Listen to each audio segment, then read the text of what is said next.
Danny? Danny boy? Danny? Dinosaurs are meant to be shared and admired and studied, not to be bought or sold or profited. Danny!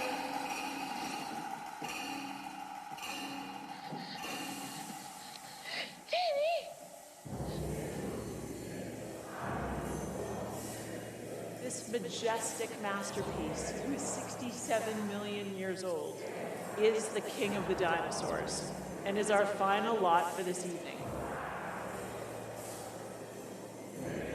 I am happy to sell this. Where should we start? At $3 million. And sold for $27,500,000.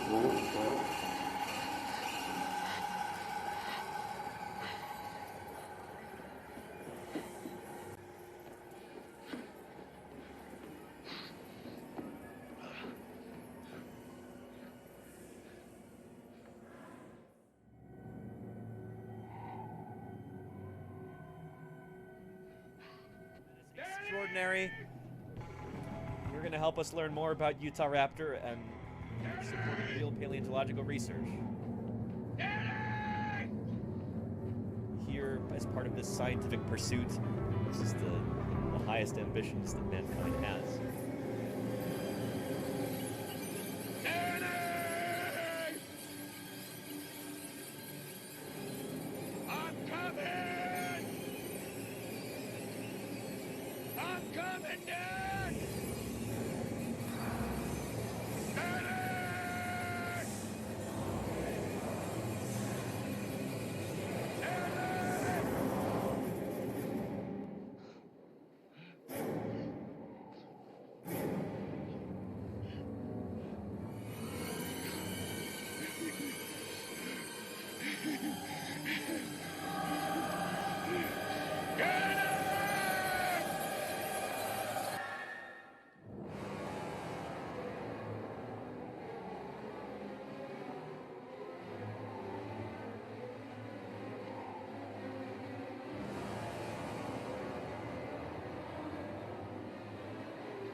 And you know what?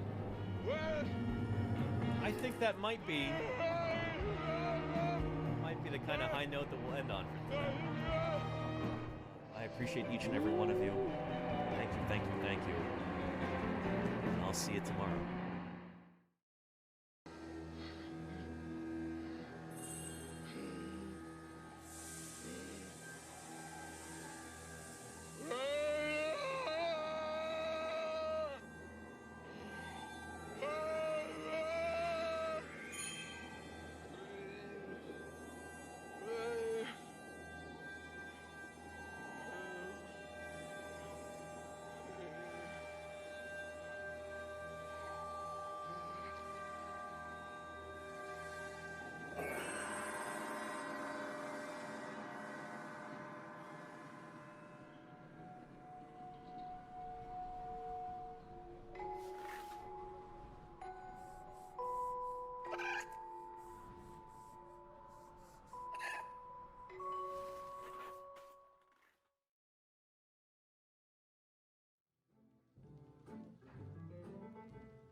Well, hello, everybody.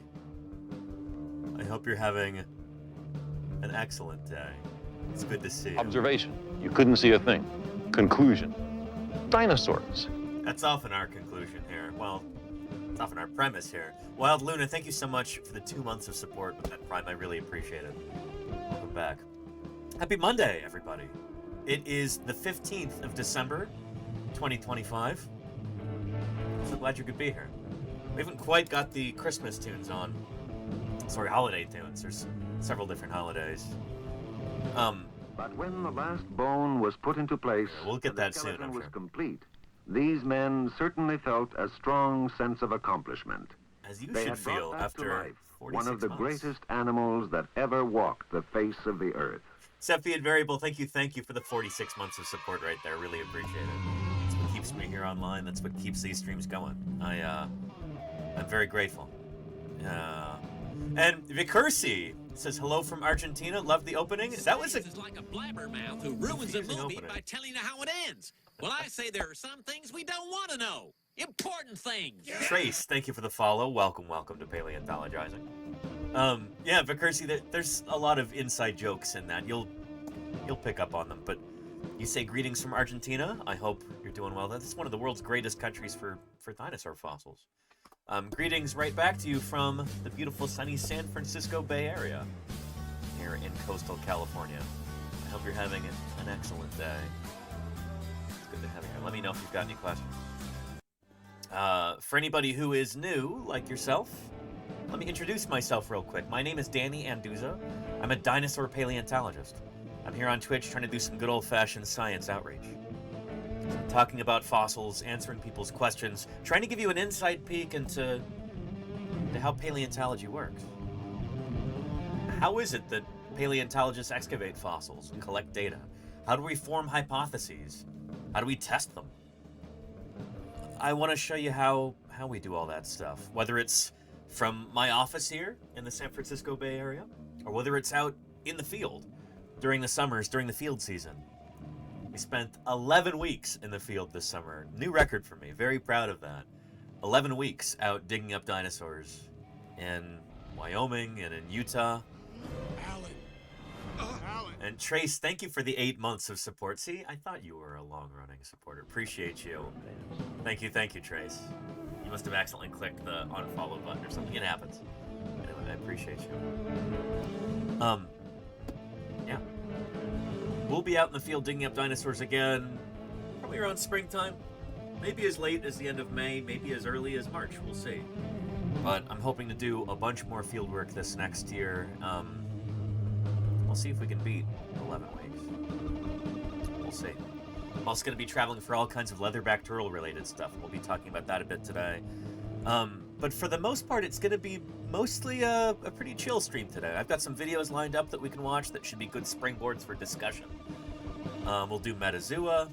And, oh, before I forget, I've also got to open up... Well, I already opened it, but I'll show you what I got from the Badlands Dinosaur Museum. Stuff that I think you might still be able to get before Christmas, potentially, if you live in the States. So, yeah. Yeah.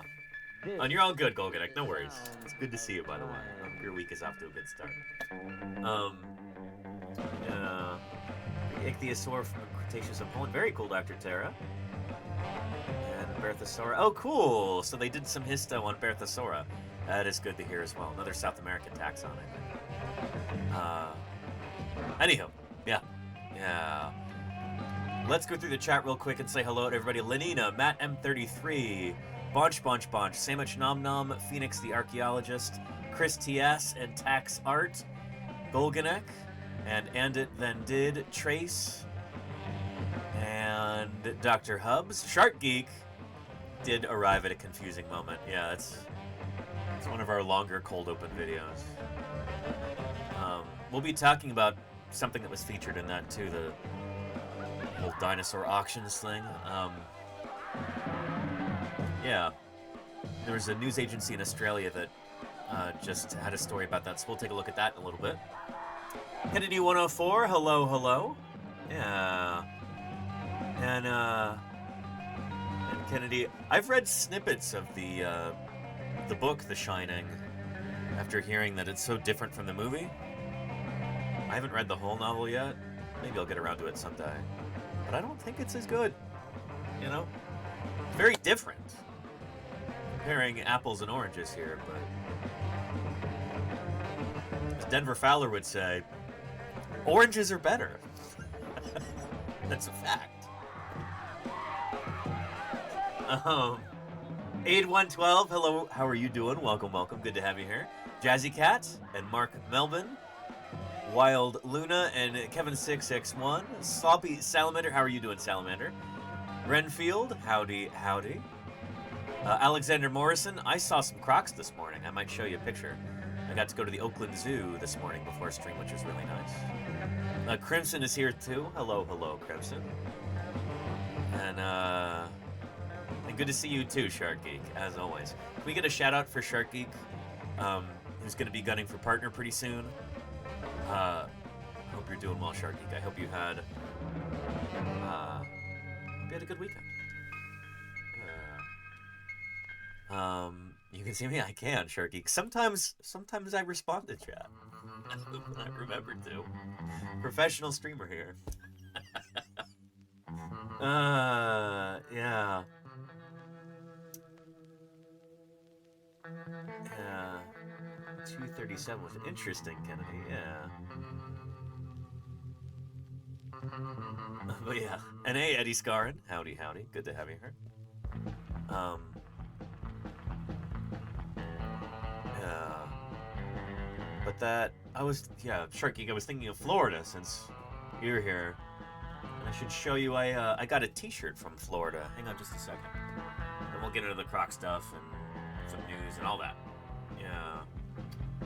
And RAF16, I do suspect, not baby Torosaurus, but I do suspect that Torosaurus is like an ontogomorph of Triceratops. Early on stratigraphically in like the Hell Creek and Lance formations, but could be wrong about that, you know? We'll see.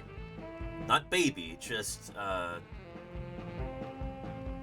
not fully mature. And then later on in the Hell Creek formation, since Triceratops seems to be undergoing pedomorphosis, they're achieving that fenestrated state in the frills later and later and later in ontogeny, where by the time you get to the upper Hell Creek, it rarely gets preserved anymore. But anyway, yeah. Just a second.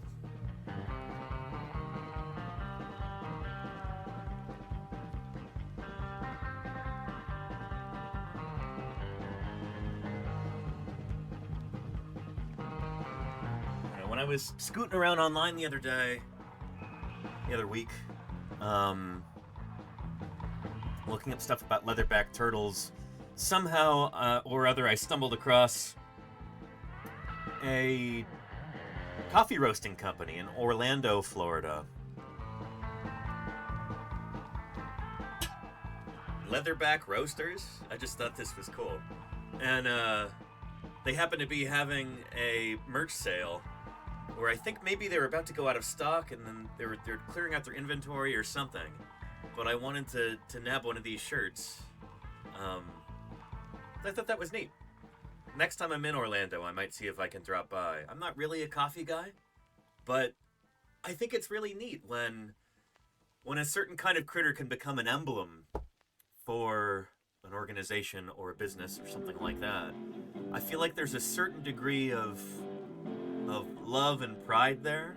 The more that people become familiar with an organism, the more people care about it, the more they want to protect it. And so I thought this was cool.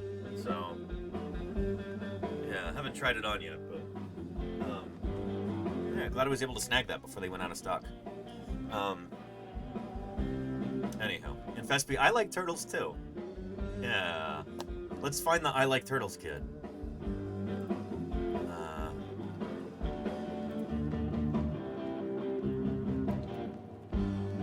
Like we saw last week. Did I not save that?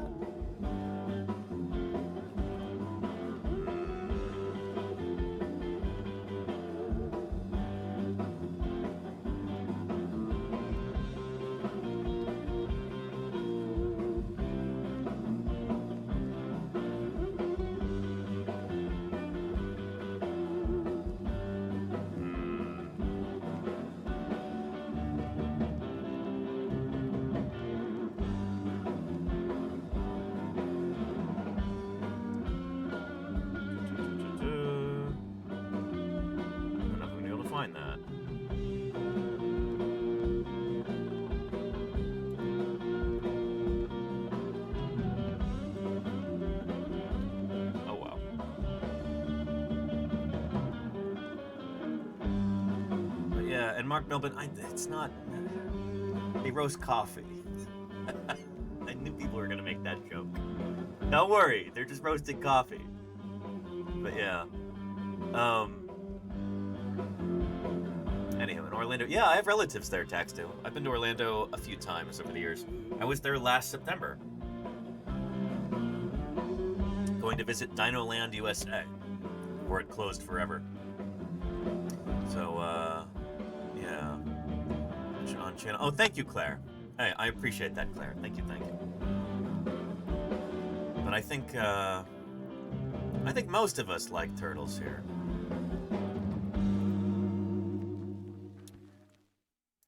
Especially leatherback turtles. You can probably find it in my history real quick if I go through YouTube.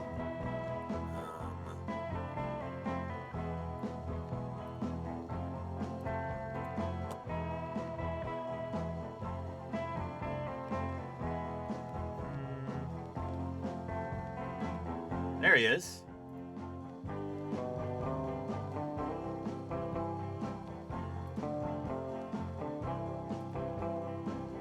Excellent. The I Like Turtles man kid. with a big heart for nature, and in particular, protecting the leatherback turtles. But why do what he does, you may ask? Well, Why? nothing really. I just like turtles.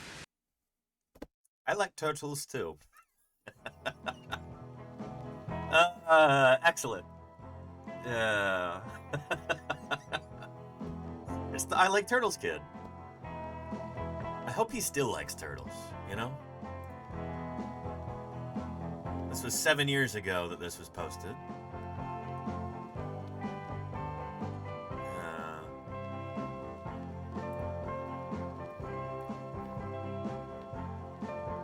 Anyhow. Callie Kong, thank you for the follow. Hey, I appreciate that. Excellent.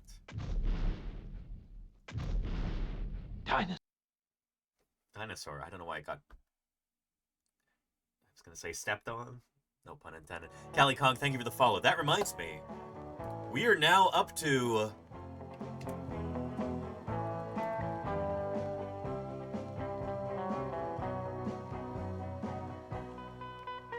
Here we go. Right up here at the top. 36,000 followers.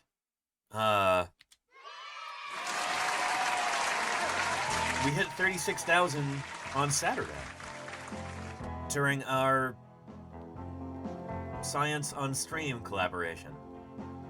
36,000, that's a respectable number, I think. Holy cow. I'm hoping to double that over the next year.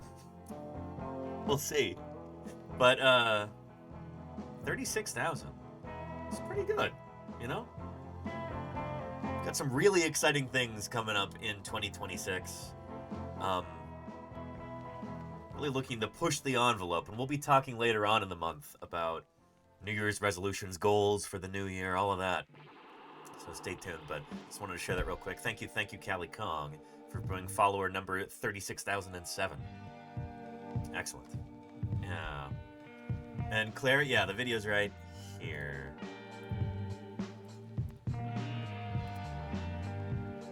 And I'm also going to download it real quick, too.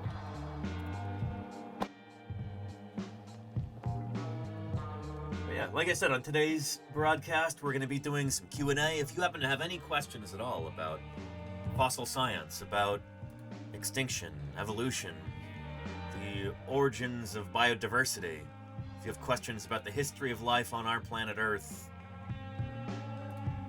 or whatever, do not hesitate to ask those questions. That's why I'm here. So we had a question about Triceratops and Torosaurus. From Dr. Tara. So Torosaurus, are there any body fossils from it? Any body fossils? I mean, we only have body fossils for Torosaurus. We don't have any trace fossils. It's hard to know. Body fossils from. Oh, by body fossils you mean like mummies or preserved soft tissue or something like that. Not that I'm aware of. Yeah. So when we say body fossils, we just mean remains of the body, bones, teeth, remains of the actual animal itself, as opposed to trace fossils. That's kind of the dichotomy. You have body fossils and you have trace fossils. So yeah. The thing about Torosaurus is that I want to make it very clear that I am in the minority. Most paleontologists, most people who work on dinosaurs, most people who work on ceratopsids, your horned dinosaurs, they think that Torosaurus is a distinct taxon from Triceratops. Different species, different genus. I and a handful of other dinosaur workers think it's probably the same thing. Partly because we've dug up some Triceratops that seem to be fenestrating. Like the holes seem to be opening in the frill, as you would expect if they're the same animal. I want to make that very clear. My opinion here is in the minority. It's not the consensus view among dinosaur workers. So I want to make that clear right off the bat. But, and for anybody who's wondering what in the world we're talking about,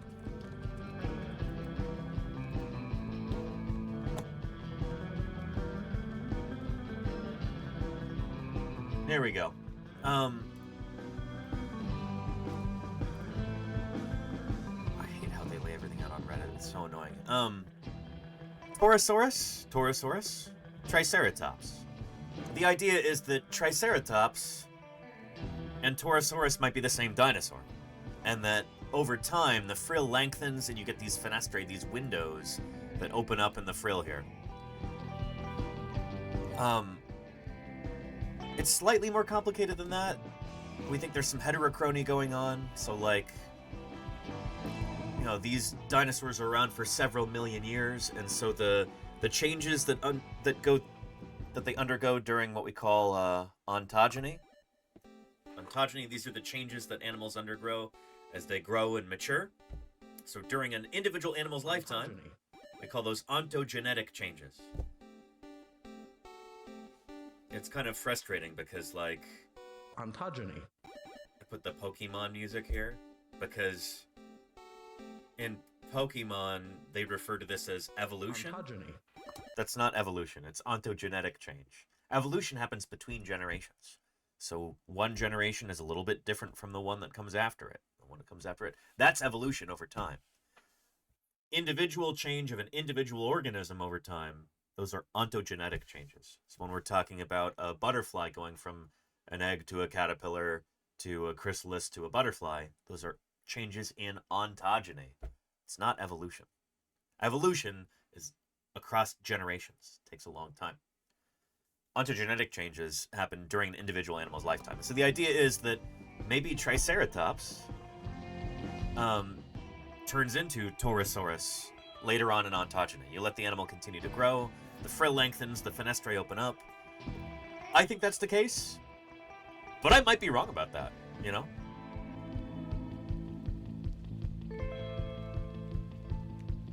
The thing is, you could easily demonstrate that they're different dinosaurs if you just say, found a juvenile Torosaurus, like, in the Hell Creek Formation. It's never happened. They don't exist. Well, I don't know. I've dug up like 30 or 40 Triceratops over my life so far. Something like that. There's a whole lot that we dug up. I'd have to like go through and count, but never found a juvenile Torosaurus in the Hell Creek. If you go into strata that are older, lower, and if they aren't undergoing pedomorphosis, then you would expect to see them reach that Torosaurus stage with the fenestrae and the frills earlier in time, and earlier during ontogeny. That's kind of the idea. But anyway, this is an ongoing debate, and yeah, there you go, Mayor Space, yeah. Yeah. I mean, any non-cranial parts of the Torosaurus have been... That's the really difficult thing, Dr. Terra, is that depending on who you ask, there maybe are no differences between the postcranial skeleton of Triceratops and Torosaurus. At least it's not well studied, and there are rumors of specimens. I actually saw a poster on this at SVP this year. They're claiming that they have big differences between Triceratops and Torosaurus in terms of the postcranial anatomy, so all of the bones, well, not all the bones, but the skeleton behind the head. I'm not totally convinced yet, but I'm eager to see this stuff get published, you know? So yeah.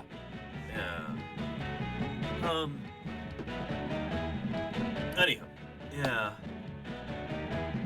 Hamsterine says, why the fenestrae? So they're lighter? That's kind of the idea, is that you're helping lighten the skull as it gets longer and longer. The thing is, the fenestrae are actually... That's the default state for ceratopsids.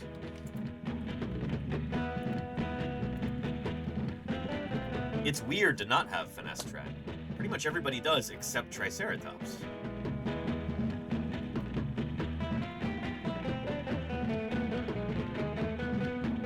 So, like, here's the wall of ceratopsians at the Natural History Museum of Utah in Salt Lake. They all have fenestrae, except for Triceratops up there, who doesn't. So not having fenestrae is weird. Everybody else has fenestrae. They have those openings in the frill. So... yeah. What does Triceratops know? And maybe it does. It just happens really late in ontogeny, you know? It's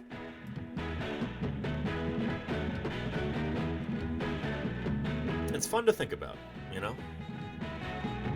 Yeah. Anyhow. It's more hard-headed. There you go, Shark Geek, yeah. There's a science fiction novel that explains in kind of a fun, goofy way why the Triceratops doesn't have the fenestrae. Where is that? End of an Era by Robert J. Sawyer. I've got it here somewhere.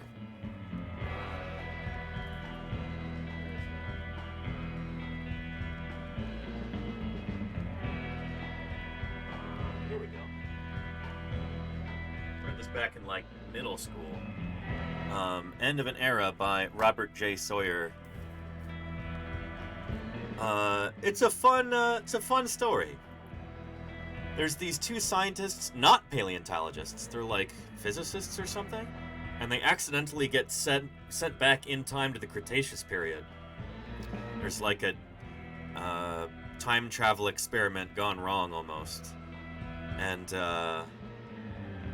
they discover some unusual things at the end of the age of dinosaurs. There's...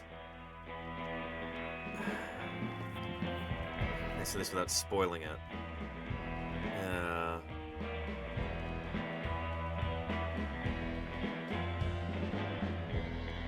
They discover not only that the Earth's gravity is half its 21st century value, which is a goofy idea, but that the beings responsible for this are blue slime creatures from Mars that manipulate the dinosaurs like pawns. That sounds interesting to you. Check it out. It's a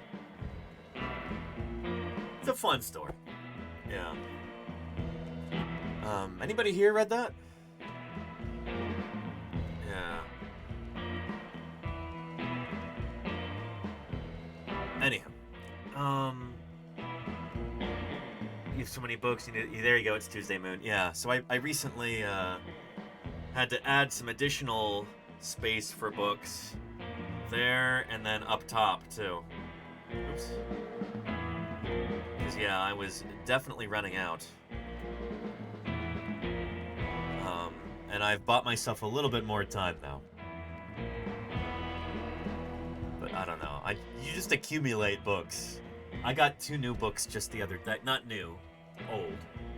But yeah, those are up here.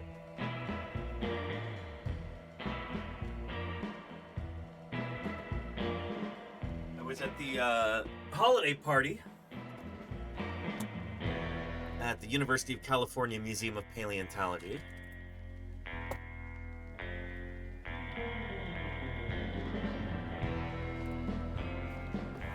There we go. And then outside one of the, I think it was outside the herbarium, which is like the botanical museum. They had a set of shelves set up with a bunch of textbooks and stuff like that that you could pick up if you want to. It's like, hey, it's the end of the semester, we're cleaning things out, take these if you want them.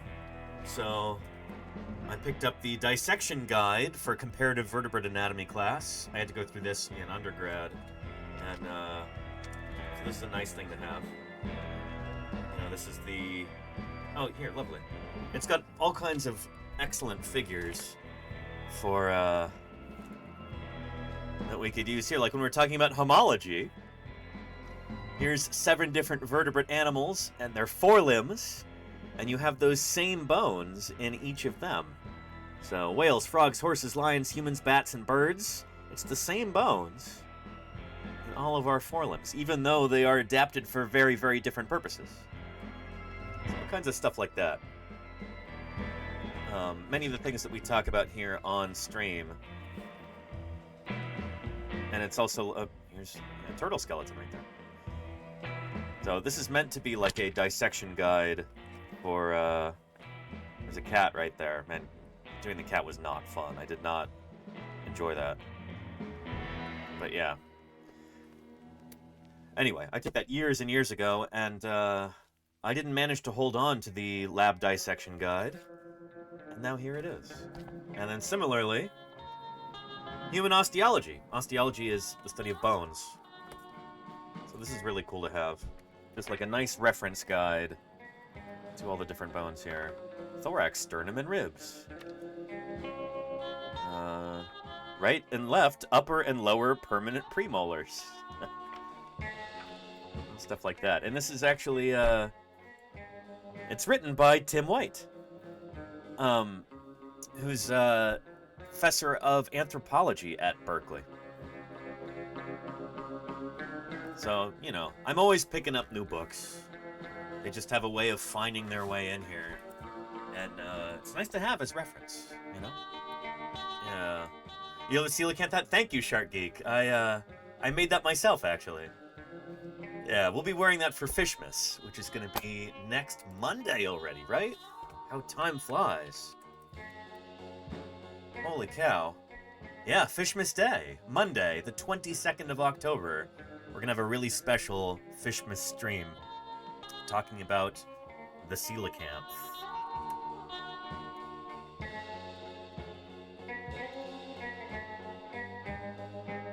This incredible critter, discovered on December 22nd, 1938 by Marjorie Courtney Latimer in East London, South Africa.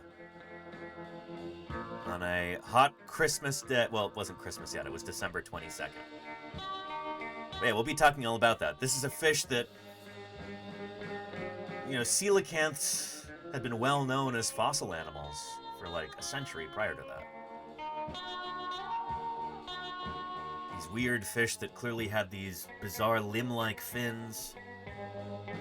They first show up in the fossil record about 400 million years ago. And then they go through the age of the dinosaurs, and then they disappear from the fossil record at the end of the Cretaceous.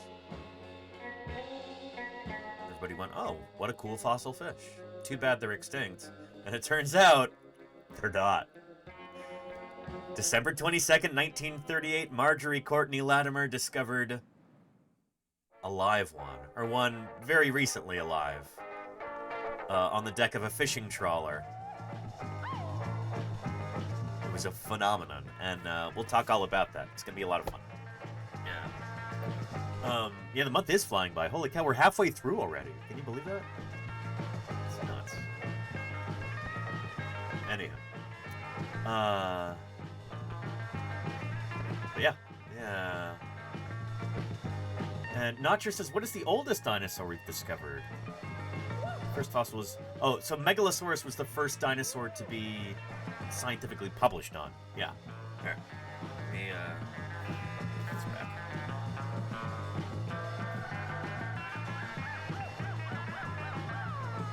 My Megalosaurus.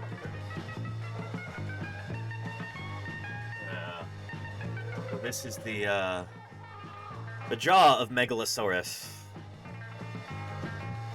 described by William Buckland 201 years ago, 1824. This is the first dinosaur to be scientifically studied, scientifically described at least. Megalosaurus, 1824. So we say that's first one to be discovered, but the first dinosaur to have evolved, we don't know what that is yet. We don't know. We have several contenders for the earliest dinosaur so far, but we haven't found the first dinosaur yet. Good contenders are ones that are very old, approaching the oldest, are critters like Eoraptor. That is the history of life. It's very quirky, fortuitous, chancy character. We are literally here only because of the good fortune of dinosaur extinction. Oh yeah, F. Edgar, thank you for helping me avoid extinction myself for the past 7 months. Thank you for your ongoing support, F. Edgar. I appreciate you. Yeah, Eoraptor is one of the earliest dinosaurs that we know of so far. Here's a link if you want to read more about them. Other ones that are close are Eocursor, Eo is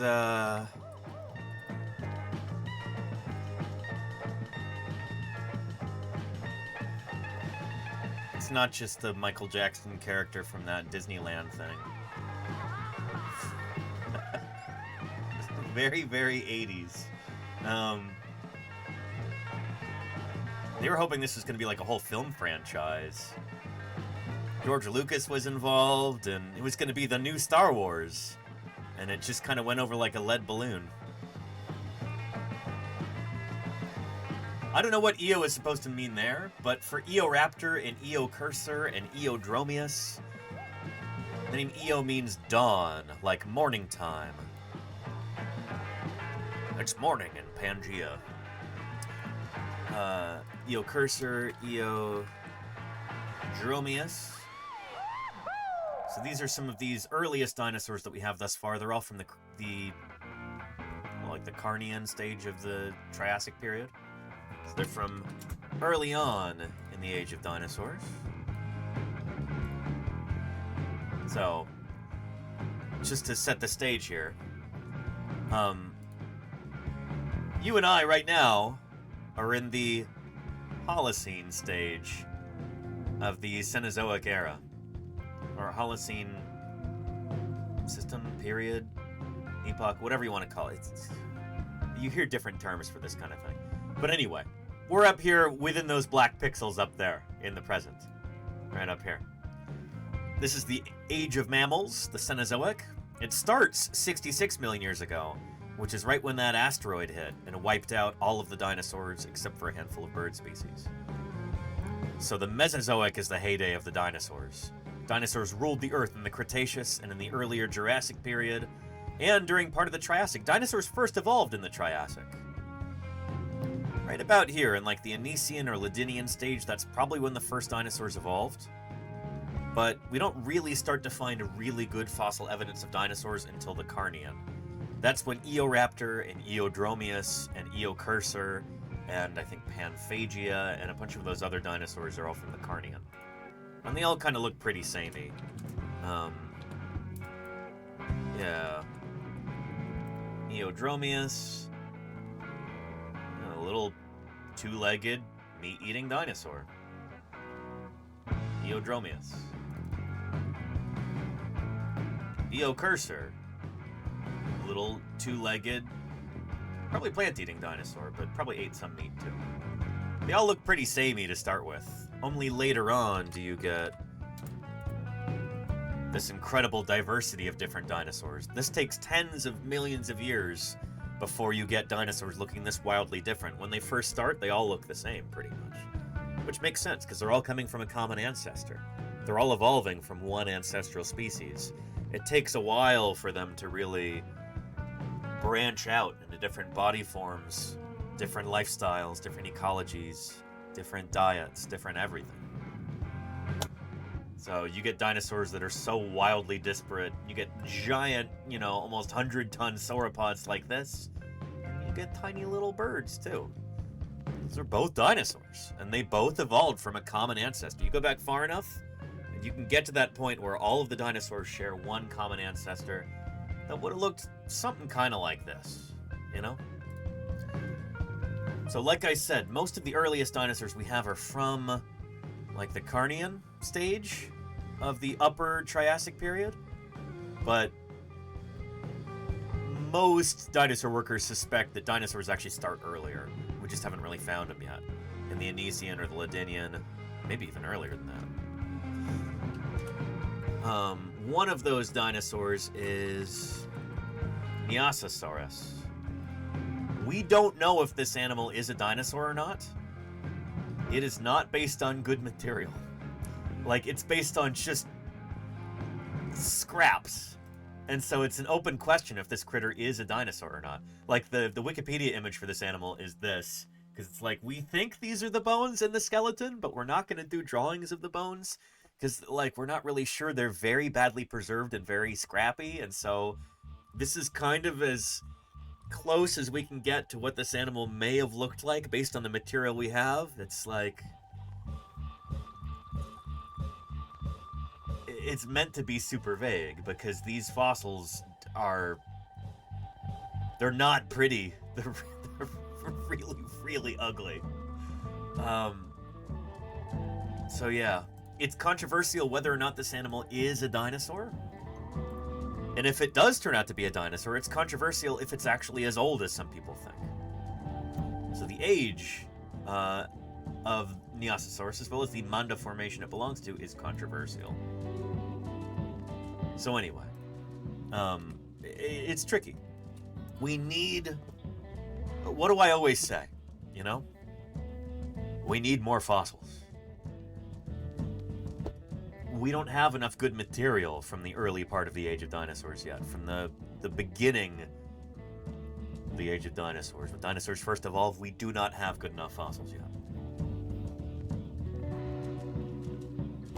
People are looking, but they need money. They need support. They need people.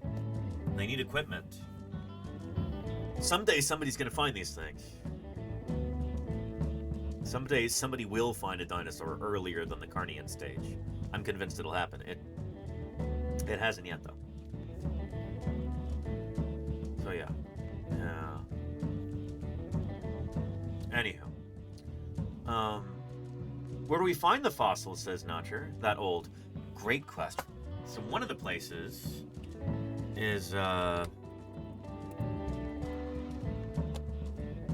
place called the Valley of the Moon in Argentina. The Esquigualasto Formation. I think El Valle de la Luna es el nombre de este país. Do we have a clip here?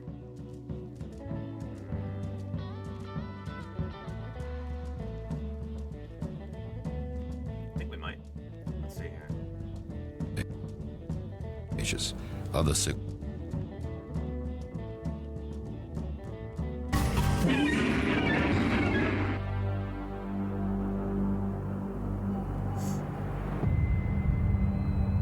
Vic says, I went there last year. It's amazing. Stretch of sun-baked desert in west central Argentina is aptly named Valley of the Moon. Oh, yeah. In the native tongue, Isquigolasto. Here, in the distant past, some cataclysmic upheaval tore a gash in the earth, striking the mother lode of fossils, a vein some 50 miles long and 900 feet thick. So again, Argentina, one of the best countries in the world to find dinosaurs. Like, the people of Argentina should be immensely proud of that fact. I'm really hoping to go to Argentina at some point to do field work. I've got some friends I need to talk to about that. I got some invitations this year when I was at SVP. Like, oh yeah, come on down to Argentina. So we'll see if that works out. I'd like to bring you with me, chat. Do some live streams.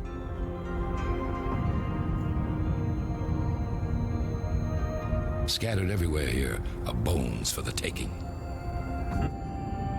For a paleontologist, you usually spend days and sometimes weeks carefully scrutinizing the ground, walking always in the heat and always in the desert, trying to find fossils. And then when you do find one fossil or two or three, it's a great discovery. And here in Ichigualasto, the minute you enter the valley, you start seeing fossils. And your problem is not discovering them, but trying to decide which ones you want to keep.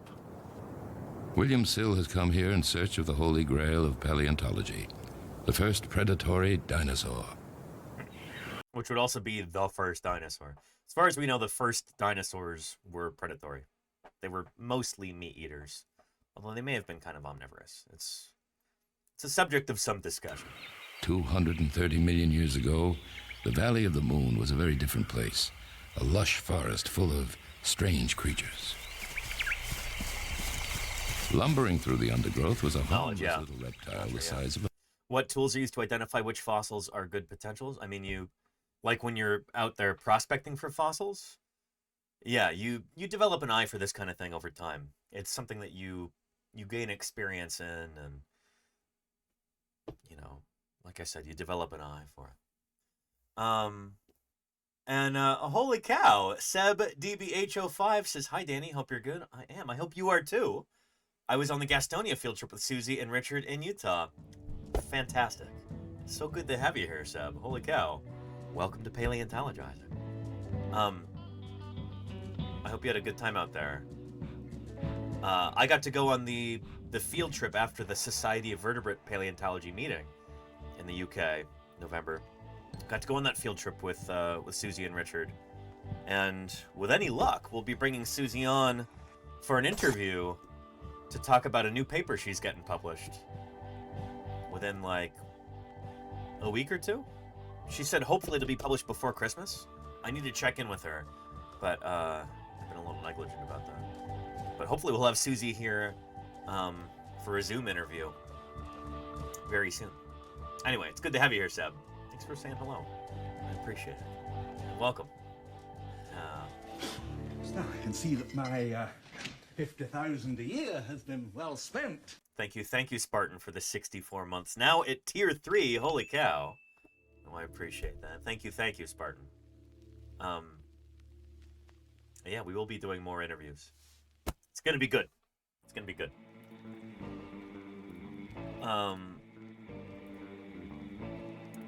Here we go. And that was the song Lilith Hobo, yeah, from The Clash, Straight to Hell. I don't want anybody else in the chat thinking that you're saying something aggressive or negative. That's the title of the song that Lilith Hobo is it's stating right there. Yeah. Here, let's play that one again since you were enjoying it. Yeah. And going to Hell Creek. There's a chance I'll go to the Hell Creek Formation this year. We'll be talking a little bit about the Hell Creek too. Really spectacular. Spared no expense. Cool new paper about an unexpected Hell Creek critter. Golganek, thank you for gifting Lilith Hobo. I appreciate that. Let me get back to our agenda here.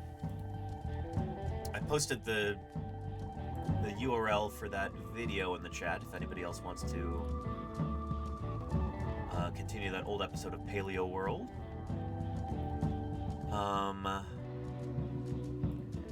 Oh, before I forget, let's take a look at what I got from the Badlands Dinosaur Museum.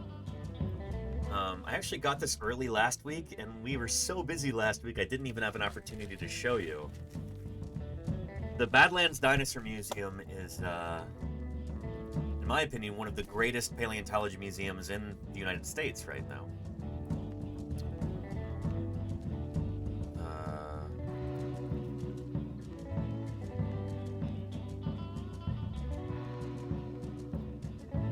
So Denver was my... She was like 7 or 8 feet. There we go.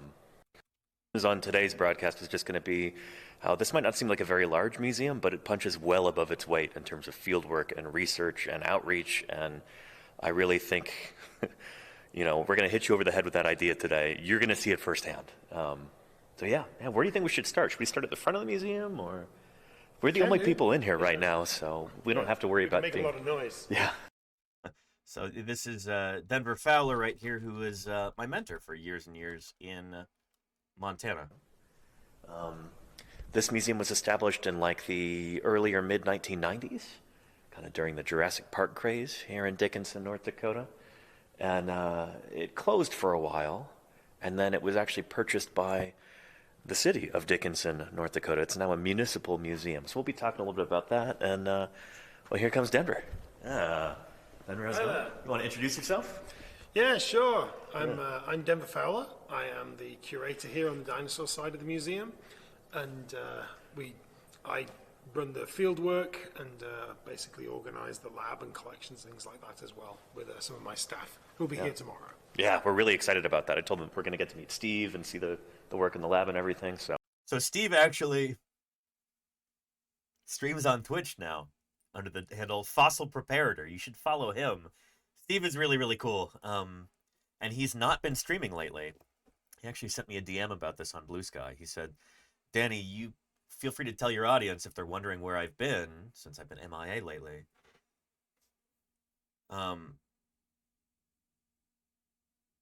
He's closing in on a house. So he said he was this close to closing on a house. So he's going to be a homeowner. Holy cow. And he's been really busy with that. But hopefully that means that he'll be setting up a new studio for streaming. He'll have a larger like prep lab space and all of that. So he's hoping to be back on Twitch pretty soon. And next time you see him, make sure to congratulate him on that, because that is that's pretty exciting. Yeah.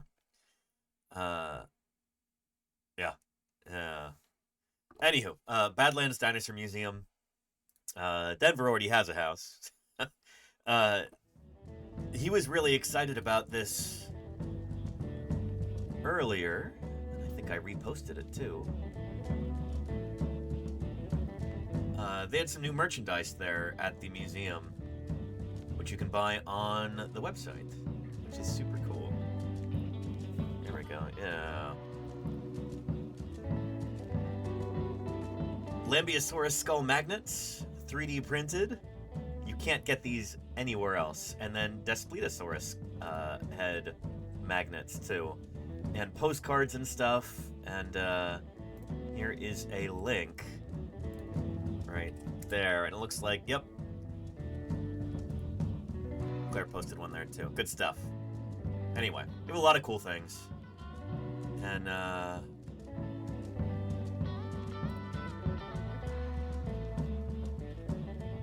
there we go. Yeah.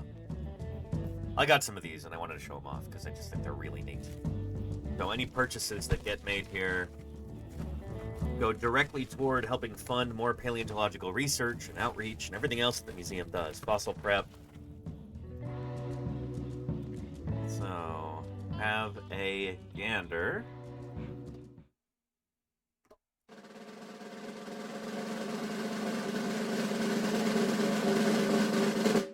Check it out. There is the Lambeosaurus. Right there. So this is based on a scan of the only Lambeosaurus skull that's ever been discovered in the United States. All the other Lambeosaurus skulls are from Canada. This one is from south of the border in northern Montana. This is not life-size. The real one is much, much bigger, but it is huge. Here, I'll, it's been nicknamed Liberty, the Lambeosaurus.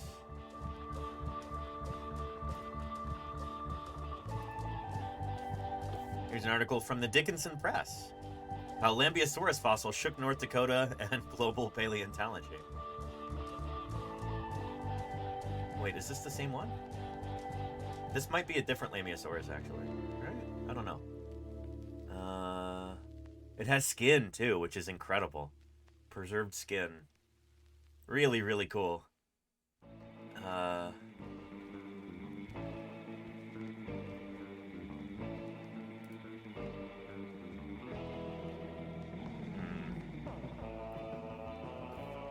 Anyway, they have a gorgeous skull, and this is a scan of it. Nice magnet on the back. So, just put that right here. Likewise, here is the Daspletosaurus head bust. So this was a sculpt that was done of the animal in life. This is Daspletosaurus wilsoni, named after my old roommate, Jack Wilson, who discovered this critter. So it's been named after him. New species of Tyrannosaur, Daspletosaurus wilsoni, after Jack Wilson. And I hope he has one of these already. But super, super cool. There's those, and then we've got postcards too. So, lovely life reconstruction of Triceratops. This is actually an individual Triceratops specimen with a pathological tail. One of the tail bones is broken. And so that's reflected here in this life reconstruction.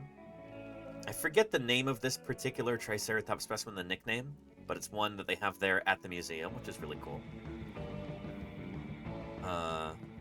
And here is, I think Denver said this is Old Bill.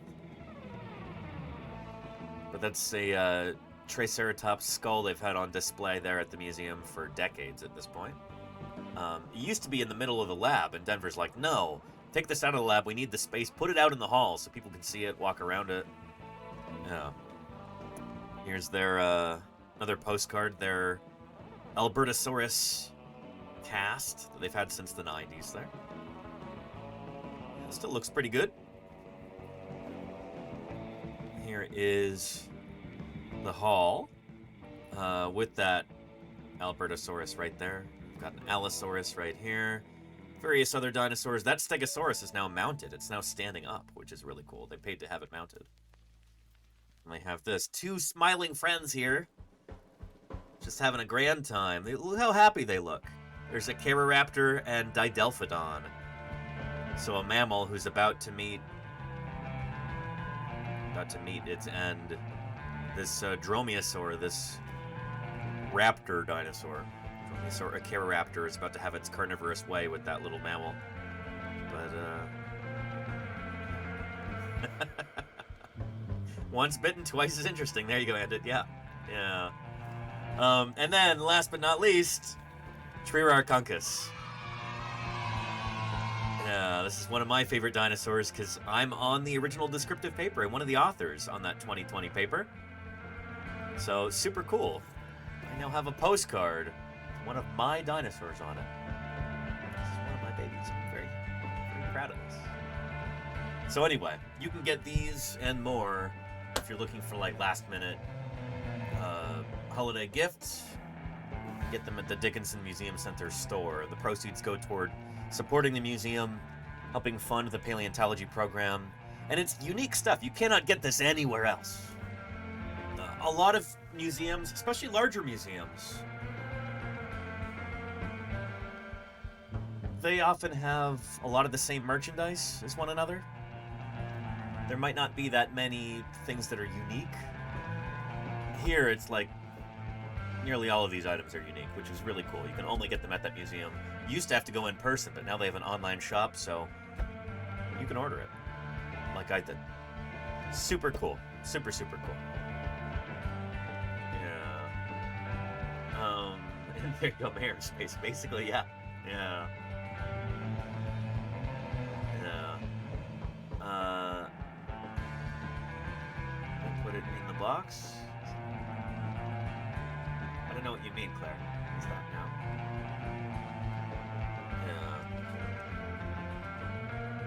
Yeah. Anywho. Good stuff. I'm glad I finally showed that off. It's been too long. Yeah. It's supposed to be last week. It's so busy. Oh, yeah, that is before they put it in the display case. Yes, Claire. Yeah, they did a special photo shoot for it. Yeah. And you need a Despleto tee. I have one of those, Golganak. They're very good. It's good stuff. Yeah, I really like the color on this one, too. Yeah, that's Daspletosaurus wilsoni, which you can... Oh, and you can get it in different colors. Gray, maroon. But I like the green. Kind of goes with my eyes, I've been told. But yeah, this dinosaur you can only see at that museum, as far as I know. Daspletosaurus wilsoni.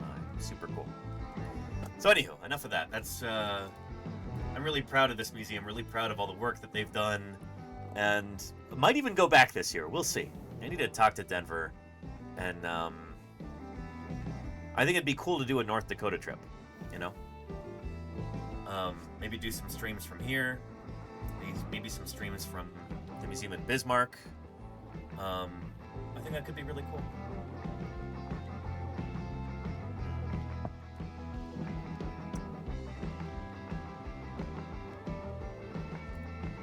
We've got a couple of other updates.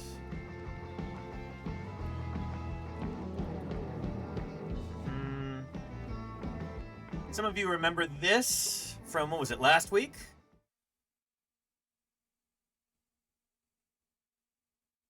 Come on, YouTube. You can do it. You can do it. I know you've got all kinds of AI sludge gumming up the works, but you could do it. Here we go. A burglar that broke into a Virginia store was caught by police asleep in the bathroom. It gets even better. That burglar was a raccoon. Now, you're probably wondering how it ended up passed out on the bathroom floor. Here's how. This was a liquor store, and from the looks of things, that raccoon went on a serious bender. According to the police report, the drunk raccoon was taken to a shelter to sober up and to get a talking to about its poor life choices before being released on its own recognizance. Right, gin and tequila. Right by the toilet. Oh boy. We've all been there, right? How are you doing, Nerduino? You don't remember breakfast? Did you have a night like this last night? But yeah. Anyways, good to see you, Nerduino. I'll talk about our Saturday thing in just a minute. But we've got an update on that story with the raccoon. Went on a big bender yesterday. We told you police found a raccoon passed out near a toilet in a Virginia liquor store over the weekend. The store has released surveillance video of the furry intruder. Check this out. Looking a little tipsy, tries to climb up shelves, then falls. The store's PR manager says the raccoon got into rum, moonshine, peanut butter whiskey, vodka, and eggnog. Sounds like a crazy night, right? A crazy Christmas party, maybe. Was taken to an animal shelter, and after sobering up, the raccoon was released back into the wild. And that's not all. A raccoon found passed out drunk in a liquor store in Virginia. How could you forget, right? I love this part. Check this out. I believe. Well, it's now raising money, not for the bar tab, but for the place that helped it dry out. The Hanover County Animal Shelter, which responded and released it safely back into the wild. So it's out there somewhere. It has now put together a line of merchandise honoring its thirsty friend, because this is what you do these days. So far, the sales have raised more than $150,000 to pay for programs at the shelter and to help other animals. So let's check that out, shall we? Programs. So this is the Hanover County. Let's see if we can find this. Merchandise honoring its thirsty friend. But on the land, the greatest of all the Hi, Kane. reptiles, the dinosaur was king. Appreciate you, Iakeen. 40 months of support there. Thank you very, very much. Raccoon Rehab, new band name. Called it, says Iakeen. Run with it before somebody else does. Yeah, Trashed Panda is probably already taken. But this is what you do these days. Together a line of merchandise safely back into the Hanover County Animal Shelter, which Hanover County Animal Shelter. Let's see if we can find this.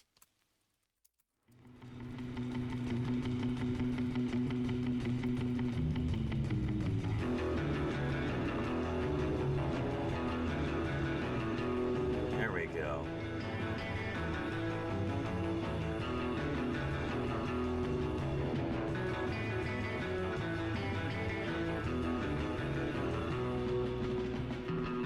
Trashed Panda merch raises $180,000 for local animal shelter.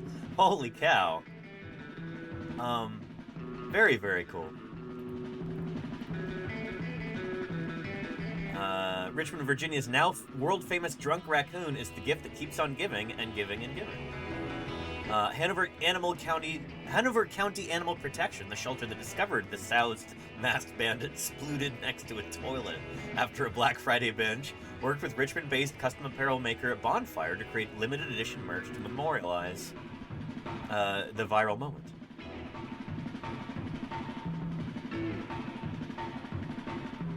And, yeah, Bonfire. There we go. There it is. So if you want to get one of these, there's that. Because I know people are going to be asking for the link. So thank you, Murph. Yes, perfect.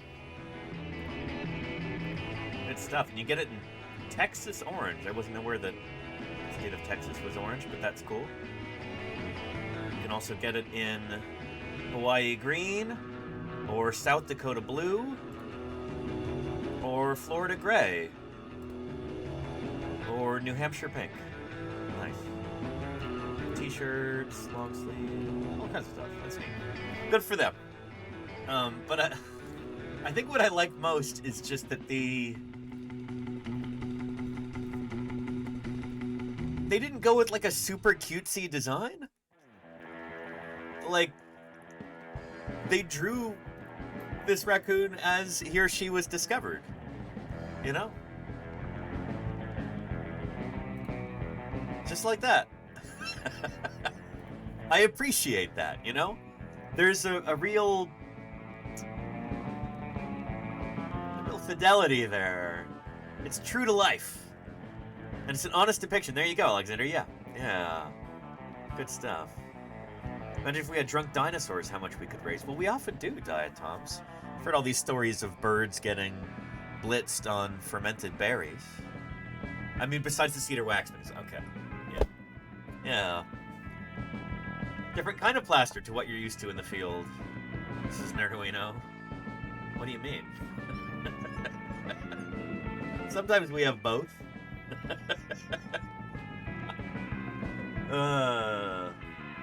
Yeah. And Iacane says, drunk animals are a legitimate problem around me every fall. Fruits and vegetables rot and ferment. The local wildlife eat them, get drunk. It's a whole thing. I mean, you've told me stories about this, Iacane, you know? It's like you get deer walking up to you and they're like, hey, Iacane, I love you so much. We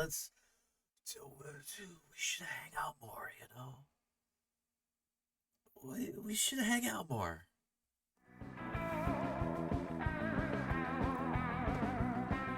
I realize how annoying that must be, you know?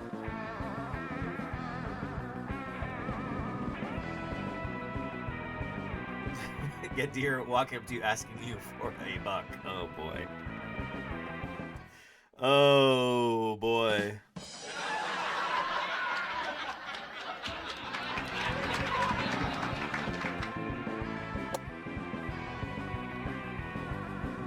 Anywho.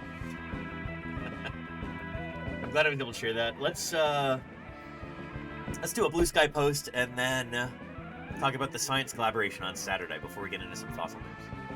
Yeah, maybe a little dough. Yeah, there you go, Mare's face. Oh boy. Here.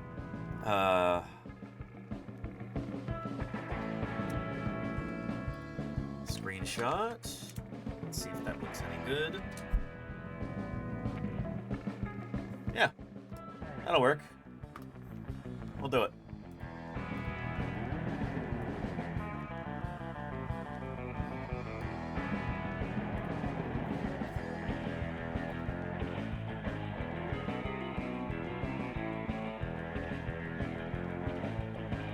Come on, Winders. You can do it. There we go. Okay.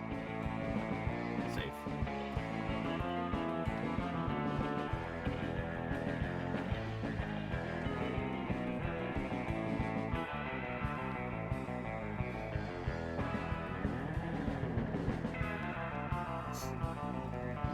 We've got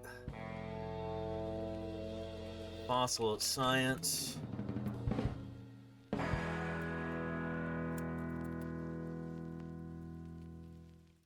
We just got done talking about drunk raccoons. What else were we talking about?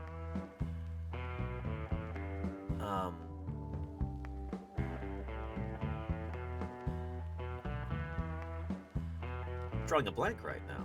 What else were we talking about, chat? And thank you, Dyson Dinosaur. Dinosaurs were the sort of creatures you might think of as inhabiting another planet. Or the kind you dream of in a bad nightmare. Dyson Dinosaur, thank you so much for the 30 months of support. I really appreciate that. I hope you're doing well. It's good to see you. If anybody's not yet following Dyson Dinosaur, you are missing out. A fellow dinosaur paleontologist right here on Twitch. Streaming from Europe. If you speak Italian, then you're in luck. Most of his streams are in Italian, but on the weekends he does English language paleontology streams. And I really hope I can catch some more of those coming up. But yeah. Yeah. Turtles and dinosaurs. There you go, Claire. Yeah. Yeah.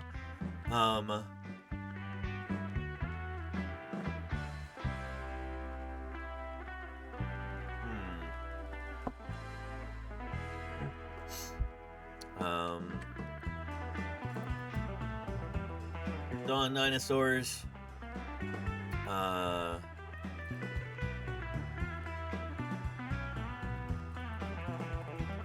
The wonder that is turtles.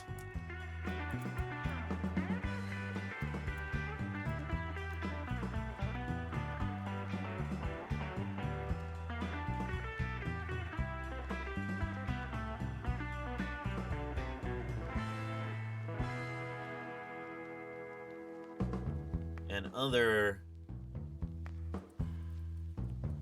natural history miscellanea. Join us now for more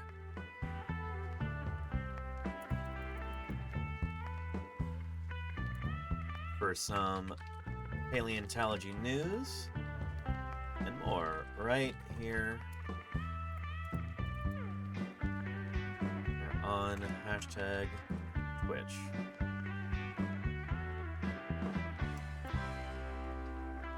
TV/paleontologizing. There it goes. It's spelled right.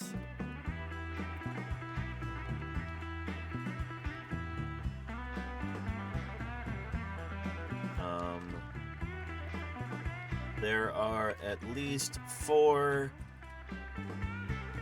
screaming theropod skulls in the background. All 3D printed, of course. There we go. Looks good. Hold on to your butts. Let's post it. There we go. And here is a link in the chat for you. Thank you, Claire, for the suggestions there. Yeah, museum merch too. Yeah. By the way, I should probably post a picture of that. Of course, I drop one behind my computer tower. Oh boy.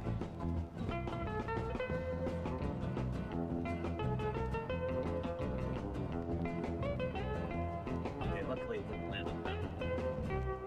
It's one of the nice things about having a metal computer tower case is that when you drop a magnet down there, it tends to stick to the side.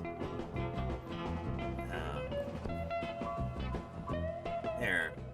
I'll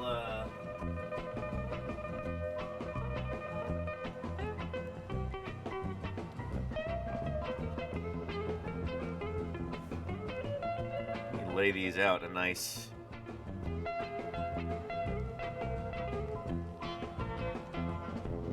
little tableau here.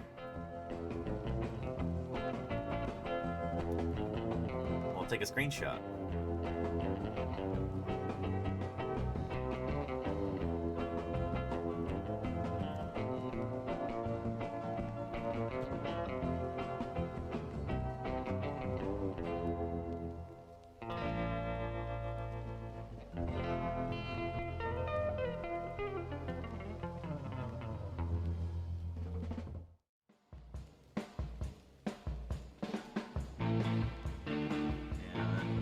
Scale bar in there.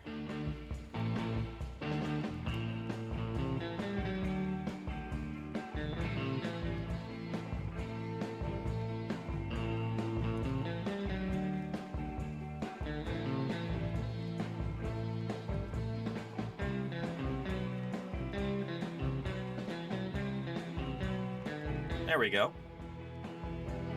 Control. Print screen. Excellent.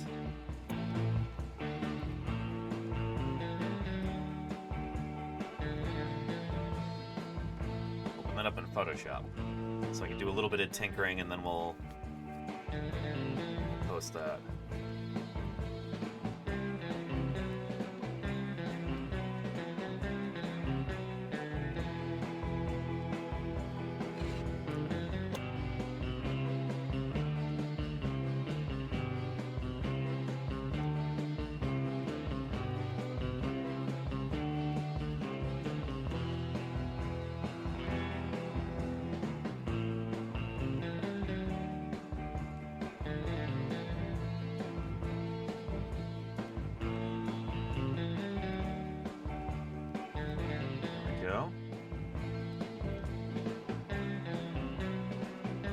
Doesn't quite seem... Or I feel like we could do better than that. Just have to up the resolution. So... let's do 1000 DPI.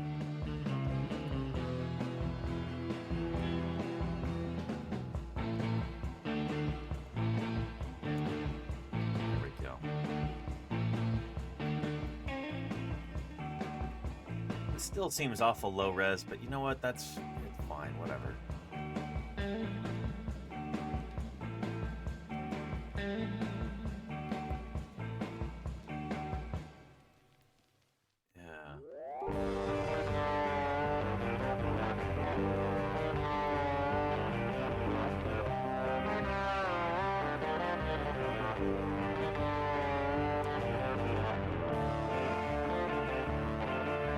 Let's turn the saturation up a bit.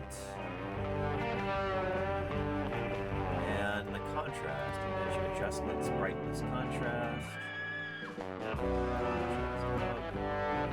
Brightness down a titch.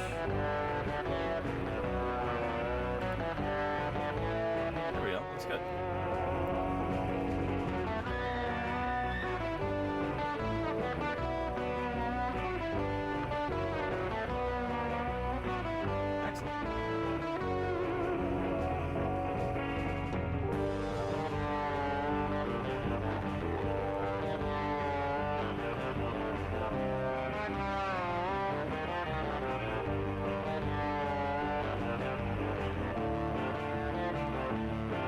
Post and show that off. Let's see. I got some awesomely unique paleo merch from the Badlands Dinosaur Museum.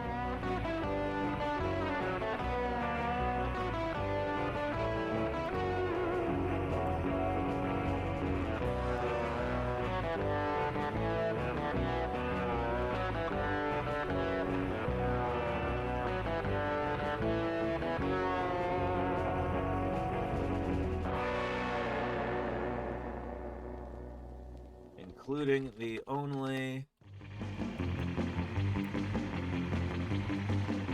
the first postcard. You go to the shoe store and they're like, maybe we have it in the back, and it was like all the fossils back there. It was pretty sick. That is pretty sick, Looky Lucille. Thank you for the 63 months of support. Really appreciate that. Happy holidays to you too, Looky Lucille. Appreciate you. Yeah. 1,000 bits can make a wonderful difference Holy in cow. promoting the appreciation and understanding of fossil science here on Twitch. Thank you so much, Looky Lucille. Really appreciate those 1,000 bits. Holy moly. Thank you very, very much. Appreciate your generosity there. Excellent. I wonder if that's getting us close to a hype train. We'll see, I guess.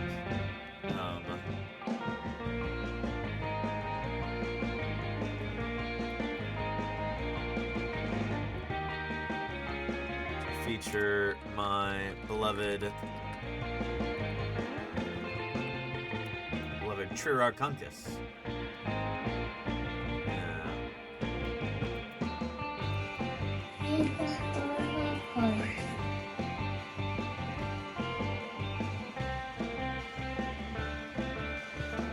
And thank you, Spartan, for the 300 bits. Brilliant.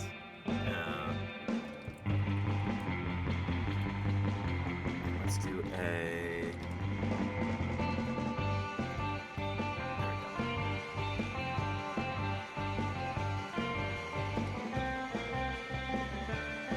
Gift shop. There we go. There's the URL.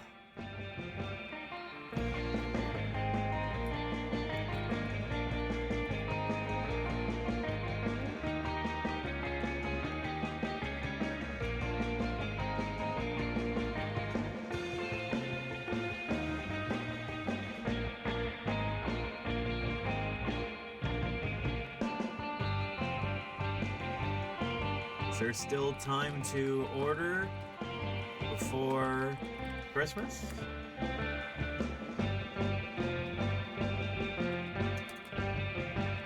Is there an hourglass emoji?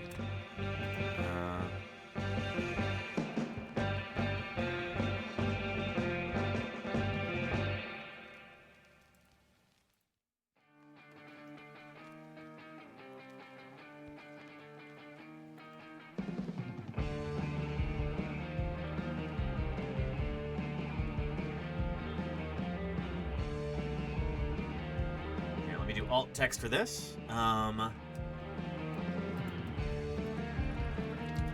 assortment of exclusive Badlands Dinosaur Museum postcards I received, plus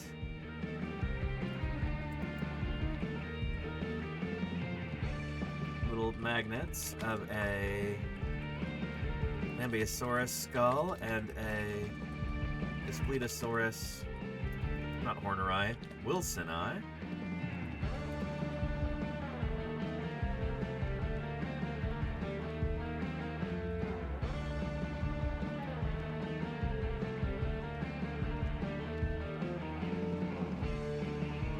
There we go, post all. Excellent.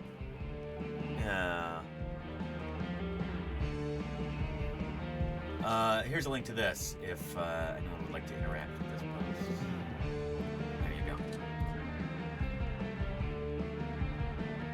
Good stuff. Anyway, another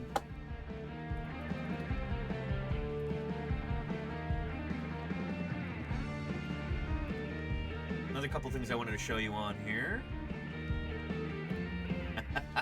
I was pretty proud of this. This is something I was able to work on over the weekend. That is a leatherback turtle bobblehead. I've now printed 3 different iterations of this. I have 2 of them assembled. It's a project that I've wanted to do since like May, and finally got around to it. So take a look. Here is prototype number 1, right here. I'm still kind of working out some of the kinks. I think I have a pretty good ratio of head size to body size, but the angle on the neck and everything is still... I'm still figuring this part out. So, and again, this is just printed in this kind of gray-blue color. I'll eventually get around to painting them. But there's version 1, and here is version 2.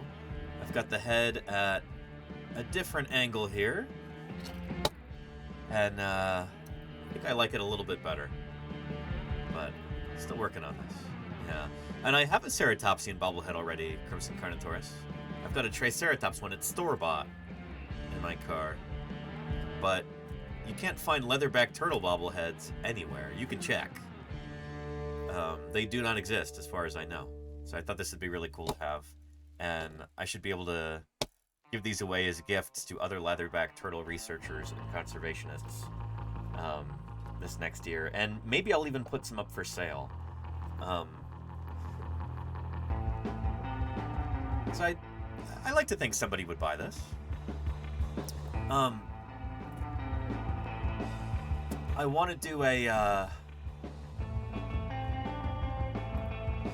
some merch fundraisers, probably after New Year's. Do some tote bags like we were talking about, maybe stickers, and maybe these bobbleheads or the like baby turtle magnets that I'm working on too. I think eBay might be our best bet for that, honestly. So we'll see. I already have an eBay shop. I think it's probably still more or less active. And I think that might be the way to go. That'll calculate shipping and everything.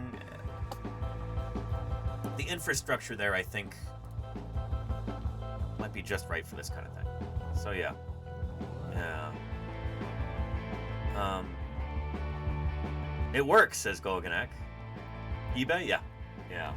So we'll see about that. We talked about this earlier of doing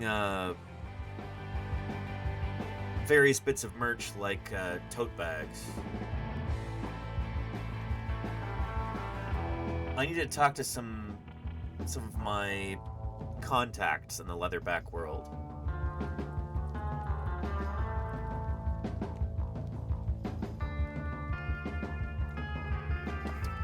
Because it would be really cool to do this. Name a satellite-tracked leatherback turtle. So this is a fundraiser that the Oceanic Society has. $2,000, you can name a satellite-tracked leatherback turtle. The money goes toward this whole satellite tracking program.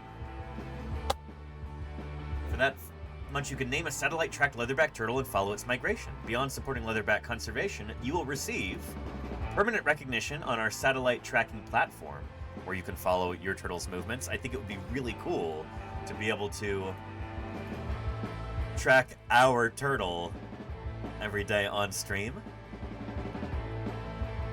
Here's the map here.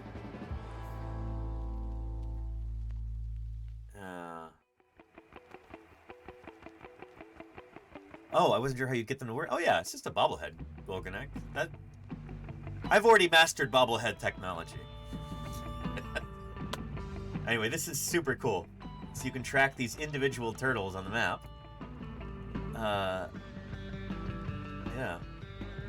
Since her satellite tag was deployed in April, you can follow her real-time journey, including her latest nesting events and ocean travels. She last transmitted 2 days ago. She was first tagged in 2007. Wow. She's a reliable nester with an impressive track record since her satellite tag was deployed in April. So from April until now, that's the thing about these satellite tags, is that you never know how long they're going to last. Some of them might last a few days. Some of them might last a few months or even a year potentially, or longer. So it is kind of you never know what you're going to get. But I think it would be really cool to be able to do this. Yeah.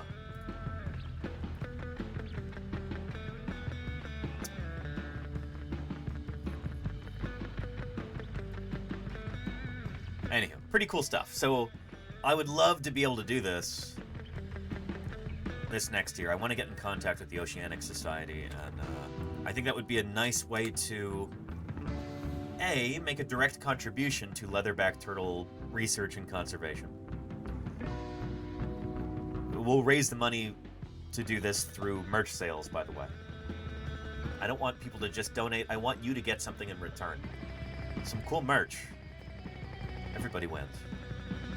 And that way we could have a turtle that we could track every stream. I think that would be really, really neat. So, yeah. Yeah. That's a tentative plan for after New Year's. And, Kobura Cape, how are you doing? Oi to you too, how are you? Welcome to Paleontologizing. Good to have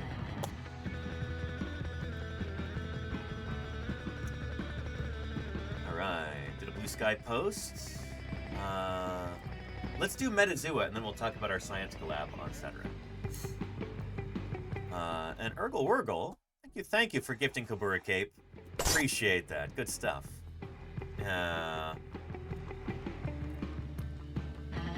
Anyhow. Good to have you here. You didn't know you had a Twitch account? Well, now you know. Join a nerd dom, says Kabura Cape. Hey, not so fast there. This is a community for all different kinds of people, you know? Not just nerds, but people of all stripes. Get your sports geeks and your science jocks and your goth preps and your... Everyone is welcome here, you know? For you and anybody else who might be new, play a quick little like channel trailer type dealie. Introduce you to the channel. This is what I'm all about. This is me. My name is Danny Anduza. I'm a dinosaur paleontologist, and this is Paleontologizing.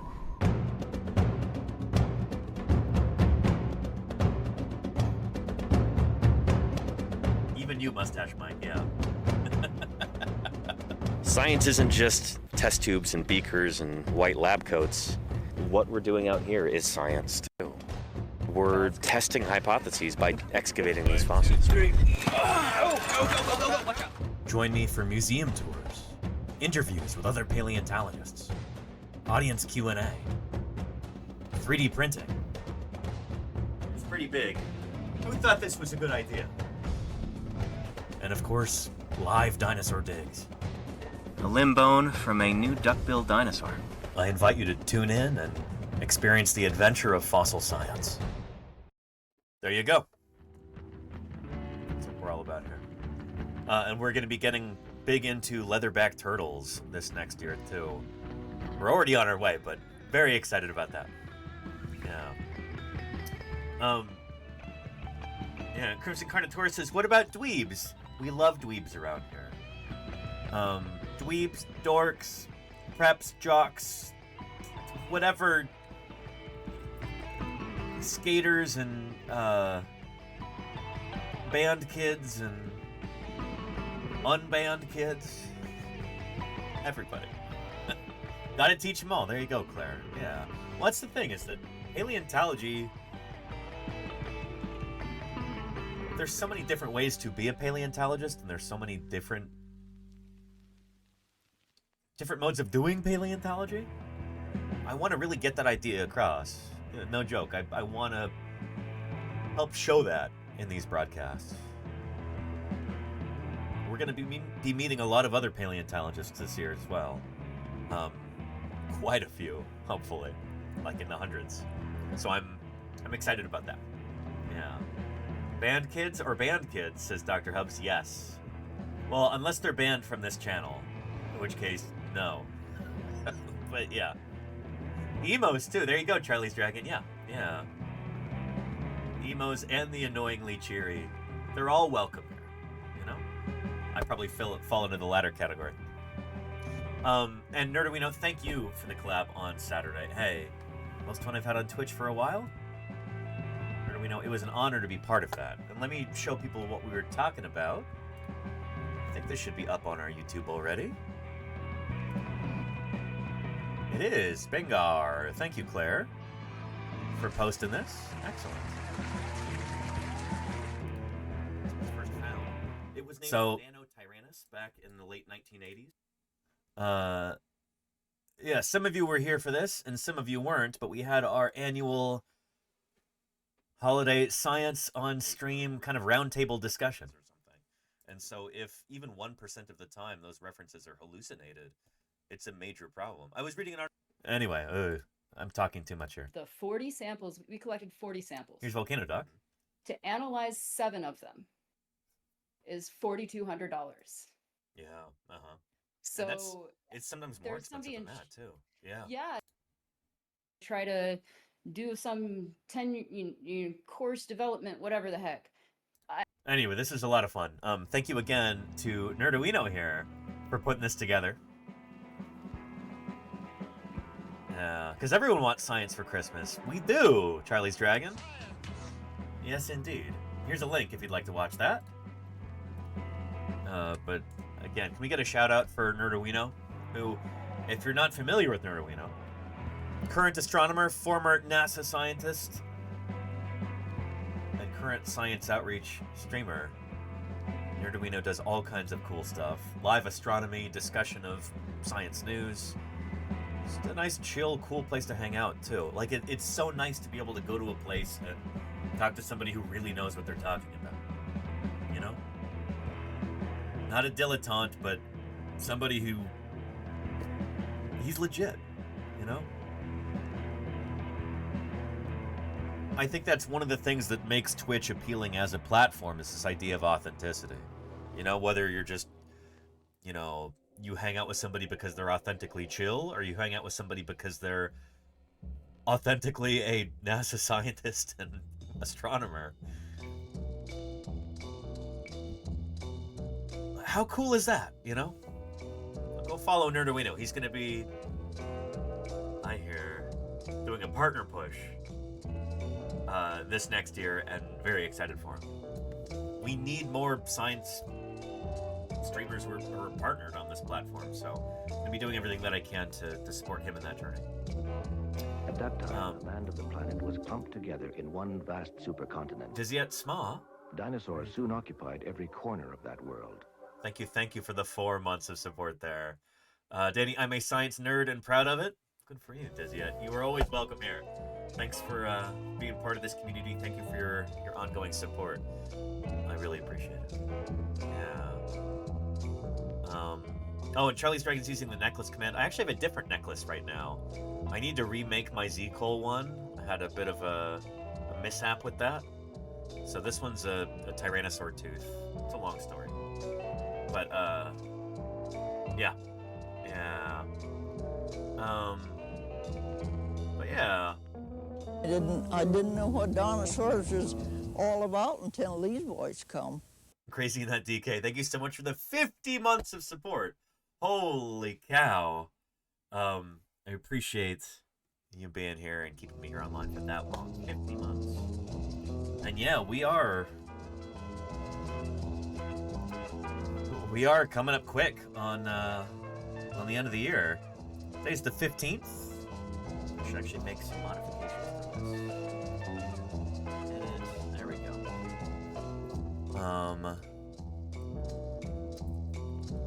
Starting late.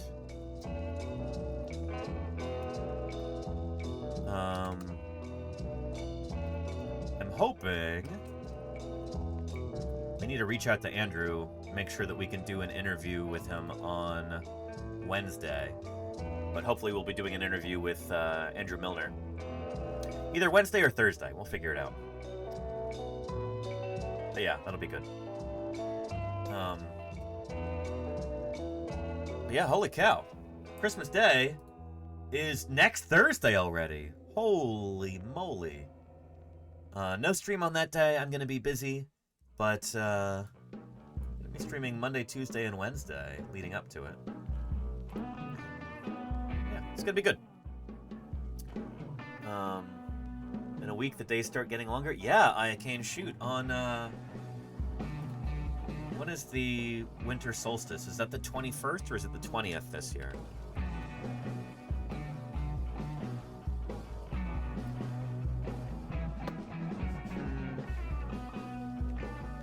Looks like Sunday. Okay, the 21st. So I'm probably not going to be streaming that day, but we might talk about that, say, on Thursday. About solstices and equinoxes and what is the reason for the season. It's axial tilt. We've talked about that before. We might talk about that on the stream. I think it'd be fun. Anywho, yeah. And yeah, Rushwing, you down in the southern hemisphere, your days will start getting shorter. Sorry. But anyway, the 22nd, the day after winter solstice, in the northern hemisphere, is Fishmas Day. Well, this happened in the southern hemisphere in South Africa. Special stream next Monday. Can't wait. It's going to be a lot of fun.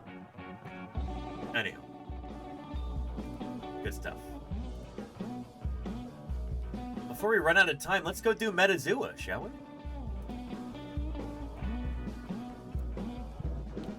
Our mystery animal of the day. We've got an hour and 4 minutes to try and figure it out. Shoot, we don't have much time. Hold on to your butts. Let's do it. This is our daily animal guessing game. There's a mystery animal of the day. We gotta try and figure out what it is, using an evolutionary family tree to narrow it down, clade by clade. I like to start off with a placental mammal to start with. So no marsupials, no monotremes, no pouches, no eggs. Give me the name of a placental mammal, chat, and we'll... Otter's a good one, Claire.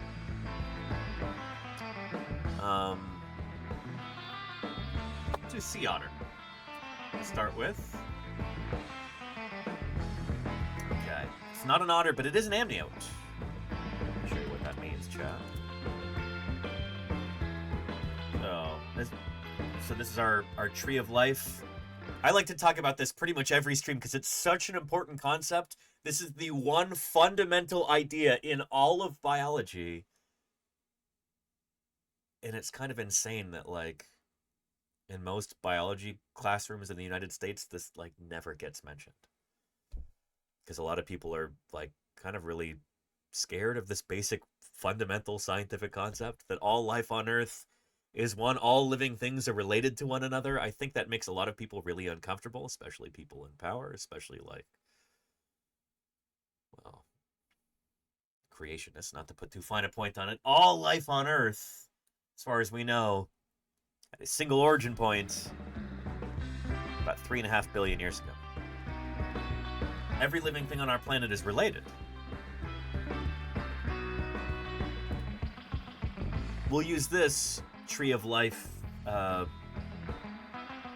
website model here as a way to kind of visualize this as we try and guess our critter.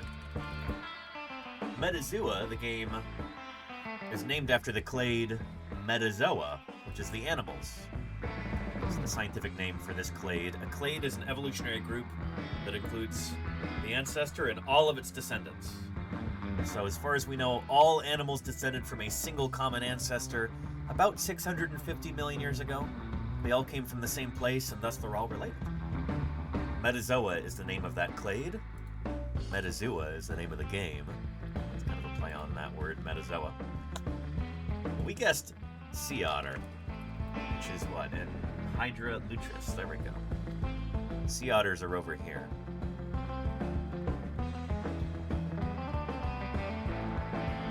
So we said, well, Metazoa, is it a sea otter? And Metazoa said, no. It is an amniote, however. So we said, Metazoa, can we have a sea otter? And Metazoa says, no. Best I can do for you today is an amniote. Okay. So amniotes. Sea otters are part of this group, Amniota. But we got to go out past the otters, broader than the caniform carnivorans, the dog-like carnivorans, out past the carnivorans, out past all of these guys, Laurasiothere mammals, Boreoeutherian mammals, placental mammals, out further than the therian mammals, or the mammals in general, and here we arrive at the amniotes. So we guessed an otter, which is a kind of mammal, and again, Metazoa said, no. So, we can't take a left here, we have to take a right to the sauropsids. These are the reptiles, which includes birds. Birds are a kind of reptile, because they're a kind of dinosaur. So there's two ways we can go. Is our critter an archelosaur reptile? Or is it a lepidosaur reptile? Lepidosaurs are the lizards and the tuatara. So tuatara and lizards. Snakes are a kind of lizard. Or is an archelosaur? Those are the birds, turtles, and crocs. And dinosaurs too, but this tree doesn't really have extinct animals, so they leave dinosaurs out of this. The only dinosaurs we get are birds. So, Just by the numbers, it's probably going to be a bird. There's lots and lots of bird species today. There's so many. How many bird species? Over 9,000! Yeah, 10,000, according to this tree. Give me the name of a bird, chat. We'll do a bird and see if that gets us anywhere closer.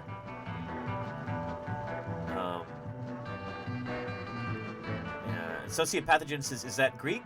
Metazoa? I think it is. It's either Greek or Latin or some combination. Smitty1 Werbin says puffin. Puffin's a good one. Puffins are related to... I'll probably start with a passerine bird. Because that's like the most speciose group of birds. Give me some kind of passerine bird.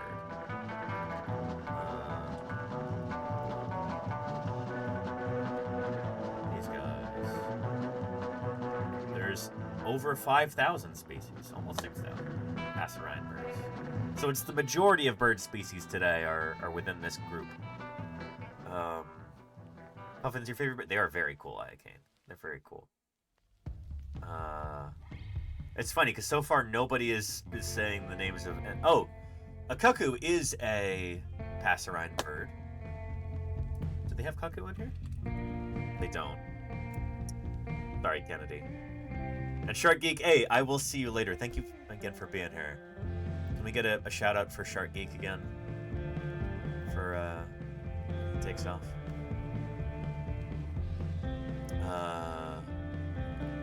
Cowbird. They don't have that either, Claire. Yeah. American Robin. There you go, Care Bear Bonfire. That's a passerine bird. American Alright, let's just try Robin.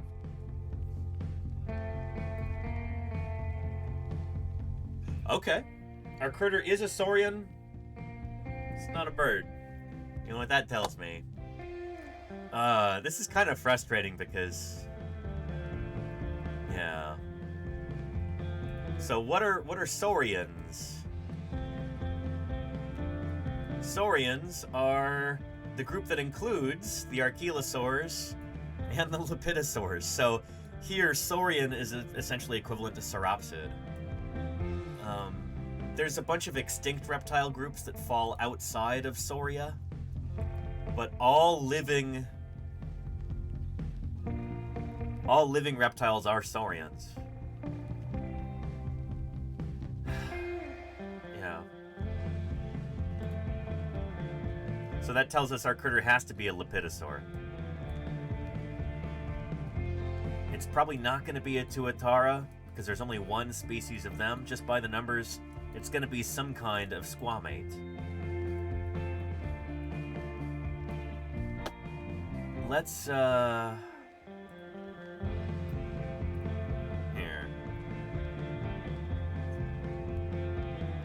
Let's try, like, skink. Let's see if that gets us anywhere closer. Is that a good place to go? Where are the skinks?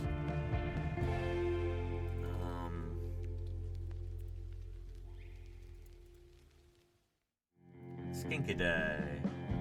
They're over here. Okay, so they're kind of an early diverging group. That's probably not what we want. We want something a little more derived. Okay. Like a gecko or something? Gecko-iday? Geckoniday? They're over here too. No, we could go with skink. Let's go with skink.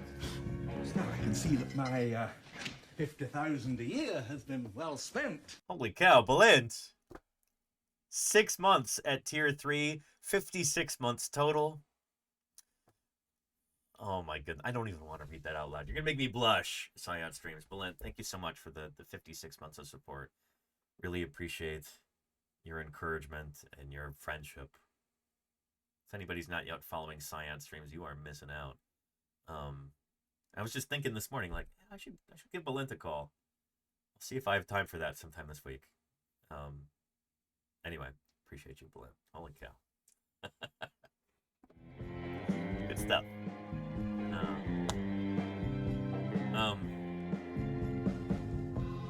Let's guess skink. Shall we? Let's see if that gets us anywhere closer. Okay, so our critter is a squamate, but it's not a skink. Interesting. Which implies that it's more basal than skink. So skinks are here. We have something that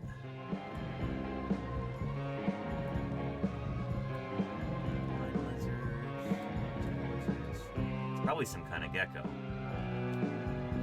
What kind of geckos do we have? Just one? Okay. Let's see here. It very well might be a gecko. Onto your butts. Let's see. No?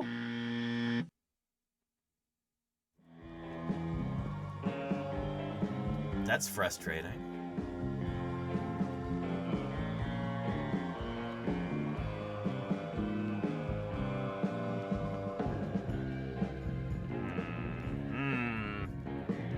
So it's part of clade unidentata. Let's look that up.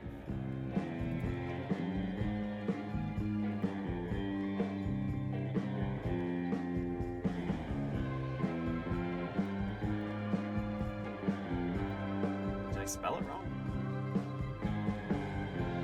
Unidentata. Yeah, whatever, it's not on Wikipedia. Interesting. There might be an antiquated clade name, or it might be... I don't know. Weird. This also doesn't make sense, because geckos are a kind of squamate, and this just says... So this is wrong. Like, there's an error in here. Huh.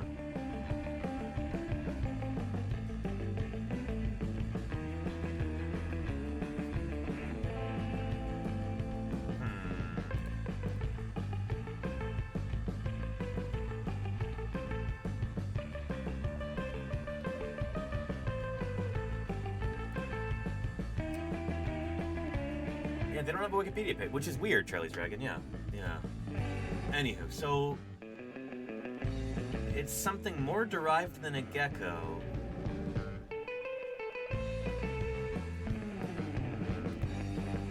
Strange.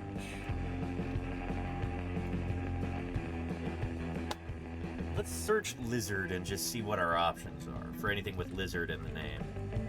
It's Komodo dragon, that's a varanid.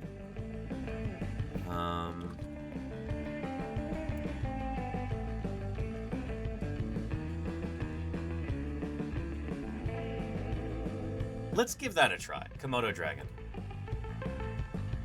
And, okay, it is part of Toxicophora.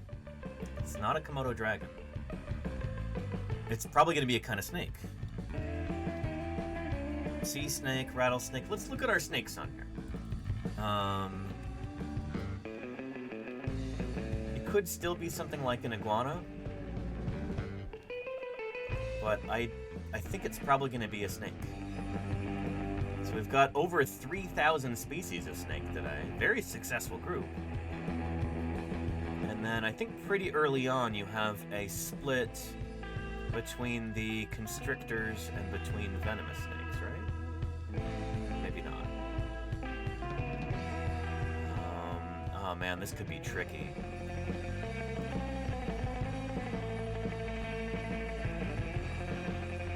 Let's try boa constrictor. See if that gets us anywhere closer, or maybe... Let's try rattlesnake, actually.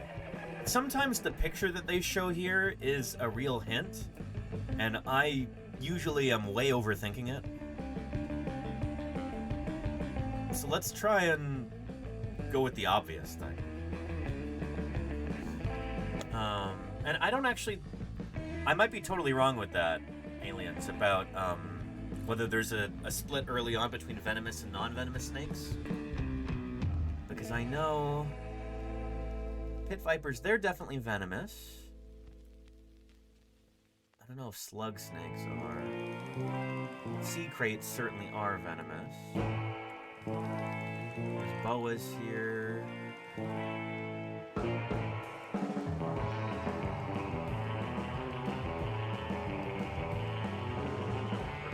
snakes venomous?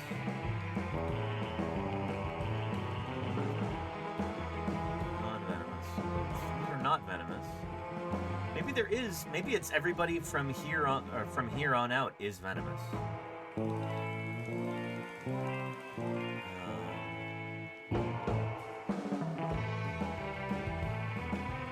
Huh. Yeah, I don't know. Weird. Anyway, let's go with rattlesnake. Let's see if that gets us anywhere closer. Okay, it is a snake, but it's not a rattlesnake. Interesting. So the most exclusive evolutionary clade that includes our mystery animal and rattlesnake is just snakes. So what that tells me is that it could very well, it's got to be some kind of constrictor. Let's try boa constrictor, right? Okay, it's part of the boa family.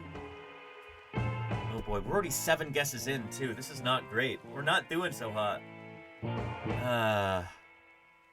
Yeah. Boa constrictor. So it could be. Let's see here.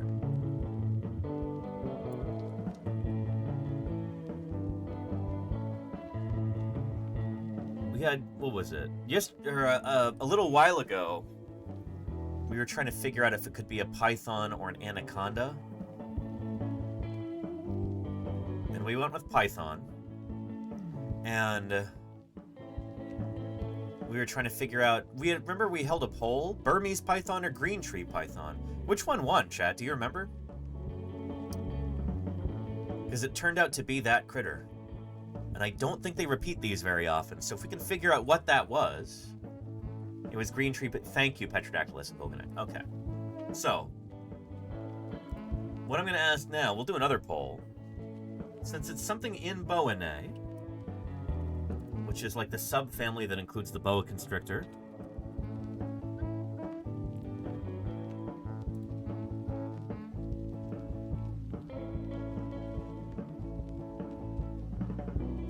Synonym of Boidae. Okay, whatever. So that's boa constrictors. That's pythons. Is the anaconda in this clade? Yeah. Okay, the anaconda is in this clade. So I think it's either going to be an anaconda or it's going to be a Burmese python. And so I will leave this to you, chat. Let's do a poll here. What do you think it should be?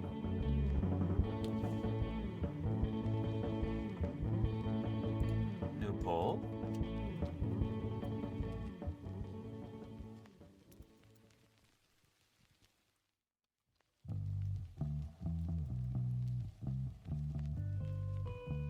Go. Anaconda or Burmese python?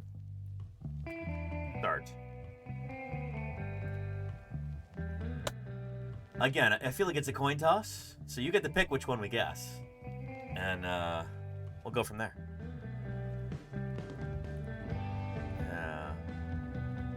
You already did this. Oh, Petrodactylus. Okay, okay. I appreciate your integrity there, Petrodactylus. Good stuff.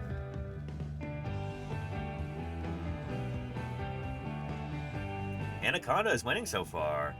Well, well, well. You got it in 2 guesses? Holy cow, Petrodactylus. You probably started with a snake, didn't you? Huh.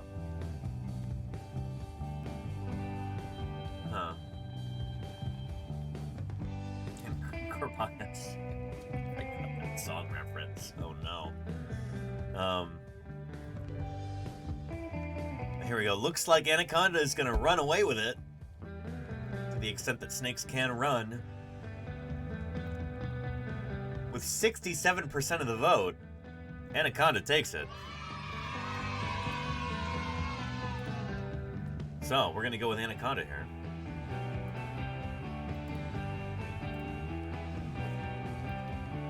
Get you, Burmese python. Anaconda. There we go. Hold on to your butts. Let's try it. And that's it! Well done, chat. You didn't steer me wrong. Appreciate that. Saved me a guess there. We got it in 8 guesses, which is not ideal. It's really not. That's gonna bring our record, our average up, I think. Let's see. Average guess is 5.4. I had it at 5.3 earlier.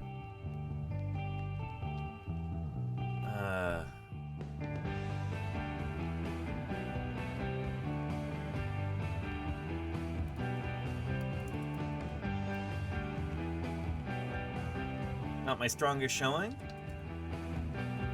but not terrible either. Okay. Yeah. We've gone deeper into the family tree. I guess so, Charlie's Dragon. I feel like there were some issues there.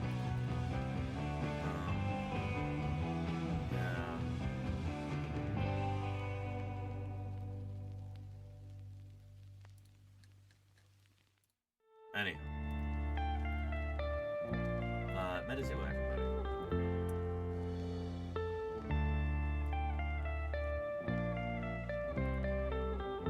Before I forget, Alexander Morrison, I was going to show you this. Got to go on a little trip to the Oakland Zoo this morning, which is nice. And, check this out. Have I showed you this before? Anyway, here it is again today. Sarcosuchus. Super croc in the... Well, not in the flesh, but there's a cast of Sarcosuchus fossils. Sarcosuchus imperator. It's always lovely to see this at the Oakland Zoo.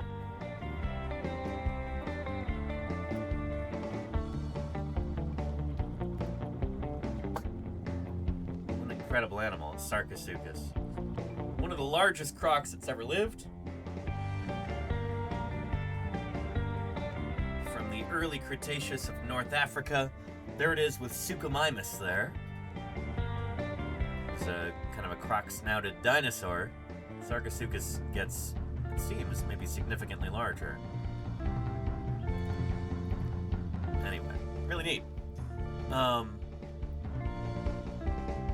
It just had one leg. Well, they kind of have it built so that the rest of it is going into the outcrop. All articulated. It's pretty funny, actually. But yeah. Uber Tomastoma. There you go, Alexander Morrison, yeah. Yeah, we had that, and also...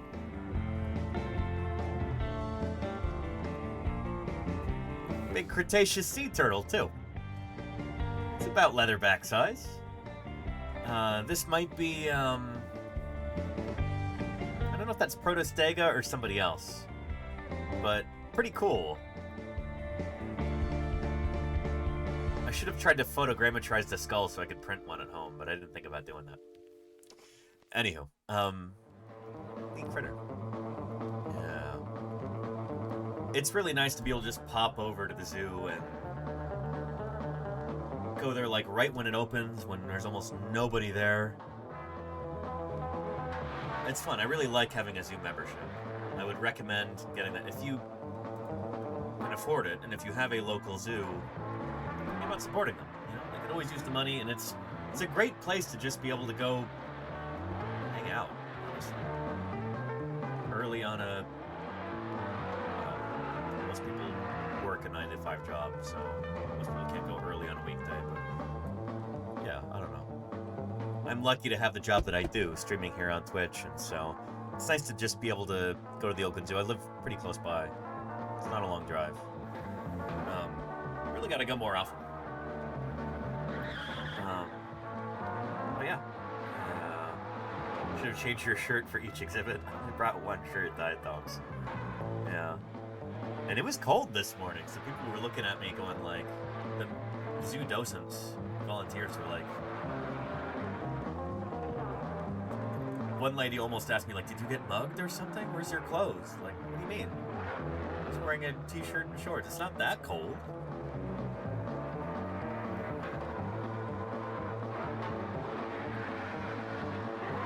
Anyhow, it's not the sunniest day today either. Here's a live view of San Francisco Bay here. You can barely see the Golden Gate Bridge there because of all the fog. Can't even really see the city. Here's Berkeley down here. Yeah, a little overcast. Slightly gloomy today, but I like it. We get a lot of sunshine here in the Bay Area. Anytime we've got fog and clouds, it's almost out of the ordinary. It's almost kind of nice. I appreciate it. Yeah, it ain't too bad it's a sociopathogen. There you go, yeah. Yeah. Anyhow. And matching turtle shirt. Oh, I got you, Diatoms. Yeah. Yeah. Yeah, anywho. And Ryu Spitfire, did they have a question earlier? Why is it speculative evolution, also in paleontology, most commonly assumed that female would be the one laying eggs or giving birth? Because in the vast majority of, like, there's very few cases of males giving birth. In fact, the only one that I can think of off the top of my head is seahorses, where the males will give birth. You know, in biology, like male versus female, these are things that can be a lot more wishy-washy than I think a lot of people realize. In biology, oftentimes, it's not even gender. Gender is a human construct. Gender is only a thing that people have. It's a social construct. But biological sex, male or female, or sometimes there's kind of in-between sexes. Sometimes there's more than three sexes. But generally, male and female, these are like semi-arbitrary terms that we've come up with. But when we say female, we're usually referring to the one that produces the large gametes, eggs. And when we say male, we're referring to the ones that produce sperm. So, like, by definition, females produce eggs, males produce sperm. It's not to say that this is like a rigid binary, because it absolutely is not. You've got a lot of species that will actually change sex through ontogeny. So, like, there's certain species where they're all born female, and only those few individuals that are very successful, that manage to reach a certain size, eat enough food, claim a large enough territory, they transition into becoming male. Their bodies start to produce certain hormones, and then they go from producing eggs to producing sperm instead. So things like the California sheephead wrasse,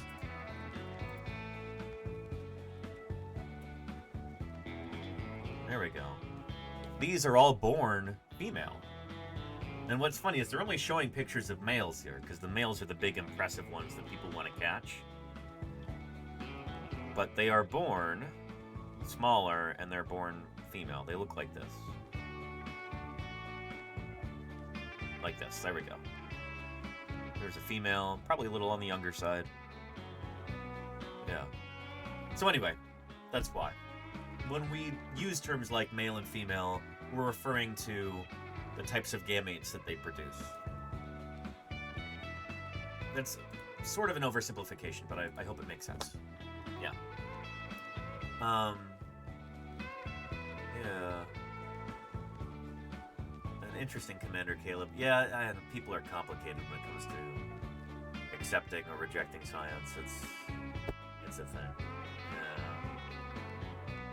Yeah. Anyhow. Yeah. And Petrodactylus, yeah, here, let's look up a little video about seahorse reproduction. Because the female still produces the eggs, and the male still produces the sperm, but she produces eggs, and she shoves them into the male's body, and he fertilizes those eggs internally with his sperm.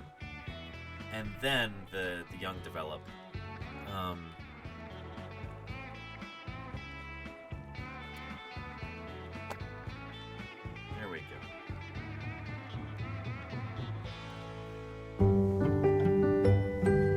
dad-to-be has a surprising secret. His potbelly isn't from eating too much. He's actually pregnant. Yep. In seahorses, it's actually the males that get pregnant. So the females provide the eggs to the males, which they store inside their brood pouch. So yeah, the female produces the eggs. That's why we call her the female. And she's producing those large gametes, those large sex cells. The large ones are eggs, the small ones are sperm. She's producing the large ones, the eggs. And she puts them into the male's body, and then he fertilizes those. So his sperm will fertilize those eggs inside of his body. It's inside here that the males fertilize their eggs and store them while they develop. This way the seahorse can ensure he's the father, and it also keeps the eggs safe. The males hold the babies for up to 25 days before he releases them into the water, and they can give birth to around 1,000 offspring. But due to predation and the young not being able to swim very well, only a few per 1,000 actually reach adulthood. Wow. So here's a video about that. Here's a link. There we go. Yeah.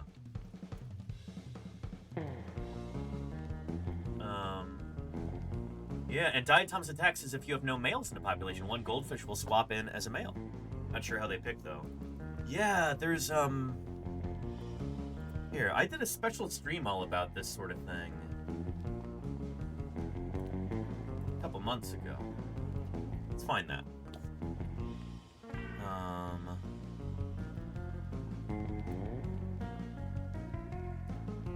There we go. Yeah, so I was talking about all kinds of different examples of like dinosaurs. Interesting examples from the animal world where, well, just here in the background here.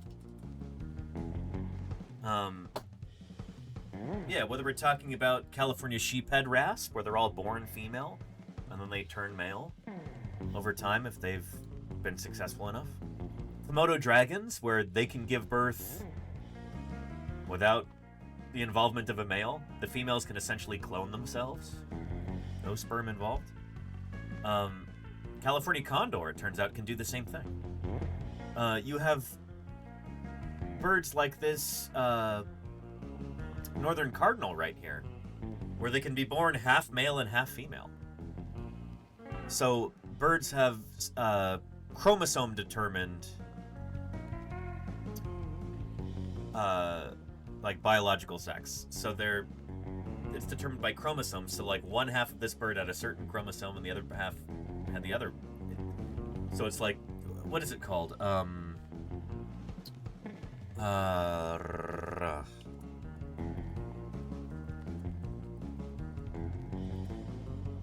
Bilateral genandromorphy is what it's called. There we go. Yeah. There's lots of... Well, this is not particularly common. But there's lots of examples like this in nature of different critters almost kind of laughing at the idea of our strict definitions of gender that we have as human beings. It's like nature doesn't work that way. It's so much more messy and complicated and interesting. Sea turtles, their sex is determined by the temperature of the nests. There we go. I'll show you a video about that. But yeah. Didn't realize Komodo dragons could do that? Yeah. What do we call that? Why am I having such difficulty remembering these things today?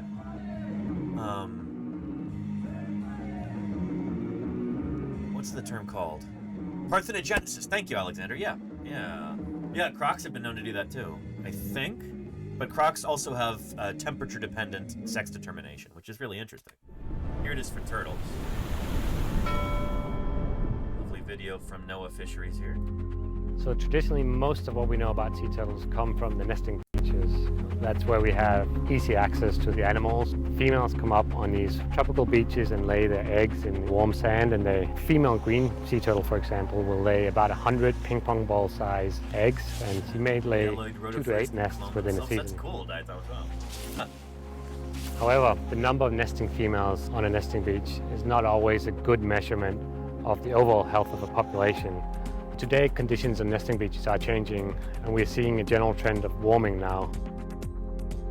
One of the really interesting things about sea turtle is that their sex is determined by the incubation temperatures of the eggs, with cooler temperatures producing more males and warmer temperatures producing more females.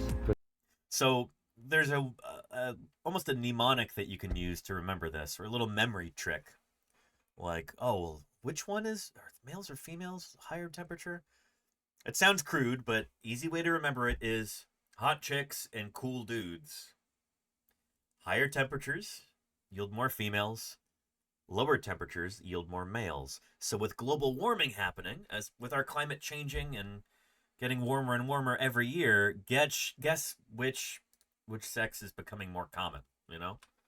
Eggs, with cooler temperatures producing more males and warmer temperatures producing more females. With only a few degrees can really alter the sex ratios of turtles' hatchlings. We don't know a lot about sea turtle sex ratios, so it's really important to get that data to help us determine the abundance of the population, the sex ratio, the survivorship of different sexes. But figuring out the sex of sea turtles is not easy. One of the big challenges that we have is that there's no physical characteristics that can be used to determine the sex of a sea turtle until it reaches sexual maturity. So yeah, like, it's funny, when I was watching this video the other day, he says, well, there's no external means of determining, no physical characteristics that tell, and I was thinking, well, actually, you could look at tail length and the males have longer tails than the females do, and I was thinking this before I let him finish the sentence. Is not easy. One of the big challenges that we have is that there's no physical characteristics that can be used to determine the sex of a sea turtle until it reaches sexual maturity, which is when the males develop a longer tail than the females. Yeah. Most studies rely on measuring the temperature of nests to which is funny because, like, when you see like plastic models of sea turtles, they're almost always females, which is interesting. I've got 3 different leatherback turtle models here. Actually, make that 4 with the bobblehead. Here, check it out. I've been collecting these lately for a project. When we do a special interview stream with Scott Benson on the 28th, leatherback turtle researcher, I want to maybe ask him if he'd want to do a tier list where we get a bunch of leatherback turtle models that are commercially available and some that aren't, like the bobblehead that I made here, and ask him to, like, rank them on a tier list. I think that might be fun. But anyway, notice the shortness of the tails on all these guys, or gals rather. The tails, like, barely reach past the end of the carapace. So there's the tail there. And, yeah. So we're, as landlubbers, as terrestrial creatures, we humans, the sea turtles we're most familiar with are the ones that come up on the beaches, you know? Those are usually the females, because they're coming back to lay their eggs. And that's reflected in even, like, the plastic models that we have. Or, like, it's almost always a depiction of a female because the tail is short. It's an interesting bias there that I think not a lot of... I've not thought about until recently, at least. I'm not going to say not a lot of people think about it. I've only recently realized this, and I thought it was interesting. So, yeah. Yeah, interesting, good to know, says Scarlet Dragon. Yeah. Yeah. Let's continue. Estimate the sex ratios that would have been produced given those temperatures. Another approach is to look at... Death Size, thanks for the follow. Welcome to Paleontologizing. Good to have you here. Yeah. And Petrodactylus says, no, that's exactly what I'm saying. Yeah, Petrodactylus.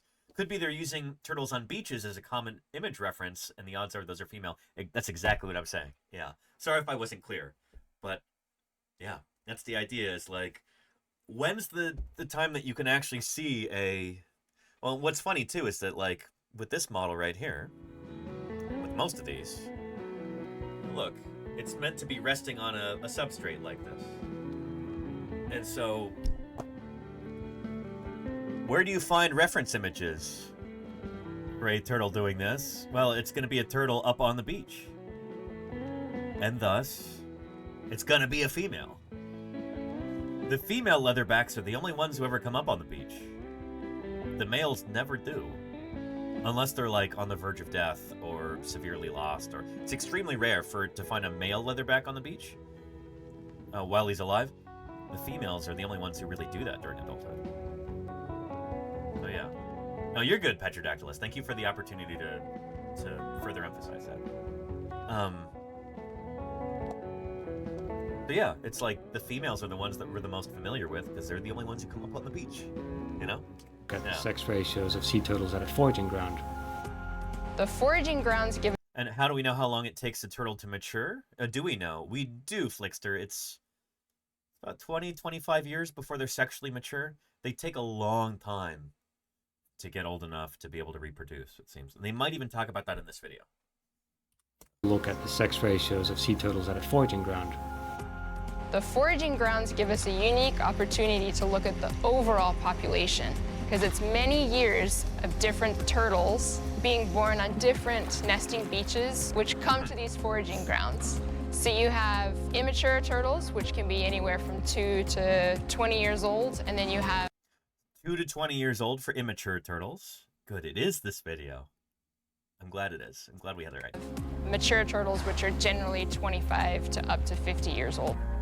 So they're generally about 25 years old before they start laying eggs. You know? So this work is done in strong collaboration with the Australian government, the Queensland Parks and Wildlife, and the foraging ground that we studied is called the Howard Group. It sits in the northern part of the Great Barrier Reef, and from previous research we've done, we know that 90% of the turtles originate from the two Great Barrier Reef populations, with roughly a 50-50% split. So, and this is interesting because this is the southern hemisphere, remember, around Australia. The further north you go, the closer to the equator you're getting, and the warmer it gets. Keep that in mind. We've got two populations here. One of them is lower latitude, closer to the equator. It's going to be hotter than the other. a typical day in the field will catch somewhere between 70 to 100 green. And how cool is this, by the way? You can't do this with a leatherback. They're too big. But with this other sea turtle species, that must be a green there, I'm guessing? Imagine this is your job, you know? You're a sea turtle biologist. You work on these smaller non-leatherback species. Like, oh yeah, we spotted one.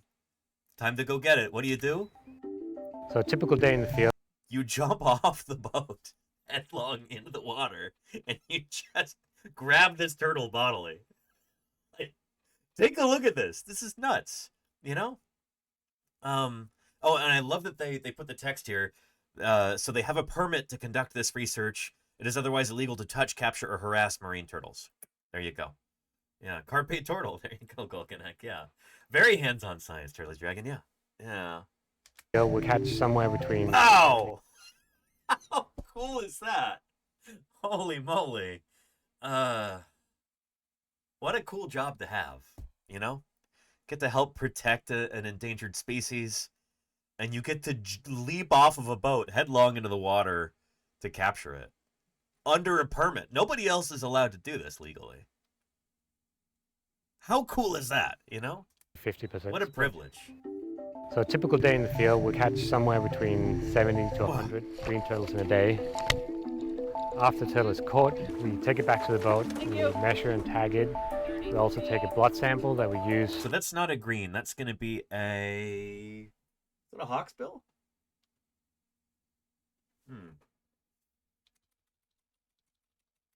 It's got that prominent beak there at the front. I think that's a hawksbill turtle. Let's see.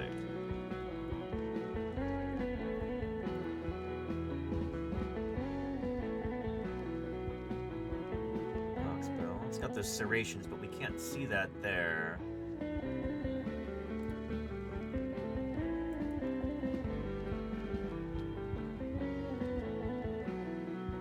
That's not an olive ridley. That's got to be a hawksbill. Yeah. We take it back to the boat with green turtles in a day. One more time. So a typical day in the field, we catch somewhere between 70 to 100 green turtles in a day. After the turtle is caught, we take it back to the boat, we measure and tag it. We also take a blood sample that we use to find out whether it's male or female. And then we take a small tissue sample that we use for genetics to find out which nesting population these turtles belong to. What's quite unique about what we're doing is that once we apply the genetics and we can estimate the nesting origin of these turtles, we can actually calculate nesting population-specific sex ratios for different size classes. So one of the surprising things that we found in this study was that the overall sex ratios at the foraging ground wasn't that alarming. It was slightly female biased. But it wasn't until we applied the genetics that we saw that the turtles coming from the cooler southern nesting beaches were only moderately female biased, with about 65%. Ooh, so that's a ratio that's pretty workable. 65% female, 35% male. What about up north, though? You know? Like, those males, they can mate with multiple females. Like, that's very workable. They can... It doesn't have to be a 50-50 ratio. They can do just fine to very good with that kind of ratio. But what about up north? Female. However, the turtles coming from the warmer northern nesting beaches, we found this extreme female bias of 99% or more females in the young turtles, which means that virtually no male turtles were born from these nesting beaches. That's a problem. Yeah, that's not good, says Charlie's Dragon. Yeah. You don't want a 99-to-1 sex ratio. You do not want that. So this information was unknown until now. Nobody's combined these techniques before to figure this out. And most sea turtles reach sexual maturity around 25 years old. And the immature turtles that we examined for this study are probably at least 5 years old. So we're thinking that we'll start to see this feminization of the populations coming into full effect in about 20 years from now. Shoot, so that means there could be a huge population crash in about 20 years. You know? It's an issue. However, a few male turtles really goes a long way. Because male turtles are polygynous, which means that they can mate with several females. It's important to remember that. And the closed caption has got it's polygynous, not polygamous. Polygamy is like plural marriage, like, you know, early Latter-day Saints and all that. Polygynous, Polygyynous, polygynous is what he said. That means just, yeah, like multiple partners. There you go, Spartan. They've been around for 100 million years. They've outlasted the dinosaurs, and they've adapted to a changing climate through that whole time. However, the climate is changing faster now than it has ever. And so the questions that we're all asking is, will it be able to adapt, and will it be able to adapt fast enough? And I certainly hope so. Now, hang on a second. Mega Oryx? Holy moly. Gigantic dinosaurs attacking our What? A dinosaur? What? Thank you, Nega Oryx, for the raid. Welcome to Paleontologizing. And Dragon Tears and Red Flame, thank you so much for the follow. Extraordinary group of animals that have ever appeared on this planet. The dinosaurs. Really appreciate the raid, Nega Oryx. How was your stream? I hope it was excellent. Everybody just joining us, let me introduce myself real quick. Thanks for dropping in there, beloved Jasmine.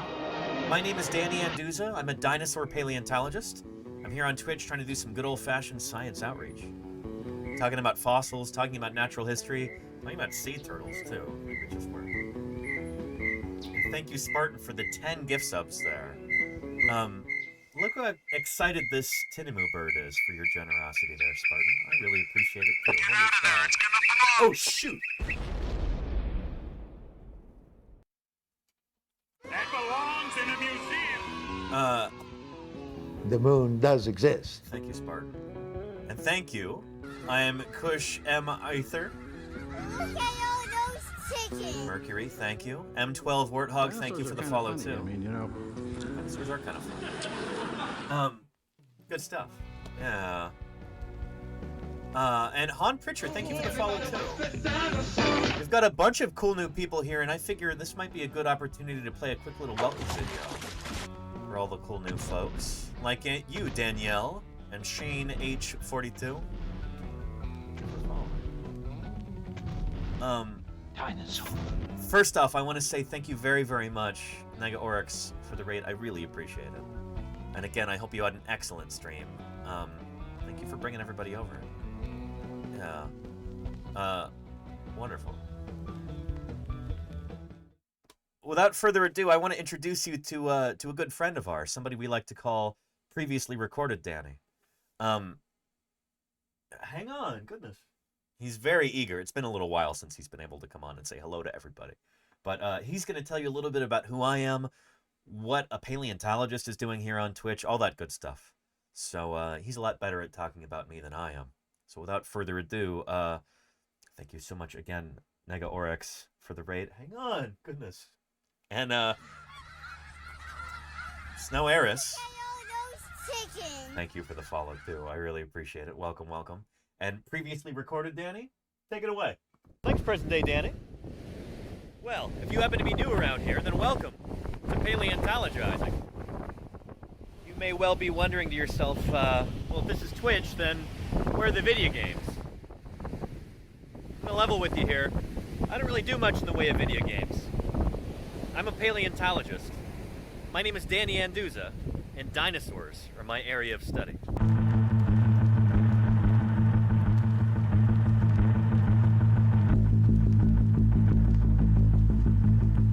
But how in the world does a paleontologist end up on Twitch? Well, you're about to find out. When I finished high school, I moved to Montana and immediately started work at Museum of the Rockies, which at the time was an unparalleled powerhouse of paleobiology. That program was built by this guy.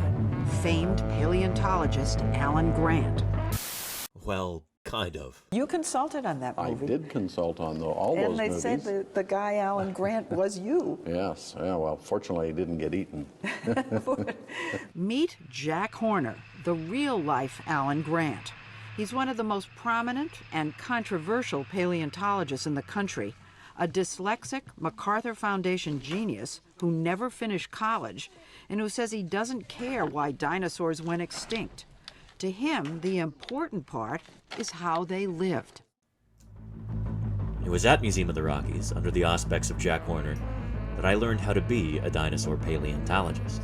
And a huge part of that I learned by working with Jack's final graduate student, a guy by the name of Denver Fowler, who would later go on to become curator of the Badlands Dinosaur Museum. Working with Denver, I did summer after summer of fieldwork in the remote Badlands of Montana.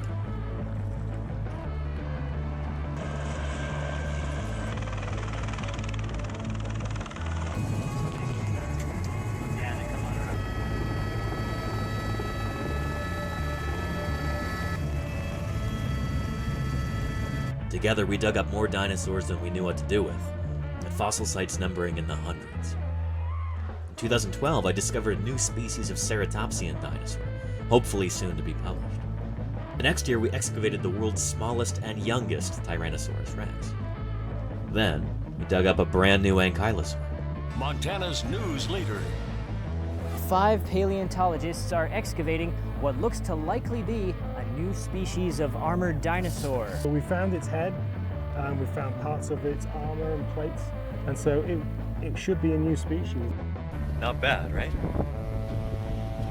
Well, anyway, much like my fieldwork, my research also focuses on dinosaurs.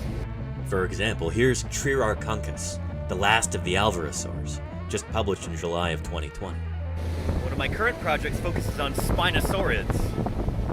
I can't really talk too much about that until it's a little bit closer to publication, so stay tuned for that. Anyway, let's get back to how I ended up on Twitch. A couple years ago, things in Montana were declining rapidly, so I picked up and moved on to greener pastures. I'm so glad I did. And with that new perspective, I also realized that I have very little patience with the soul-crushing bureaucracy within academia. So for the time being anyway, I decided to take my career in a slightly different direction. I got hired for a job in early childhood education. As a teacher, I get to have a positive impact on kids' lives, to help them find a passion for science.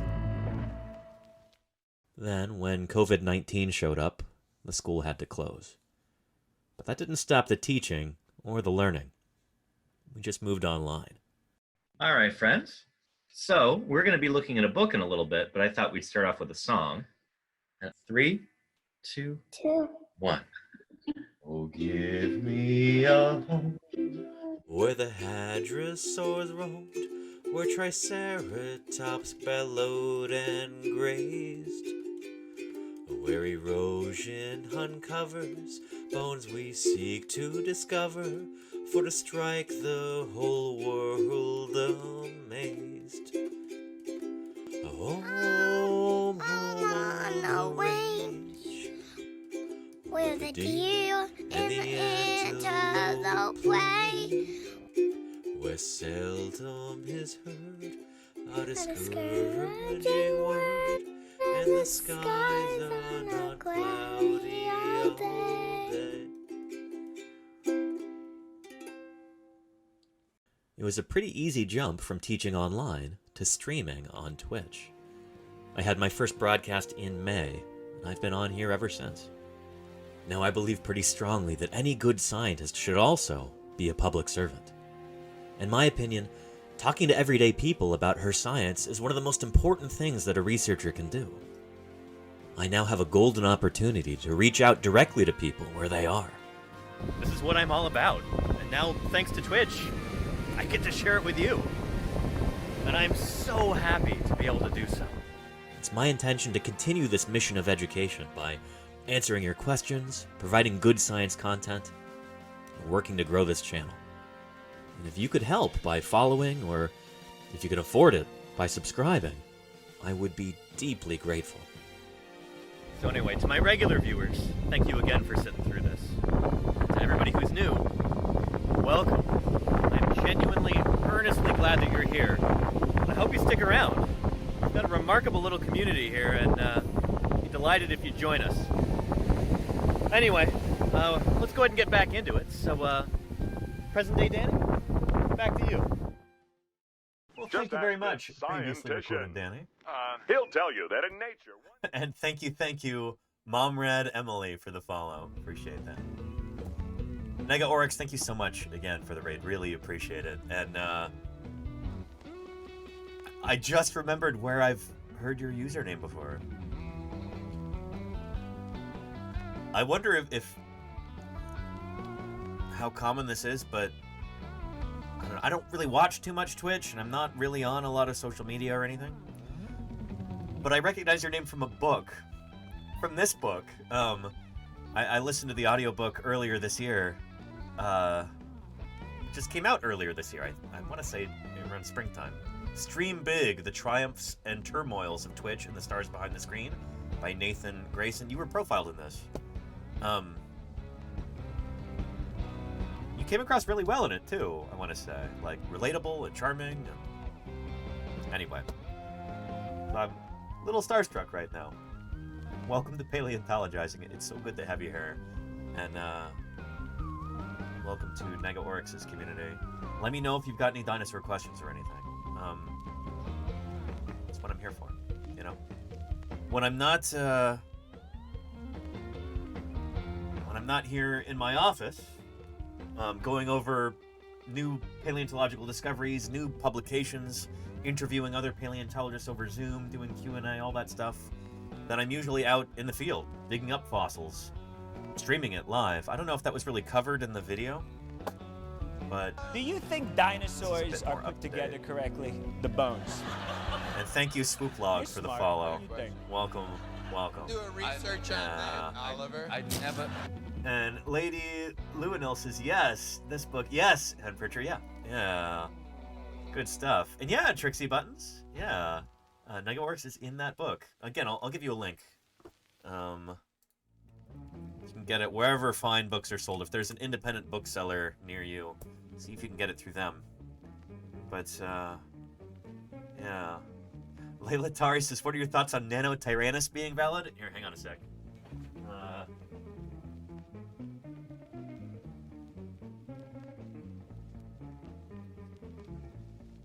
Oh, you mean this dinosaur right here?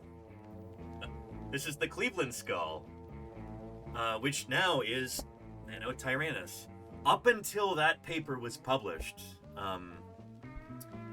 Napoli and Zano's paper, I was convinced that this is a juvenile Tyrannosaurus. But they provided histo data in that, histological evidence, the growth rings from the bones showing that it was full grown, or near to it, at least. So it's almost certainly a different dinosaur than T-Rex. I was shocked. And we did a special stream about that. Let me find that clip. Because I was on Team Ontogeny for all that, you know? So I was trained at Museum of the Rockies. And so, yeah, it was not the most...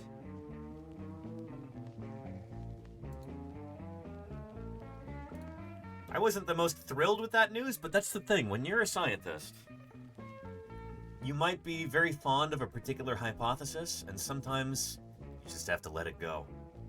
And be happy that even though you were wrong, you're still discovering something new and exciting about the world. And so that's what we did here.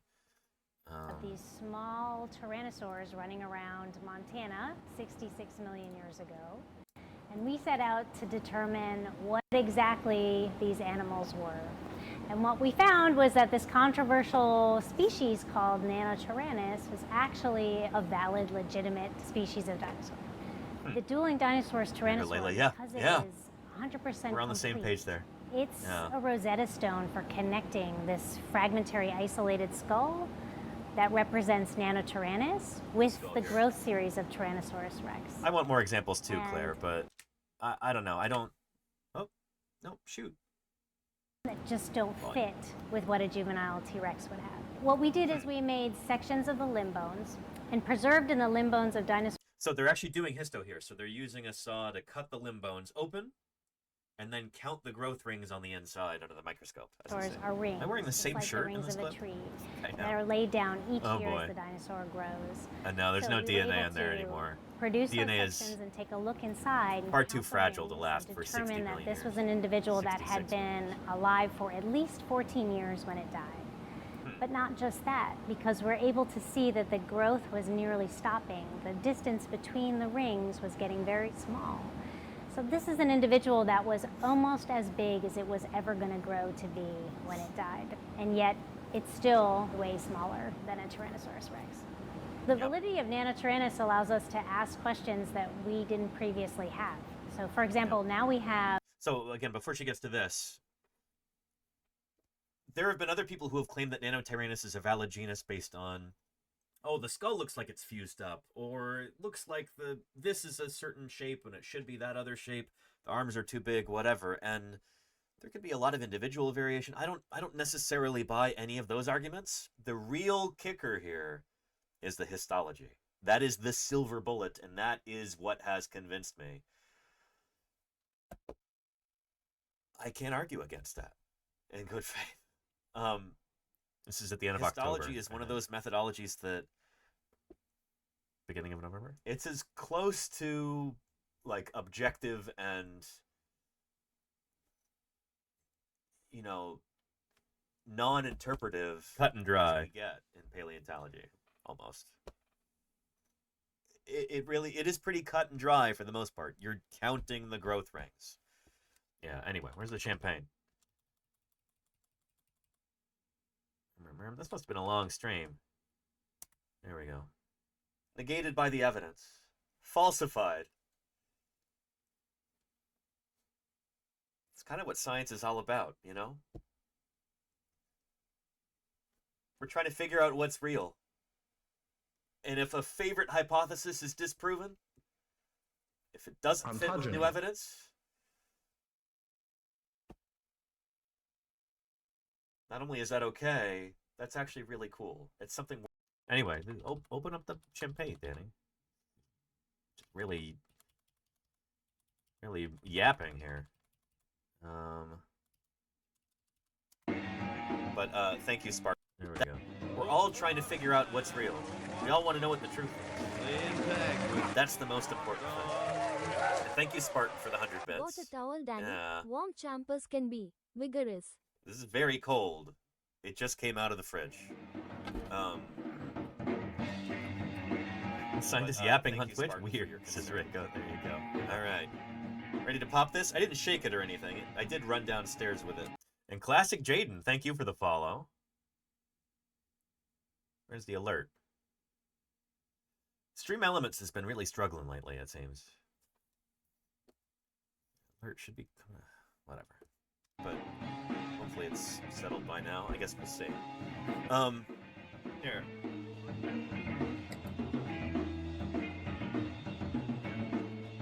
The surprises in dinosaur paleontology and to the validity of Nanotyrannus. Which I'm not the happiest about, but you know what? Let's get happy about it. Cheers. Let's open this thing up. Alright. Anyway, this is fun. There we go. I gotta pour this like a bartender. Reduce the froth. There we go. Well, the science. Anyway, one more quick video before we get back into what we were talking about. For all the new folks, some more up-to-date and much quicker. Jurassic Park. Oh, hang on. Digging up dinosaurs is hard, frustrating work. Thank you. It takes months or years, so leave it to the professionals. Welcome, welcome. Good to have you here. It's Danny Anduza. I'm a dinosaur paleontologist, and this is Paleontologizing. So this is the little video that I made for,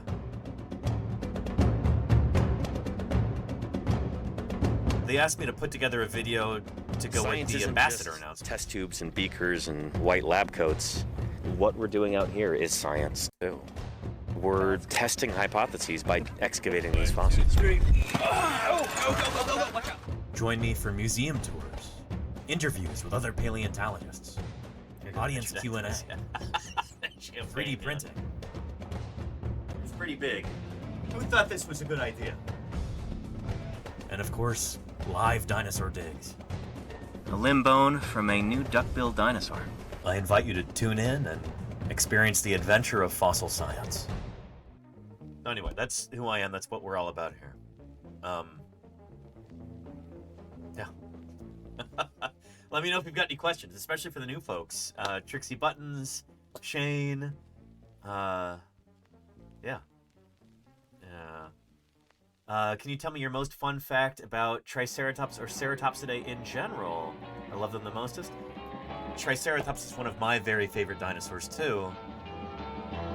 I've dug up a lot of Triceratops over the years. In fact, that's the one dinosaur that I've dug up the most of. Unless maybe you count individual teeth of Leptoceratops.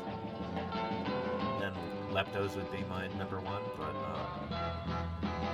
I feel great for those.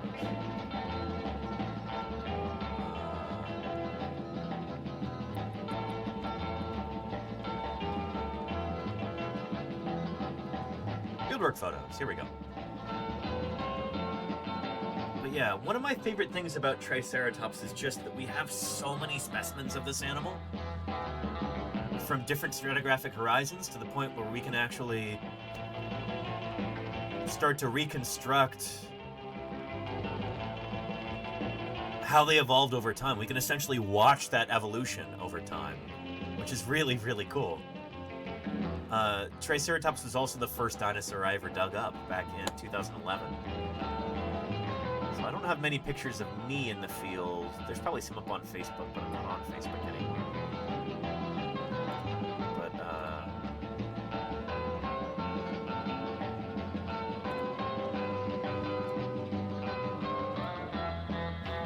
here we go. There's a crummy cell phone picture with my flip phone from 2011 of the Yoshi's Trike Quarry. This is out in Garfield County, Montana. Huge quarry here.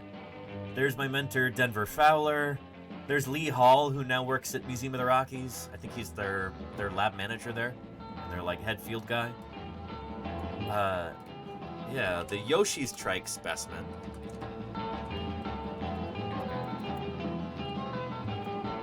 The specimen from this site. Here's me with the a cast replica of the skull of this critter before it went up on display.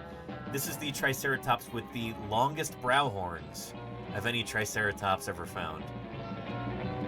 And it was one of the first dinosaurs I ever dug up, way back in 2011.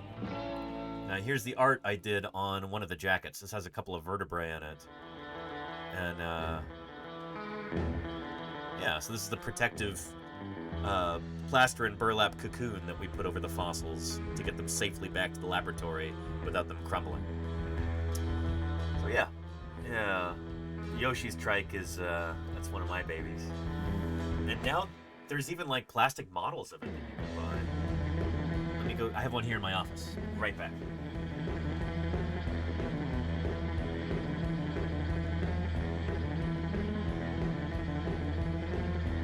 Get this from Eofauna,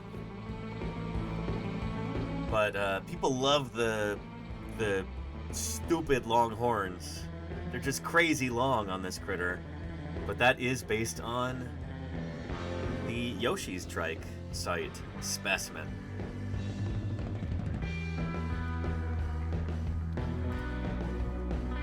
And that's this same one right here.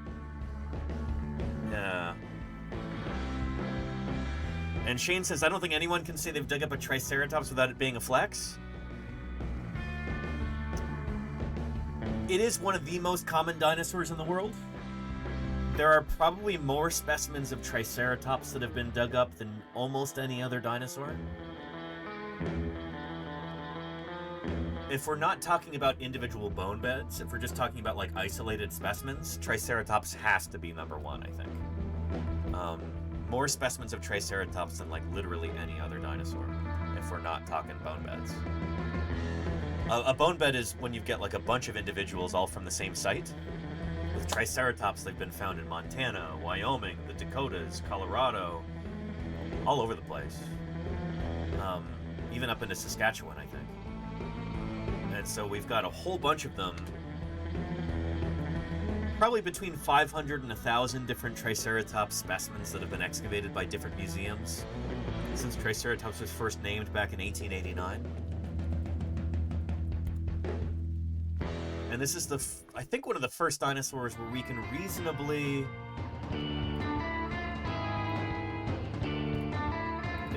say that we can actually watch their evolution over time. Because we have Triceratops from a bunch of different stratigraphic horizons. So from the lower Hell Creek, from the middle Hell Creek, and for the upper Hell Creek, we've got Triceratops for all of these different stratigraphic horizons. So these ones might be as old as like 67 million years ago. These are in the middle, and then 66 million years ago is when the asteroid hit.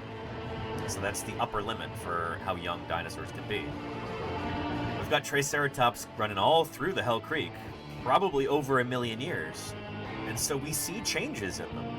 Like once you take these specimens and then you lay them out from top to bottom, where they came from in the rock record, you can start to watch them evolve over time, which is so cool. Like the the nasal horns get bigger and chunkier.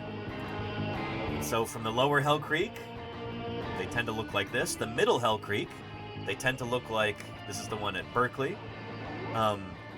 Yoshi's trike is also from the middle. And then the upper Hell Creek, the brow horns get shorter, the nasal horn gets longer. You can't really do this for really any other dinosaur with this level of confidence. So Triceratops is really special in that regard. It's, as far as I know, the only dinosaur where it's pretty uncontroversial that we see what we call anagenetic change. So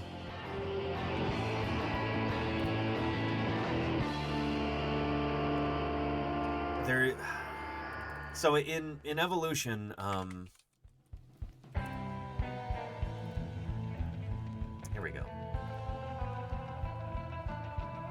I need to like redo this image with the proper speciation, not specification. Yeah.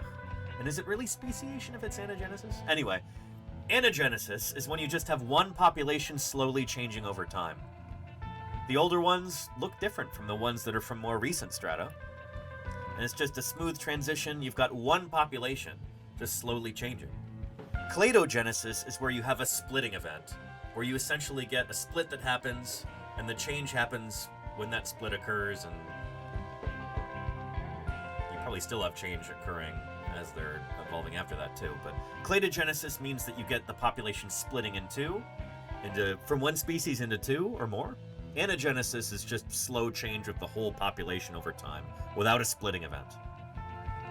That cladogenesis, that splitting event can occur because the habitat fractures. Maybe there's a big river that forms in the middle of the habitat, and then the critters on either side of that river can no longer reproduce, so eventually they become different species. Something like that. That's what we call allopatric speciation. That can be one of the mechanisms for cladogenesis like this. So yeah. Anyhow. Yeah. With Triceratops is the only dinosaur where we've got good evidence of anagenesis. You need a lot of specimens to be able to demonstrate this, enough to satisfy certain paleontologists. Triceratops is the only dinosaur when you can really say this with a strong degree of confidence and not have people yell at us, essentially. It's a cool paper. This one here. I'll share it with you. So my old boss, Denver Fowler, is one of the authors on this paper.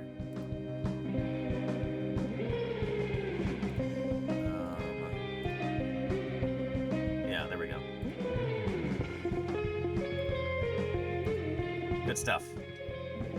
It's open access, so you can read it yourself without a paywall if you'd like. Open access.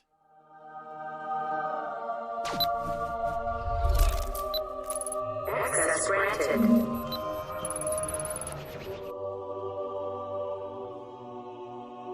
So you get enough specimens, you line them all up stratigraphically where they came from in the rock record, and you can start to see those trends over time. It's super, super cool. Again, Triceratops is the only dinosaur where we can do this with like 100 specimens or something, you know? Super cool. One of the things that makes Triceratops really special. Yeah. I knew they were more common, but I had no idea there were so many found. Yeah, Shane, it's impressive. Yeah. And Crimson says, are they Hortus or Prorsus? So that's the thing, is that these ones in the lower, and even like the lower part of the middle, have been called Triceratops horridus. This one, we could probably give it a new species name, the one from the middle. So this is like the Yoshi's trike specimen. This is the one that's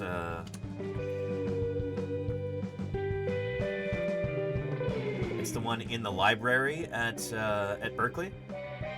So I might see this tomorrow before stream. This is in like the public space in the biosciences laboratory. You can go see this. That one in the middle is this might even be the Triceratops specimen that the trike design from Jurassic Park is based on. It's very similar looking. So I wouldn't be shocked if they modeled it after this particular specimen.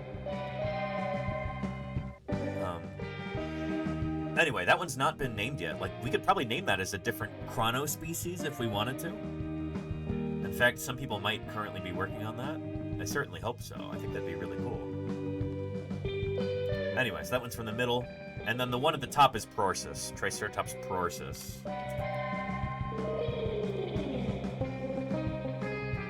So Triceratops is the genus, Prorsus is the species. Prorsus tends to have kind of shorter brow horns, really pointy, long nasal horn. It often has a shorter frill. There can be a lot of individual variation and ontogenetic variation, but you see that long nasal horn like that, and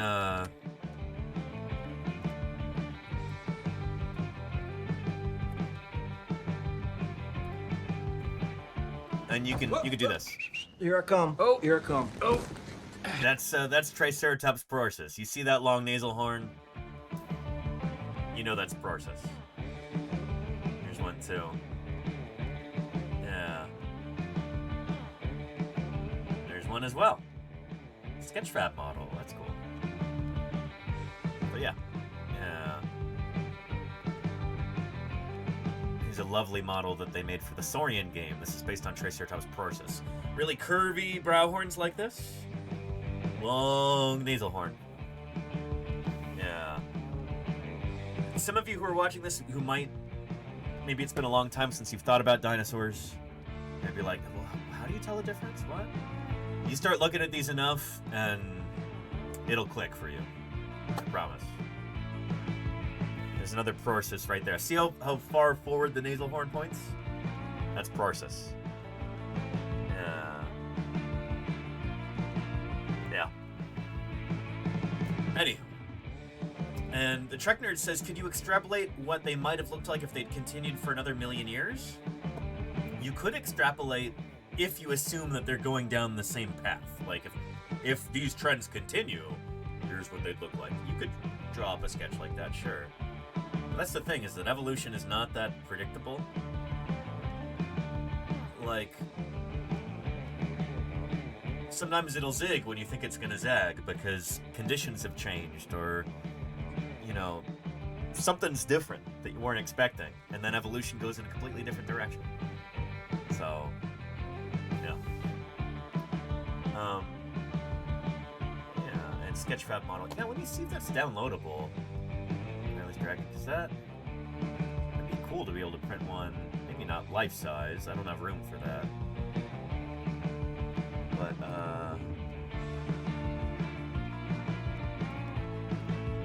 let's see. Is this downloadable? It is not. But yeah, you can see this one has been laterally compressed. So when this skull was discovered, it must have been lying on its side for 66 million years, and all of that time and the pressure of the overlying rocks squished it from side to side, which is why it looks so skinny like this. Yeah, taphonomy, exactly, Alexander Morrison. The same one at LACM, the Los Angeles Museum, or rather, sorry, NHMLA is the new term, but there's their Triceratops, and it's also squished from side to side like that. Dorsoventrally compressed. Or, excuse me, laterally compressed. Dorsoventral is top to bottom, laterally is side to side. So yeah. But yeah. Yeah. And Snow Denchi says it's like telling black cats apart. They're the same until they aren't to you. Yeah. And Flickster says, any idea how they became the most common defense birth rate? I'm not sure I understand your question, Flickster. Could you rephrase that? I don't think I understand what you're asking. Yeah. Oh, and Disaster Cat, good question, says in cases like the small T-Rex, but we no longer think it's T-Rex. We think Nanotyrannus. It's a different species from T-Rex, different species of Tyrannosaur. That's the current thinking. Is the possibility of something like dwarfism in that particular specimen something that's considered or investigated? How do you tell the difference between different species versus like growth disorders? So you look at the histo in that case. So the growth rates. We've got different ways of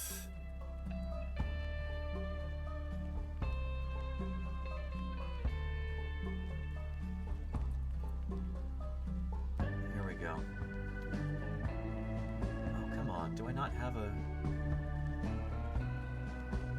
It takes forever to load.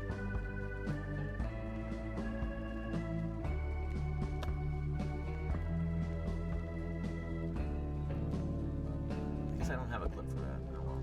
I could pull up the one with Holly.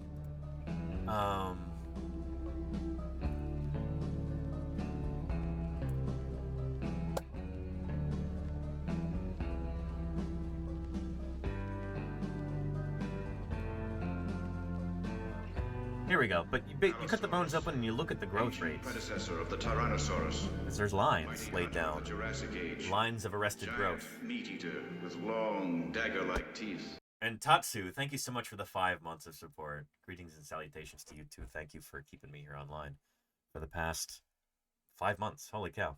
So here is Holly Woodward, who is a colleague of mine. So she was at Montana State at the same time that I was. She studied under Jack Horner, got her PhD under him. And she is one of the world's greatest dinosaur histologists. Really lucky in getting to do this. Before I went to Australia, only one polar dinosaur from Australia had ever been histologically sectioned before. And I increased that sample to 12. So that doesn't sound like much, but for paleontology, that's a nice sample. And then more recently, I've been looking at T-Rex. So I do have a prop here of, this is a slide of a juvenile T-Rex, the tibia. So I think that's Jane, actually. All the brown is bone. And it started out... So Jane is now actually considered Nanotyrannus, at least for the time being. We'll probably hear more about that, but yeah. As a block, so I take the bone, I embed it in a plastic resin, and then I take a thin slice out of that resin. The resin is basically there to keep the bone from crumbling. Then you glue it to a glass slide, you polish it down, and then it's so thin that light can pass through. You can put it on the microscope, and the picture I have on the monitor behind me is actually a piece of dinosaur bone. So that's the process. And so you get that crazy coloration with the polarized light. It doesn't look like that when you just look at it on the slide, but you put polarized light through it, and it helps you differentiate the different bone cells. You know, the different colors will be indicators of different things. It's really cool. And I've been able to do it and all kinds of cool stuff, including, this is one of my favorites. This is a slice from a T-Rex femur. So that might be Bertha, actually. Histologizing, I guess you could say. Is that a new word? This big T-Rex femur. So that's so cool. I want to get. So you can count the growth rings, essentially. And you can also look at the spacing between the growth rings, which tells you how quickly the animal was growing. And so if the animal has got some sort of a condition like dwarfism, or if it's living through a severe drought and just can't get any food or something, that'll be reflected in the spacing of the growth rings to a certain extent. Like, you'll be able to tell, like, if the growth slows way down and then it picks up a bit more later, you could be like, that's weird. That's not the typical pattern that we see of an animal growing. So if there's some sort of a condition that the animal is suffering from, like we had somebody asking, there should be record of that in the histology, in those growth lines in the bones. You should see evidence of that. And there is still a chance, I suppose, that Nanotyrannus might not be a distinct taxon. It might just be a juvenile T-Rex. It's possible. I was talking with Thomas Holtz about this at SVP. He's like, yeah, it's possible that could still be the case, but man, it would be weird, you know? That's not the most parsimonious explanation right now. So, parsimony is a concept that we have in science. So yeah, it's essentially Occam's razor. So like, the more simple an explanation is, with the fewest variables, the fewest crazy things you have to throw in to get it to work, that's probably the correct answer. So if you have to come up with all kinds of caveats and weird special things going on, it's probably not the best explanation. You know? So in order for Nanotyrannus to be the same thing as T-Rex, we would need some crazy stuff going on. And that's probably not the case. It's still possible, and we still don't have, you know, as much evidence as I would like, but right now the most parsimonious answer, the one that's the simplest, is that they're just two different kinds of animal. Two different species, two different genera. They're tyrannosaurs who are related to each other, but they're not the same species. So yeah. Anyhow, yeah. Look for a horse before a zebra type thing. Exactly, Snowdenchi. Yeah. Yeah. Good point. Yeah. Yeah, so what Snowdenchi is saying is, like, say you see some hoof prints in the snow, let's say. And they look, you know, like the tracks that a horse would leave. Say you're in, I don't know, Ohio during the winter. You say, well, we don't know that these aren't zebra tracks. It's like, yeah, maybe, but you have to come up with a pretty crazy story to get a zebra in the middle of winter in Ohio. Whereas, you know, maybe there's some horses in the pasture across the road, and one of them got out, or somebody's riding the horse down a path or something like it's a much simpler explanation than they're just horse tracks, you know. So yeah. Eddie. Yeah, and Layla Tari says, especially because we need to explain the crazy individual variation in Jane, considering she's a different species of Nanotyrannus than the other specimens. So not everybody is convinced that that is legit, Layla Tari. I love that you're asking this. That's phenomenal. Yeah, Scott Williams, who used to be at the Burpee Museum, where Jane is, I don't get the impression he's fully convinced that, you know, Nanotyrannus lethaeus is a real thing. That's the thing, is that we've got to figure out whether or not this is just stratigraphic variation. So like with our Triceratops earlier.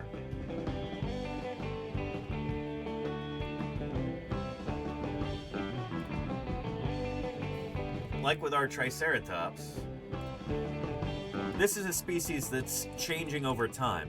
Throughout the Hell Creek, throughout the million or so years represented by the Hell Creek Formation, this species is changing over time. They look different at the bottom than they do at the top.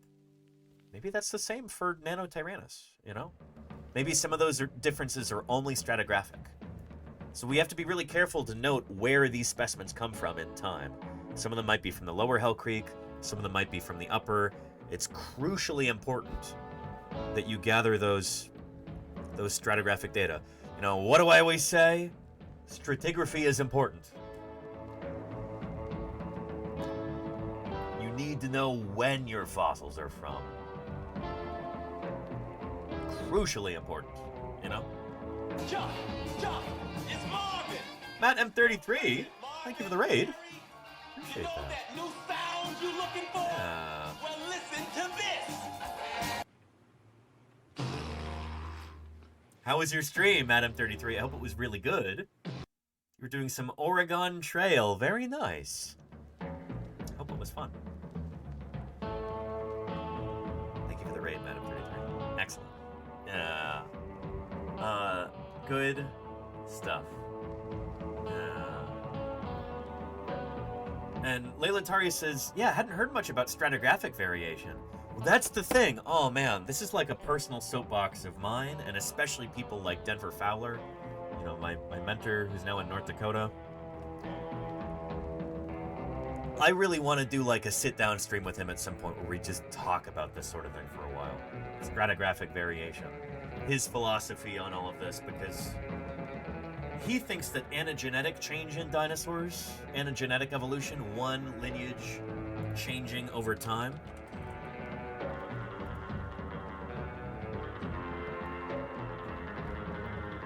like this, he thinks this must be, he thinks it's much more common in dinosaurs than anybody realizes. The default assumption in paleontology is generally this. Like, if you find two different specimens that look a little bit different, it's so easy, bordering on lazy, to just say, oh yeah, must be cladogenesis, you know. There must have been a split at some point, now they're different species. That's the thing, is that anagenesis is very, very difficult to demonstrate, very easy to falsify, but as a result, it could be a much more high-quality hypothesis. In science, the best hypotheses, the best ideas that we have, the most testable, are often the ones that are the most fragile.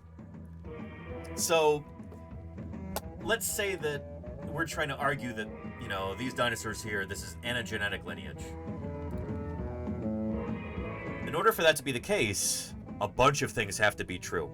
And if one of those things fails, that hypothesis, you have to throw it away. So, like, say that we find one of these teal guys from the same rock horizon as one of the purple guys. Well, then we know at a glance that it can't be anagenesis, because this one's living at the same time as this one. It has to have been cladogenesis. There has to have been a split, you know? Does that make sense? So as a result, that could be a really beautiful hypothesis because it's so easily falsifiable. So if you're studying these guys for decades and you keep finding them in the field, carefully noting where they're coming from in the rock record, you can line them all up stratigraphically, and still this pattern is always the same. You never see the purple guys and the teal guys from the same horizon. They're always separated. Well, then we can continue running with the anagenesis hypothesis. It's provisionally true until it's falsified.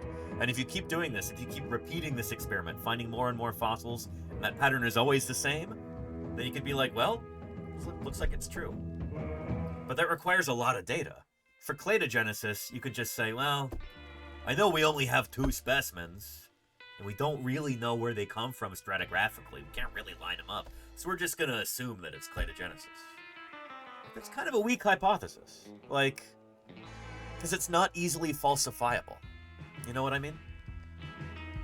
The best scientific hypotheses are the ones that are potentially the most fragile. The ones where it would only take a single piece of evidence to knock the whole thing over. Because if that's all it would take, and yet that one piece of evidence never comes up, shoot, maybe it means that it doesn't exist. That this delicate hypothesis, maybe it's true, you know? Is this making sense? Are you picking up what I'm putting down? Yeah. So yeah. What dinosaur silhouette would you like me to use? Oh, Claire, that's a great question.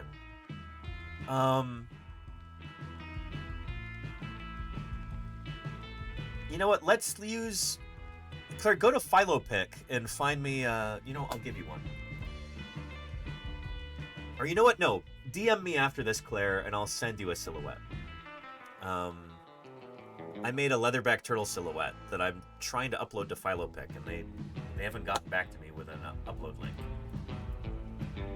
But yeah, that'd be cool. I'd like that a lot, Claire. Yeah. Plus, if it isn't true, you don't hurt your hand crushing. Very funny, diatoms. Yeah. And Conceit, that's an excellent way to put it. Yeah. Conceit says, what I'm hearing is, if you dare to make the more risky proposition, it implies you have enough research to know it's a calculated risk. Sort of, yeah. It's like, in science, you gotta put your money where your mouth is, you know? It's kind of a big risk, big reward kind of thing. Is that a good analogy for this? Maybe not. But anyway, cladogenesis, it's just safe to assume most of the time, because, like, in many ways, it's not really very falsifiable. It's like, whatever. I guess we have to assume it's this way because we don't have enough data. But, like, that doesn't mean it's true. It just means you don't have a lot of data, and you're going with the safe answer that's... I don't know. Of course it's going to look like they're 2 different species because you only have 2 specimens, and they're a little bit different. But once you start finding more and more and more specimens, maybe it becomes clear that those 2 different looking specimens, they're just part of a spectrum. And you've got all kinds of gray area in between, you know? So yeah. Anyhow.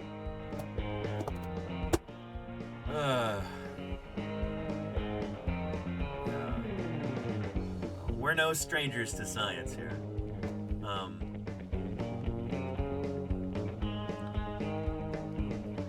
We're going to continue with our discussion.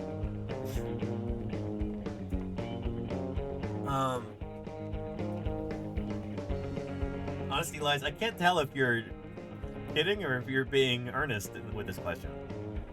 But how did dinosaurs hatch when the egg shell turns to stone so much?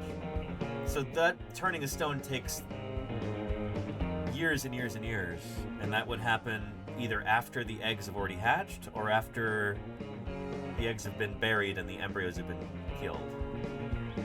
So yeah. So, I'm not.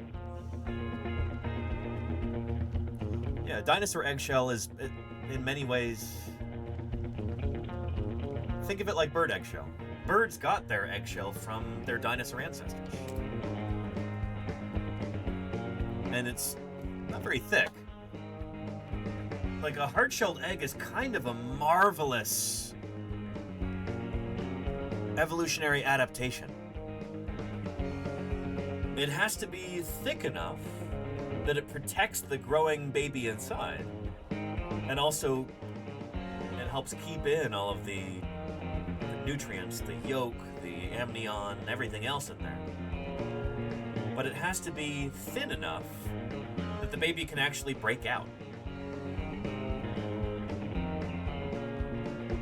And generally, the smaller the egg is, the thinner the eggshell can be, too. So a big, thick egg, it's got to have thicker shell so it doesn't just crunch under its own weight. And that's why there's like a physical limit to how big an egg can get. So I have here in my office the largest dinosaur egg laid by any dinosaur ever. Would you like me to grab it? Here. Chat, some of you already know what critter laid this egg. Here we go. This is the egg of Apiornis.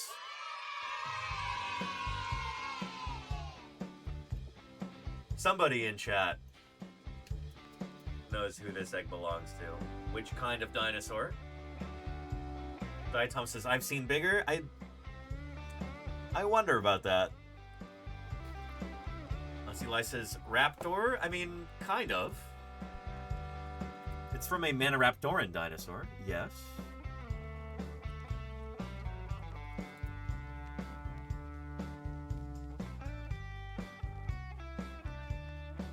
So this dinosaur is called...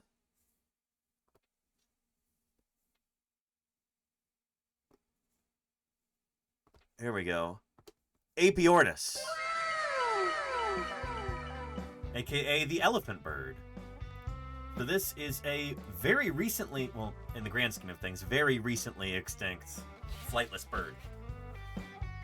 Apiornis, aka the elephant bird, lived in Madagascar up to like 700 CE or something like that. What you're doing? So it's like, I don't know, Muhammad was doing his thing down in Mecca around the same time that this bird was going extinct in Madagascar. It's that recently. Which is nuts to think about, you know? They are incredibly cool animals, Lenina, yeah. And it very well might be that they went extinct because people just kept taking their eggs. But, yeah, they're so cool. So as far as we know, they lay the largest eggs of any animal who's ever lived. And being a bird, they are a kind of dinosaur. So it's the dinosaur that laid the largest eggs. So yeah, super neat. I made a silhouette of one of these guys.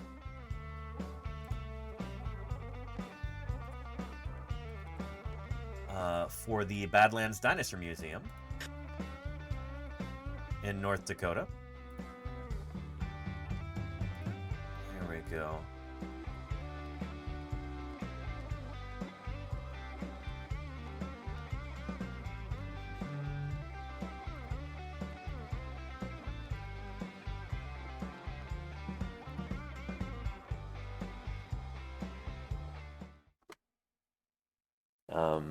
Denver got these. The satellite was cutting out. Stupid Starlink. Ontogeny.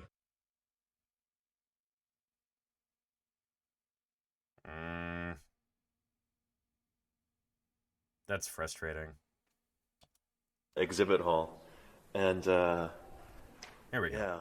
Do you remember what I said, Denver, when we were painting this? You're like, what color should we paint it? And I said, well, whatever you do, don't choose yellow, because everybody's going to call it Big Bird. That's what I call it. That's Big Bird. Yeah. But that is life size. That's Apiornis right there. Yep. The biggest bird that's ever lived. Yeah. And there's its egg right there. Yep. The reason why it's painted that color, and like, I don't know if you said this, but like, this is the brownest building in Dickinson. It's a brown building with brown walls, and the fossils are all brown, and the sand is brown. They even pick brown carpet. So it's just so ridiculously brown. Yeah. I wanted to get some color in here. So I started doing these big silhouettes. But some of them are drawn by Danny, all of them. And sticking a skull on them and sticking them to the wall just to get some color in place. And as we get more artwork commissioned and stuff, we're adding more color to the wall. Yeah. We were really having difficulty with the satellite here. Anyway, here's a link to that VOD if you want to see. But anyway, the reason I bring this up, elephant bird egg like this, is that this is the largest, well, we think that this is probably the largest you can actually make an egg. There's like an upper physical limit to how big an egg can be without collapsing under its own weight. Or you could avoid it collapsing under its own weight if you just make the eggshell super thick, but then that makes it really difficult for the embryo inside to breathe.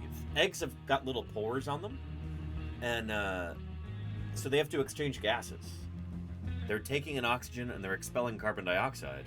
That's why, like, if you have eggs that a hen lays that are fertilized and you want those to hatch into baby chickens, you can't submerge them in a fish tank underwater. You will drown the eggs. They need to be able to breathe. So anyway, an egg this large is about as big as it can, like, physically be before it just doesn't work anymore. There's physical constraints on the size of an egg, and this seems to be the maximum size. So every dinosaur that ever lived, dinosaurs that are super gigantic that we don't yet have fossil eggs for, they all basically have to be smaller than this. We've never found a dinosaur egg in the fossil record that's larger than this in terms of volume. There's some that are a little bit longer, but they're skinnier. So this, the actual volume, the mass of the egg, it's about as big as you can possibly be as an egg.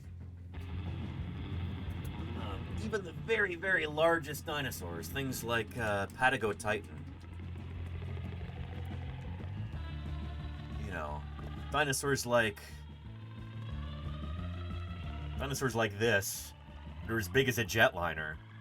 They still hatched out of eggs that size or smaller, which is astonishing to think about.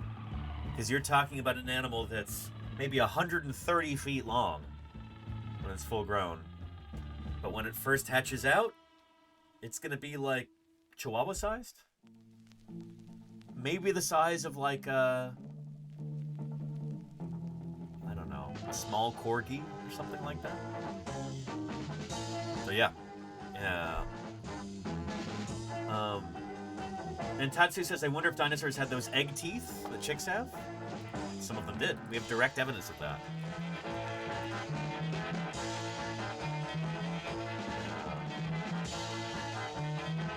Here.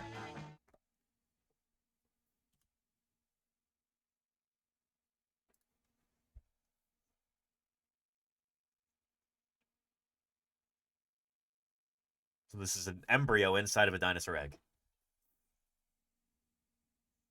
Yeah, the egg seen in Caveman wasn't... Yes, very much not real, Nith. Good movie, but not scientifically accurate.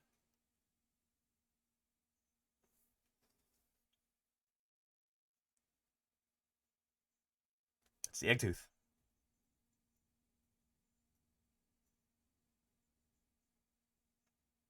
Pretty darn cool. So yeah, there's the eye socket, the orbit right there. So there's the eye. And then there's the end of the snout, and there's that egg tooth. So that would fall off after the animal hatches. Super, super cool. So a lot of birds have this today. So there's one on a baby chick. So it's just a temporary little structure that falls off after the bird hatches. There's one on a baby duck.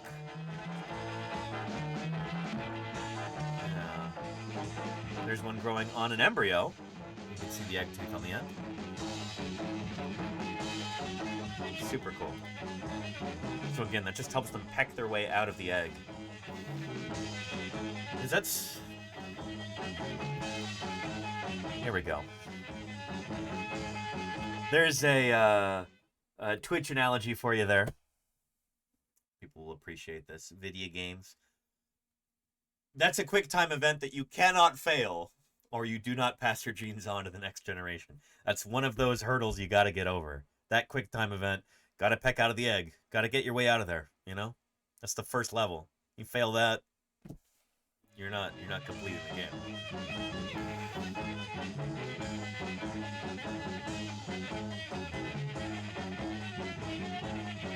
Mash A to peck egg. There you go, Dannosaurus, yeah. So it's really important. Like, you can see why animals have gone through the trouble of, like, evolving a special structure to help them break out of the egg. Because, like, yeah, you really need that. There's one on a Senegal parrot chick. That little pointy part sticks out. Yeah. Snakes have it too.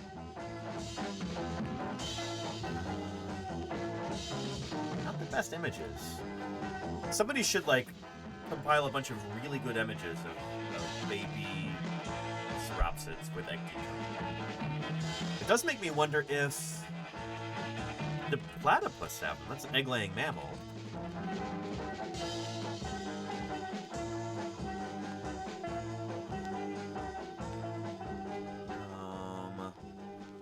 I don't know if they have an egg tooth. I think they have kind of leathery eggs. I don't know if they need an egg tooth. Somebody can look it up if platypus have an egg tooth. I don't think they do, but it'd be cool if they did. Platypus eggs are leathery, says Dr. Ups. Yeah. Well, I mean, turtle eggs also tend to be kind of leathery, and yet they still have an egg tooth in many cases. Yeah.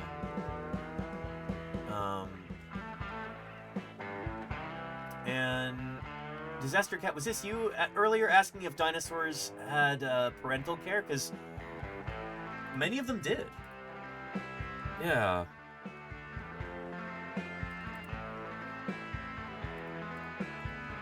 Here we go.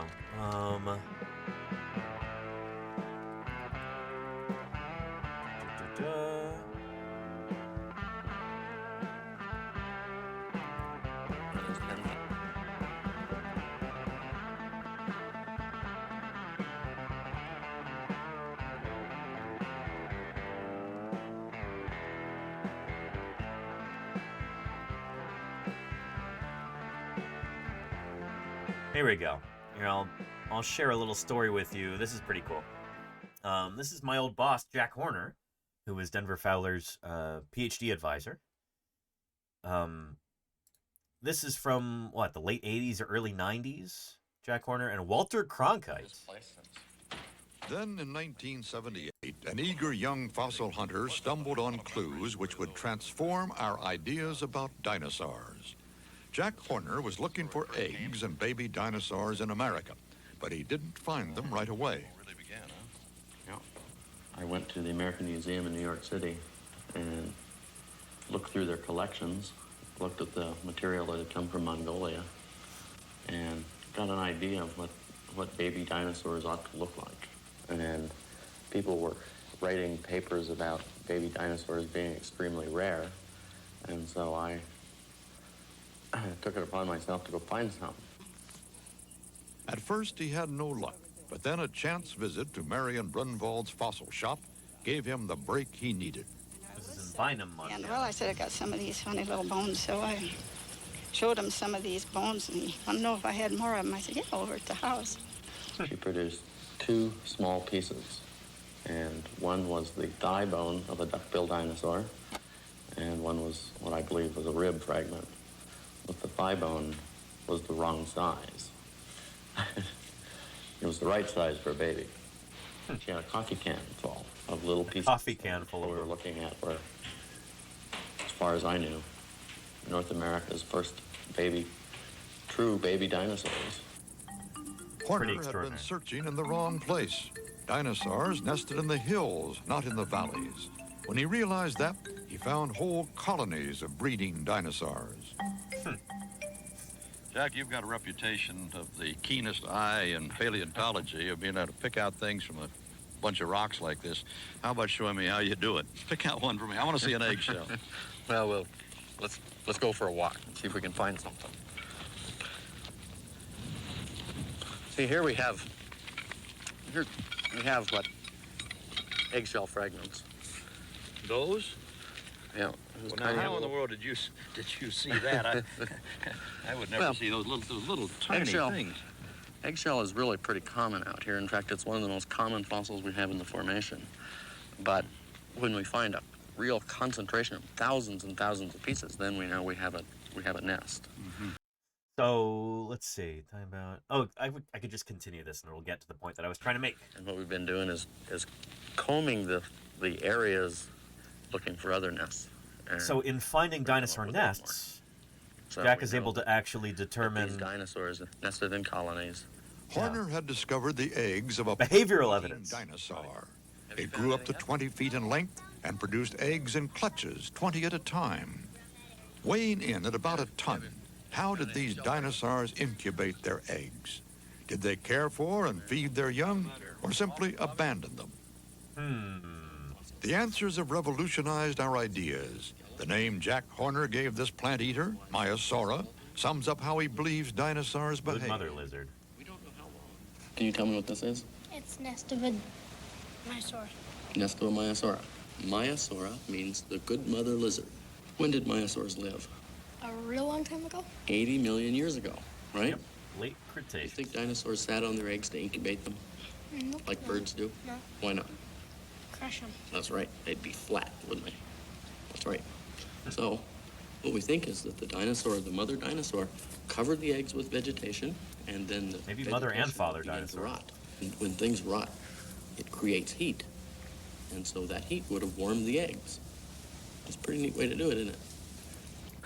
Now, what are your clues that have led you to believe that the mother dinosaurs cared for their young? The ends of the bones of the babies in the nest are not crucial very information well formed. They would have had a very large cartilaginous cap, which means that the babies couldn't walk. And so that means that they were altricial rather than precocial. So, among birds and other critters today, we've got what we call altricial young and precocial young. Precocial means they're prepared to go. They come pre-assembled, essentially. They can hatch out in within minutes or hours. They could just get up and run, or swim in the case of a duck. Precocial, they're prepared to go. Altricial means they are helpless. Their legs don't work yet. A lot of their bones are not fully formed. They have to sit there in the nest and be doted on by their parents. There you go. Asking for uppies. There you go, Claire. Yeah. Training legs. There you go, Neth. Yeah. So, Jack Horner said, Maiasaura, their legs are not fully formed yet. They've got these big cartilaginous caps. They're not precocial. They're not ready to get up and run as soon as they're born. They were stuck there in the nest. They were altricial. They relied on parental care. Really, really cool stuff. Of the babies in the nest are not very well formed. They would have had a very large cartilaginous cap, which means that the babies couldn't walk. And they're little plant eaters, and therefore if they couldn't walk, we assume that the parent would bring food to them. We find some other stuff of these dinosaurs too. In fact, we find dinosaur stuff. And we call it coprolites. You know what coprolites are? Fossil poop. Yeah, dinosaur stuff. Yeah. We find those in the nesting grounds. And so we can look at those coprolites, and we can tell what the dinosaurs ate. And we know that the baby dinosaurs were eating berries, like you see the mother feeding them, We have pretty cool. So we do know that at least some dinosaurs had extensive parental care. They cared for their young in the nests until maybe they're like a few meters long. So, Jack talks about this in the first book that he ever published, which is actually a children's book.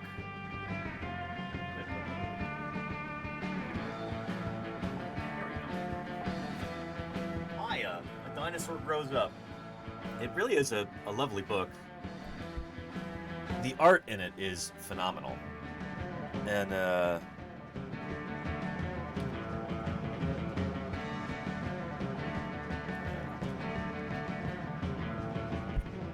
so when the young are first born, they are quite small.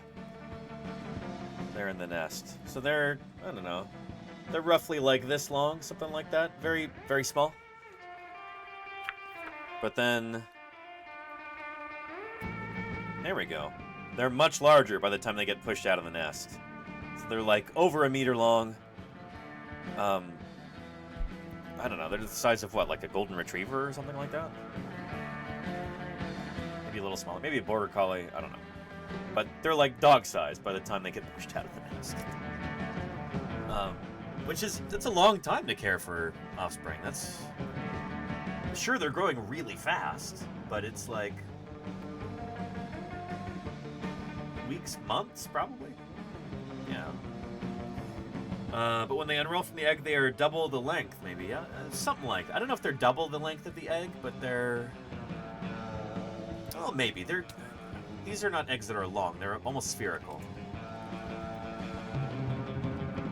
I think, right? Yeah. Yeah, here's the display that we had at Museum of the Rockies. So yeah, they are curled up inside. But kind of like that, I guess. It's an artistic... I feel like I've seen better. But they are curled up inside, yeah. And those eggs are not big. They're like that. Yeah. Anyhow. Theropod dinosaurs tend to have more oblong eggs, like Mega elongatulithus. Say that 10 times fast. Mega elongatulithus. There we go. Those eggs are long and thin, and they could be like that long, longer than an elephant bird egg, but probably still smaller in terms of volume. So yeah. A lot of theropod dinosaurs, especially like Maniraptoran theropods, Therizinosaurs, Oviraptorosaurs, they had elongate eggs like this. Long, skinny eggs. Yeah. Makes sense?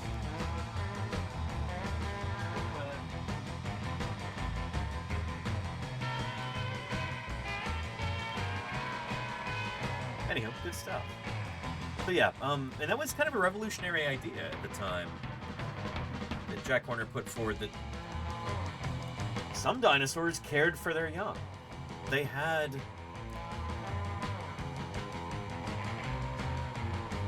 complex behaviors like that. Before, a lot of folks kind of assumed, oh yeah, dinosaurs, you know, their eggs would tumble out of their cloaca into the environment, and you know, they didn't care for them. Maybe that's one of the reasons they went extinct. That's completely wrong. Dinosaurs were often intelligent, social, dynamic, sophisticated animals. All kinds of interesting behaviors. They had dinosaurs completely wrong before that, you know? And on that same token, we've got a video here with from Animalogic with Danielle Dufault that I think this is maybe an excellent excellent segue here. Excuse me. Joshy says, when did they first discover dinosaurs' nesting sites? The first ones would have been back in the 1920s. Well, actually, no, I take that back. The late 1800s is when the very first dinosaur nests were discovered in France. But nobody really paid attention to them for whatever reason. It would take until the 1920s that it really garnered any kind of attention. Here.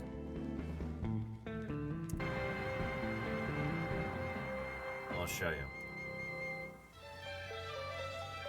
In 1922, an American team was out searching for the origins of man in a remote part of China. Being an American... This is not in China. It's in Mongolia. The Gobi Desert of Mongolia. They had to go across the Great Wall to get into Mongolia. Expedition, it had an avalanche of cars, trucks, and 75 camels. Led by the flamboyant Roy Chapman Andrews, they were so well heeled, the Chinese government thought they were spies.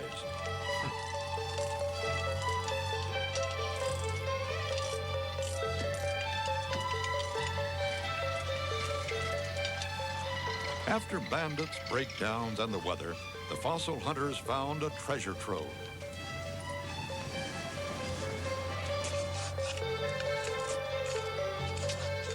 These early dinosaur detectives looking for human bones stumbled on a horde of perfectly preserved dinosaur eggs. The first clue that dinosaurs lived in family groups. So these were nests of dinosaur eggs.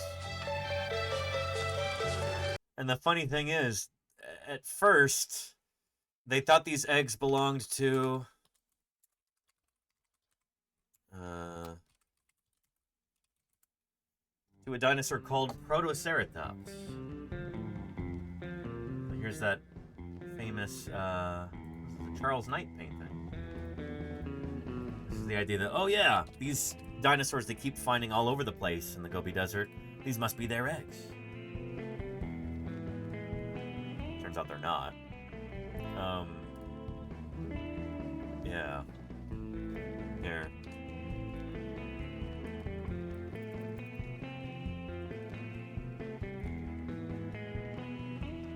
Find that clip. Because Denver and I were talking about this.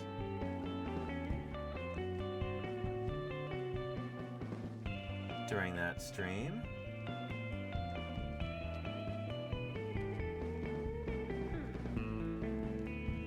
Where was that?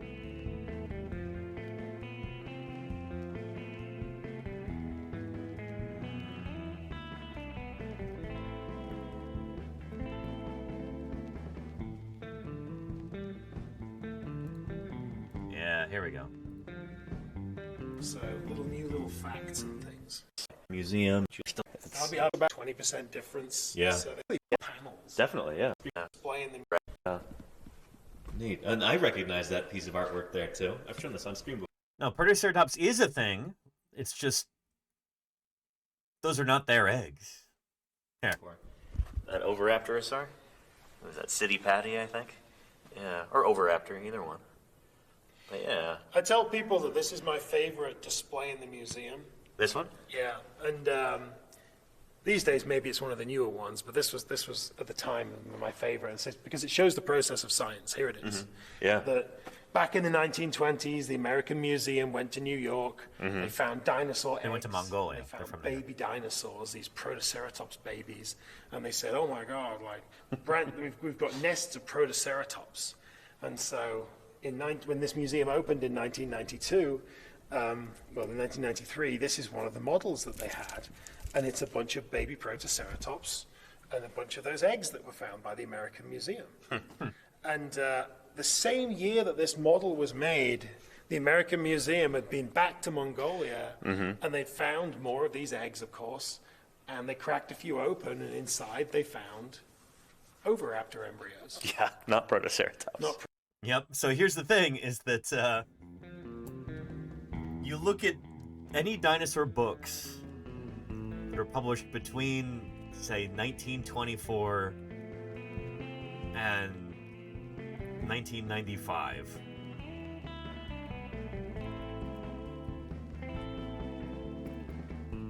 and you'll find illustrations like this. So a ravenous oviraptor stealing the eggs from a protoceratops.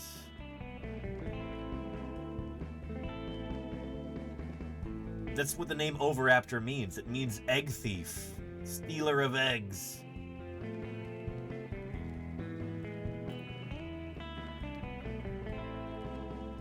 And here, there's a particularly evocative example that I have here on my blue sky. Let's go back. Must have been like March or something.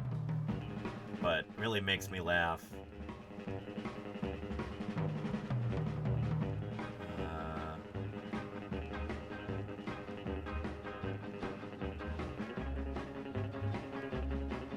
There we go. So when the first oviraptor skeleton was discovered, it was found basically lying on top of a nest of eggs, and the skull was smashed. And so it was assumed, oh, this despicable egg thief dinosaur was caught in the act of stealing protoceratops eggs.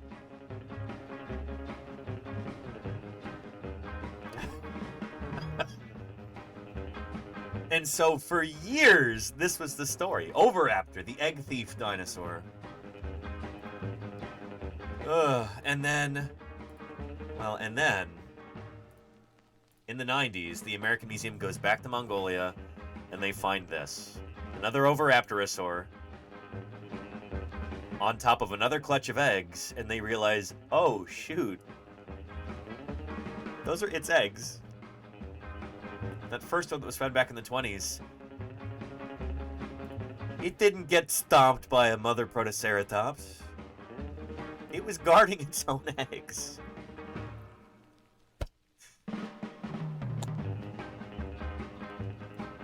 Yeah. Protoceratops. And of course, back in the 1920s, they'd found an oviraptor standing on top of these eggs, and they thought the oviraptor was stealing the eggs of the protoceratops, so they called it egg thief oviraptor. And now we realize that the oviraptor was actually protecting its nest, and that these are oviraptor eggs. So I tell kids, it's like, if this model shows anything at all, it shows a bunch of baby protoceratops smashing up an oviraptor nest out of pure spite. That's why they look so happy. Sorry, this will learn you. But it shows the process of science. Yeah. And it shows that, it was a good hypothesis. You had baby dinosaurs, you had eggs. Why aren't they both related? But it turned out that they weren't. So the American Museum decided to actually look inside some of the eggs, and they found oviraptorosaur embryos. So it became pretty clear those are not protoceratops eggs at all. I don't know if we have protoceratops eggs yet. It might be that ceratopsian dinosaurs laid kind of softer, more leathery eggs that might be more difficult to fossilize, which is why we don't really have eggs from them yet. I think we have a few now, but that's a pretty recent thing. Like when I was a kid, we didn't actually have any ceratopsian eggs, as far as I know.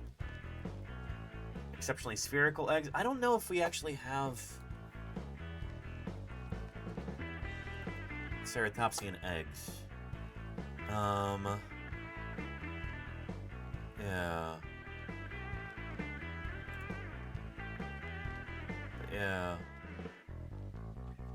This is so funny. So, beautiful and aggravating example of why you should never trust the stupid AI overview thing on Google, because this is completely wrong. They're just lying to you. Ceratopsian eggs are rare but crucial fossils, with the small horned dinosaur Protoceratops providing the best confirmed examples, revealing they laid small, elongated, hard-shelled eggs in communal nests, with embryos showing fully formed teeth, indicating a long incubation, though a famous embryo was later identified as a bird. Wait, what? Yeah.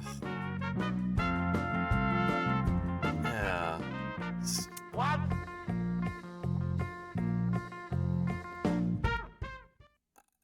Completely wrong, you know? Like,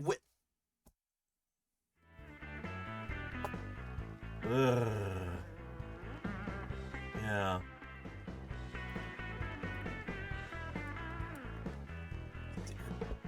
The A part is true. It's definitely artificial. Not intelligent. It's just a big money-wasting, time-wasting, water-wasting hallucination machine that also steals all the data that they get. It's just nothing positive about the whole AI. Don't get me started. Oh my god. Anyway. Trick Track says, I'll be so happy once the AI hype is over and it becomes a tool like email. I'm not even sure it's going to be like that. I think it might just go away. Kind of like NFTs, and everyone will look back on it and go, well, that was stupid. You know?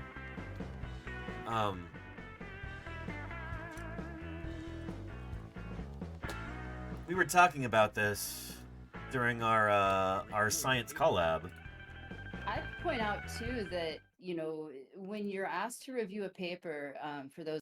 So we got on the topic of AI. Gray wolf genome and yeah. Research being done into AI doesn't get any coverage because it's whatever pieces of AI frankly there's finite singularity there. Can we get a shout out for finite singularity? Them the most money is what gets all of the attention. He's a computer scientist. It's such a shame because it's, you know, things that are being way oversold, and no one at this point even seems to want it. And there's some really good quality research going on in things that would be very helpful in terms of AI, and none of it ever sees the light of day. And it's incredibly frustrating. I kind of feel like, I mean, computer science has always been one of those things that's been very closely tied to, you know, sort of profit centers and things like this. But industry and military feels stuff like, too, yeah, but it feels like it has, in the last 3-4 years, really accelerated to the point that it's almost like it's a captured science at this point. And what do you do with that? Oh, I can tell you from a researcher's perspective, higher ups at the university level are pushing us to use it in our research. Which is And so for frustrating. My field, that yeah, I'll give you a timestamp there so you can watch this.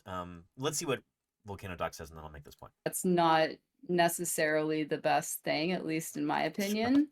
I don't care to use. I think that it has its uses, and I think that machine learning is a fantastic, wonderful development. I'm all in favor of machine learning, but just if you were in chat and you didn't know that, yeah, researchers, we're getting very pushed and leveraged to try to, you know, incorporate it into our research. So that's.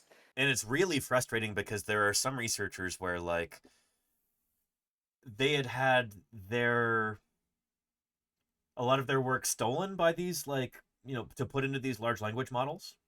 And so their work has been plagiarized, and, like, you know, they'll shovel in the entire text of a textbook or something. And, like, they didn't have permission to do that. And, like, some of these people, like, that's how they make their living, is writing textbooks, and then their work is being stolen from them. Same with a lot of artists.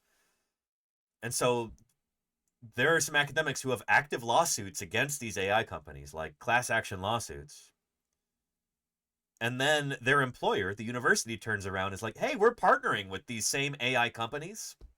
We're giving them a ton of money and inviting them in and everything. And it's like, what are you doing? Like, we're in an existential struggle against these companies, and you're being all buddy-buddy with them and, like, welcoming them into the university and, like, encouraging all the students to use these plagiarism hallucination machines. Like, it's incredibly frustrating.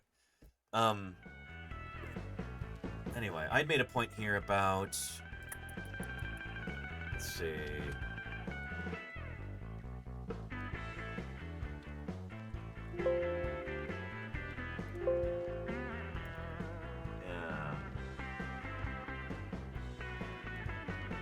someday, and it's like, no, actually, I'm pretty sure. Here we go. Development must stop. Yeah.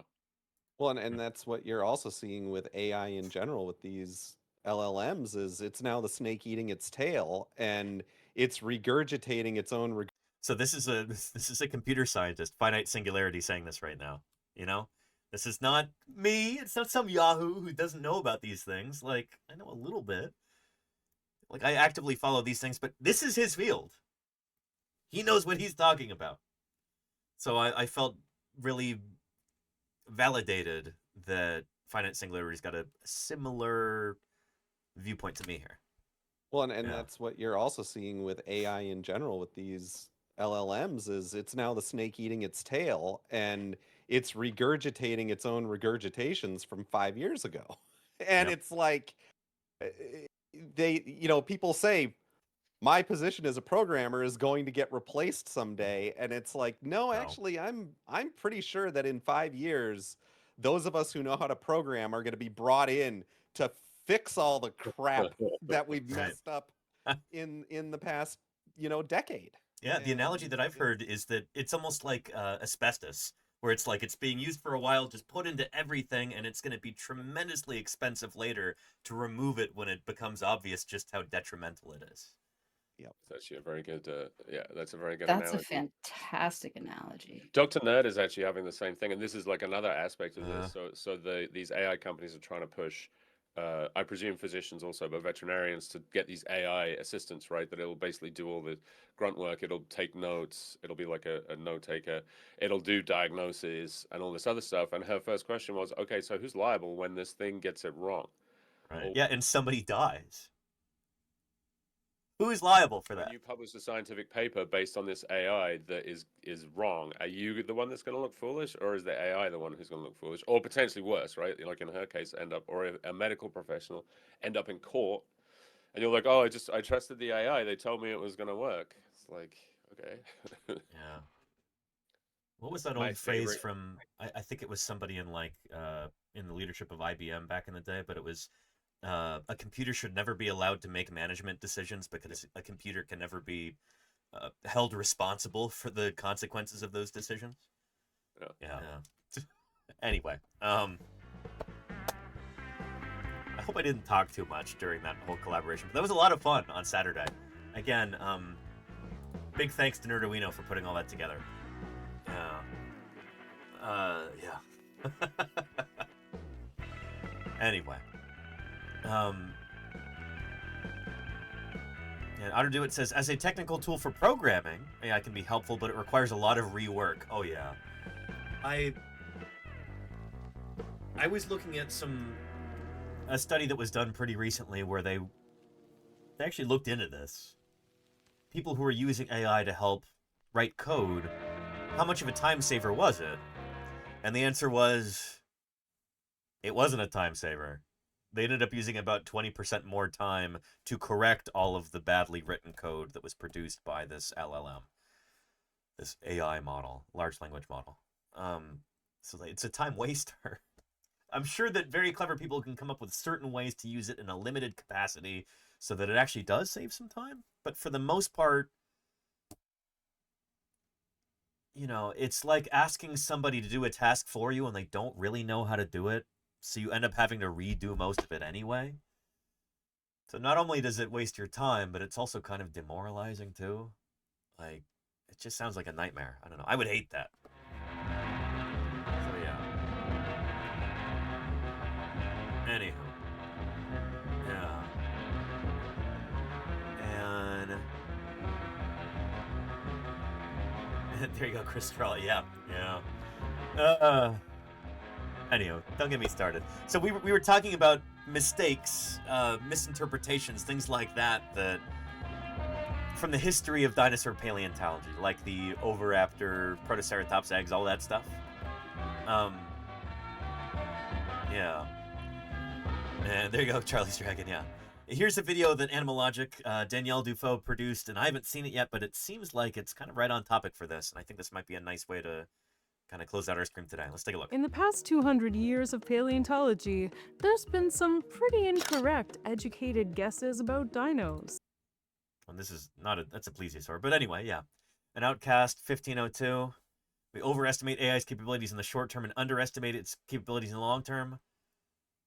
I don't know. I kind of feel like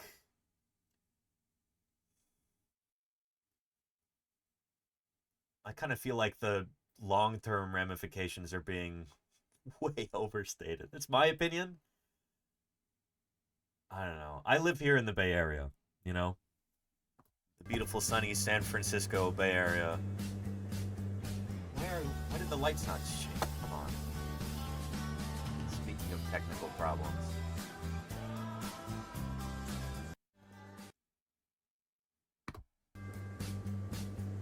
Lights aren't changing. Anyway.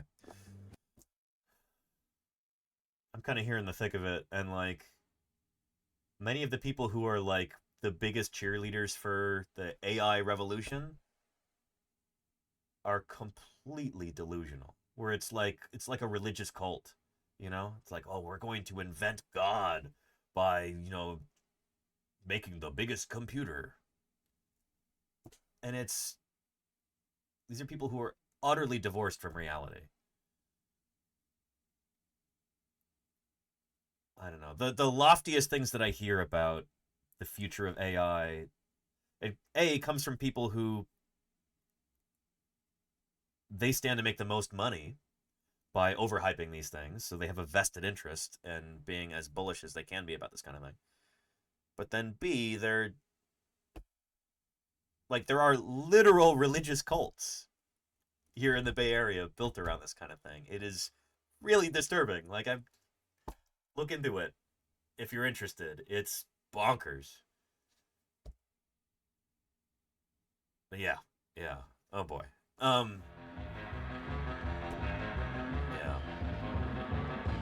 And Dick's there. Yeah, there does seem to be like a tapering off, a plateau that's been reached with a lot of these things, and I think that's a harbinger of like we see a massive crash in this. And I think by this time next year, I think a lot of people will have realized that this was mostly hype, you know? There's no there. Yeah. And there go Nerduino. Yeah. Hey, Nerduino, how are you doing? Welcome back. Tobacco industry, yeah, tapered off. Oil industry will have to taper off, or else we're screwed as a species. Yeah. Anyway. So I don't know. Yeah.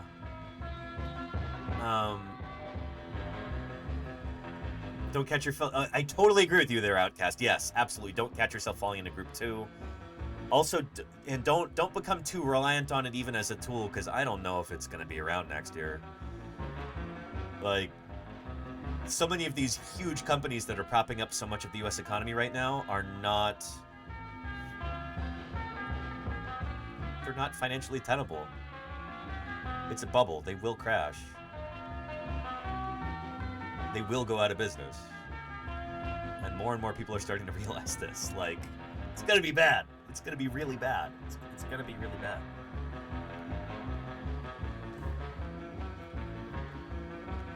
Oh, yeah. Yeah, not even the, the environmental impact of all this stuff. It's infuriating. So, yeah. Anywho. Yeah. Anywho, let's look at the video before There's also time to end been the stream. completely wrong wild guesses and shots in the dark that fully missed the mark. But it's all a part of learning. So let's celebrate those mistakes and see some of the dinos that we got completely wrong.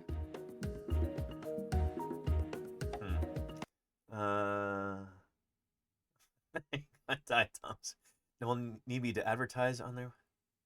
I mean, there's wonderful ad blockers you can get nowadays, Diatoms. It's a solvable problem. I'm Danielle Dufault, and you're watching Animal Logic. Paleontology is super fun.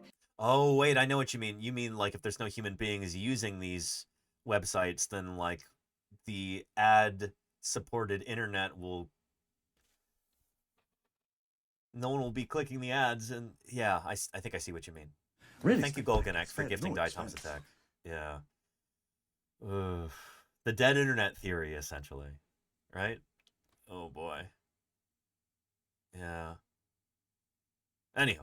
Because very often, you're very wrong.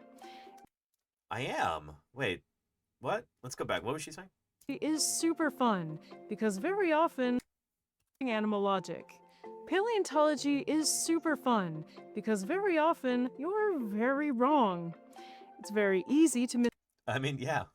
It seems like I was wrong about Nanotyrannus all these years. And you know what? That's cool. As a scientist, it's important to not just admit when you're wrong, but rejoice, because it means you've discovered something new, you know? We now have a better idea of how the world works. I know I made this point already, but I like to repeat it. Because sometimes repetition can be a wonderful tool for reinforcing knowledge. Sometimes repetition can be a wonderful tool for misunderstand what a bone was for or how parts fit Be together. wrong, not bitter. I like Those that. mistakes can be pretty embarrassing, but also hilarious. Sure, So let's take a look yeah. at some of the mistakes that left scientists with the most massive amounts of dinosaur egg on their face. Let's start with a classic episode from the Bone Wars. Oh, is this going to be Elasmosaurus, which is not a dinosaur? Edward Drinker Cope and Othniel Charles Marsh were There's so duking many it out examples paleontologically and trying to outdo each other by finding the biggest amount of fossils. I don't think that's from the Bone Wars. I think that might actually be Earl Douglas's quarry at Dinosaur National Monument. So this, yeah, and that clothing looks, it doesn't look like it's from the 1800s. It looks more recent than that. I think this is Douglas's crew. Oh, well, actually, you picked the wrong photograph. It's not what I'm trying to do. Sorry. In fact, let's look this up real quick.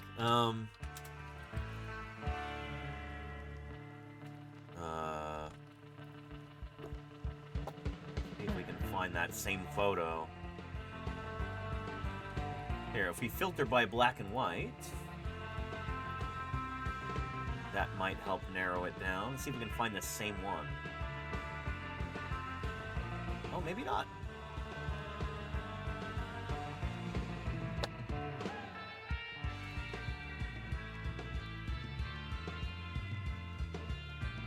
Could be totally wrong.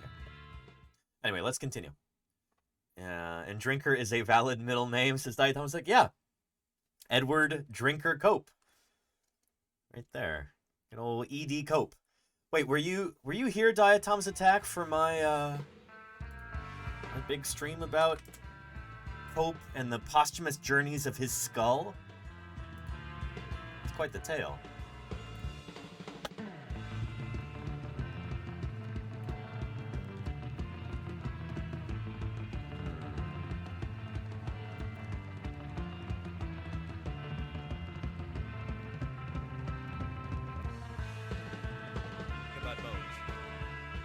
I guess I've done several streams about this, actually.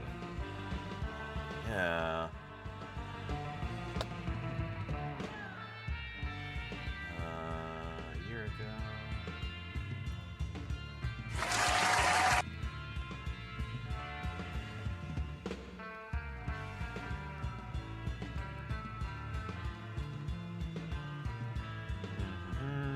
Anyway, after his death, Edward Drinker Cope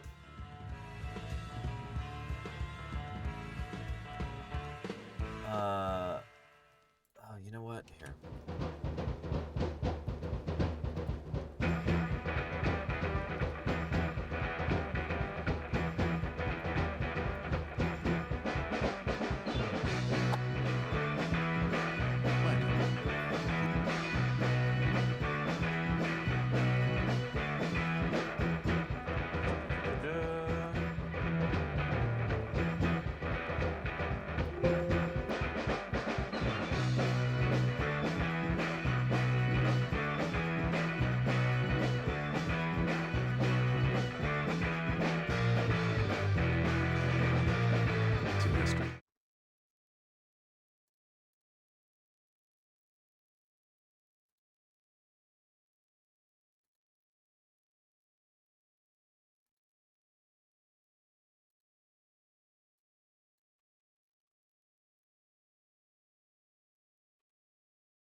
Here we go. Edward Drinker Cope.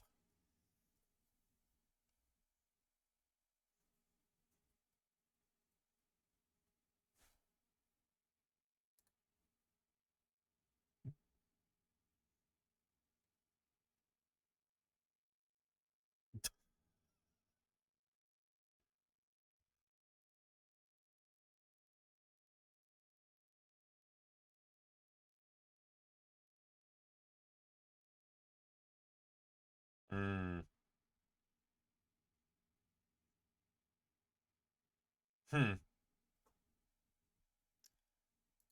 Anyway, they didn't even get into his skull making all of these travels back in the 90s.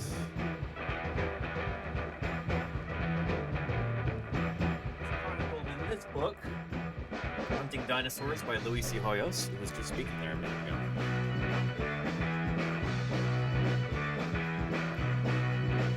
But,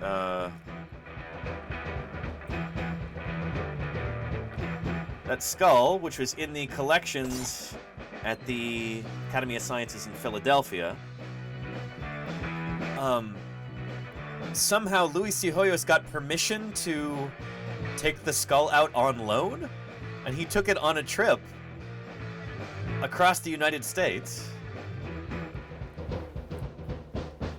where various paleontologists got to meet Cope, including Papa Jim. Here's Jim Kirkland right there. Yeah. At a remote dig site in Utah, Jim Kirkland, paleontologist for Dynamation, mentioned that Professor Cope was one of his heroes. Really, I said. Would you like to meet him? He's in the van. Just bonkers. You know? A lot of people are kind of disturbed by this story, and I suppose I understand why, to a certain extent.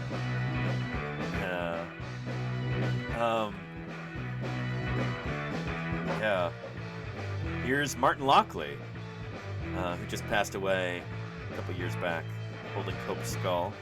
There's Bob Bacher with Cope's skull. There's Dale Russell and Paul Sereno with Cope's skull. And examining the teeth, yeah. Paul Sereno found an anatomical clue to the nature of the late professor's notorious headaches and bad temper, an abscessed tooth. There was also evidence that he had syphilis when he died. It's interesting. But yeah.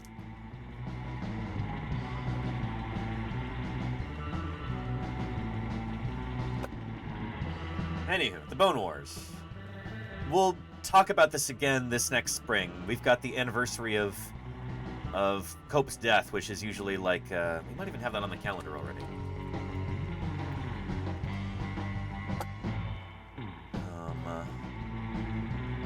February, March.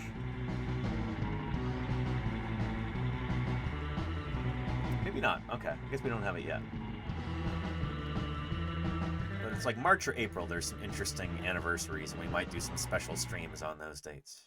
Paleontologically, and trying to outdo each other by finding the biggest amount of fossils and describing the largest number of dinos. Dr. Irrefutable says, is it true that if you put your ear on Cope's skull, you can hear the sounds of the Cretaceous period? I've never heard that. No, Dr. Irrefutable. I should try it someday, though. You should try it someday. Cope's team was in Kansas in the summer of 1869, when they came across a gigantic marine reptile fossil from the Cretaceous. Yep. Yeah, back in those days, there was a seaway that connected the Arctic with what later became Western the Gulf of Interior Mexico. And those waters were full of giant predators. The one Cope found had something that looked like a neck, but seemed to him to be a bit too dang long to be neck, according to him. It had 72 vertebrae and was over 7 meters long. For a bit of context, a giraffe has just 7 neck vertebrae and is 5 meters tall. So this neck would have 10 times as many vertebrae as the neck of a giraffe, and it would be bigger than a whole giraffe. If this was truly a neck, it would be the largest ever seen. So, fearing making an embarrassing mistake, Cope decided that this was actually the animal's tail, and put the skull on the other, shorter end. But he wouldn't have been on this list if he had been right, and his... So that's his Elasmosaurus illustration right there. I think Cope actually drew this himself. We have this as a framed print I put up on the wall sometimes for certain streams. But yeah, short neck and then stupidly long tail. This is essentially what he thought the animal looked like. Shorter end. But he wouldn't have been on this list if he had been right, and his rival, Marsh, along with Marsh's mentor, Joseph Leidy, published a paper calling Cope out for being a dummy, and showed that this reptile, the Elasmosaurus, was really just that necky. And Cope had to put the skull at the end of its tail. Cope was so embarrassed, he tried to bury the journal with his original article, but the damage was done. It's literally been 150 years since his faux pas, and we're still talking about it. We're still not sure how Elasmosaurus used its cartoonishly long neck, but it seems to have helped it fish to some degree. This reptile held the record for the neck with the most vertebrae, until its cousin Albertonectes was discovered. This reptile had 76 neck vertebrae, which made him look kinda disproportionate, but hey, 76 cervical vertebrae. Crazy. Albertonectes was named that because it was found in Alberta, which was also part of the inland seaway where Elasmosaurus lived. Yep. The name means Alberta swimmer, but really? Albertonectes? They knew what they're doing. Next, we have another neck mistake. We could ask the authors. Brontosaurus's snorkel. When Brontosaurus and sauropods were being reconstructed, they made no sense to paleontologists. They were around 4 or 5 times longer and heavier than an elephant, and... That's who says snorkel?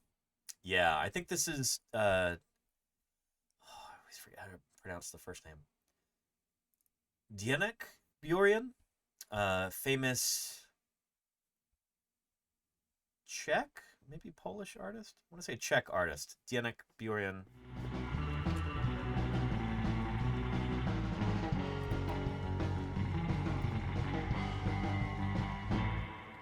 There we go. Czech painter, book illustrator, and paleo artist.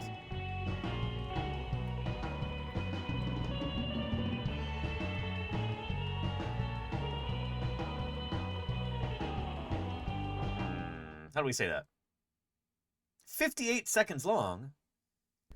You are looking at... Yeah, no thanks. Sorry. AI overview. I don't think I trust that. 43 seconds long. Why are these videos so long?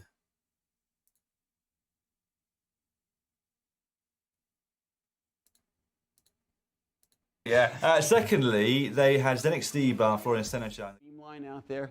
Zdeněk Herman was a postdoc here in the 1960s, and he's at the takeaway cafe run by 2 guys, Adam and Zdeněk. And we also... I feel like we had 3 different pronunciations there. That wasn't super helpful. Anyway, Zdeněk Burian made a famous painting. Painted a famous painting, even. That you'll see here in a minute. The whole sauropod snorkel idea. Oh, wait. Is she talking about the brachiosaur snorkel neck? Or is she talking about the, like, face trunk idea? This could be either one of those. Are we talking about sauropod trunks, or are we talking about snorkel necks? From the bones alone, and without any similar living animals to compare them to, they seemed too big and awkward to be land animals. They might not even be able to hold themselves up. So, instead of big elephants with the long necks, there's that famous painting right there.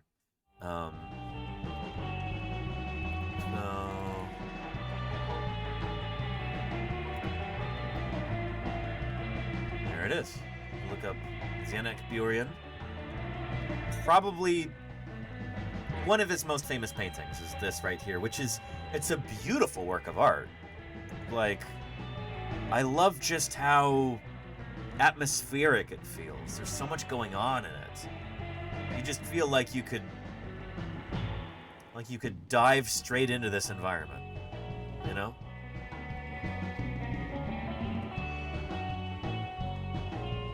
I've always loved this painting. But it is, of course, completely wrong. They could not do this. Scientists saw them as big hippos with humongous snorkels. The idea was that they would do better in water, and they would just have their heads sticking out in the air to breathe.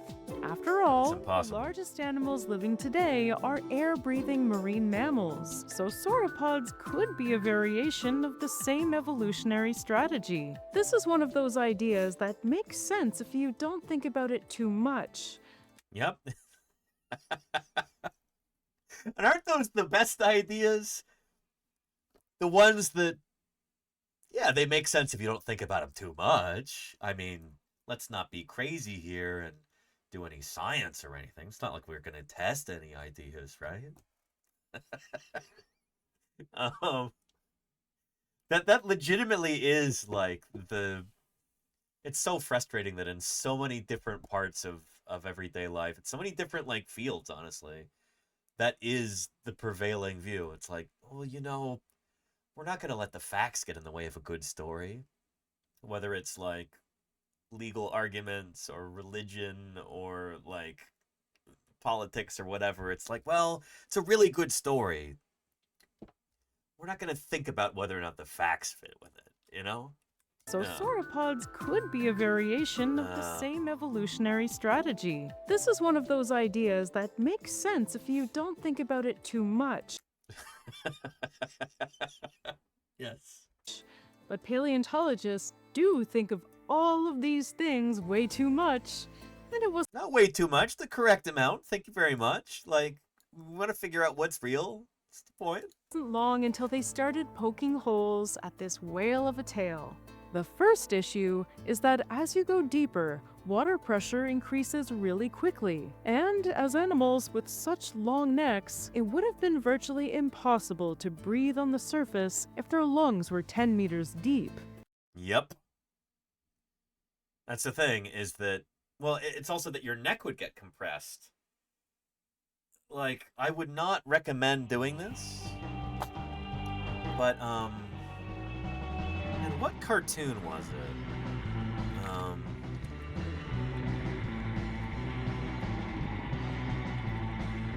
Somebody...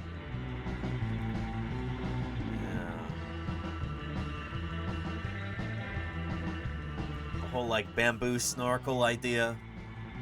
Like, oh yeah, just using a piece of bamboo, you can use this as a snorkel, you can walk, you know, at the bottom of a pond 50 feet deep or whatever. Like, no, it doesn't work. Yeah. For air to rush into your lungs, you have to expand your chest so that your airways have lower air pressure than the atmosphere. But if your lungs are 10 meters deep, they already have twice as much pressure as the air outside. It would be impossible for them to expand their chests enough for air to rush in. That also means that all of those movies and cartoons that you've seen where there's a guy scuba diving and breathing through a hose, that's all certified baloney. And also... So snorks aren't real either? Snorkels?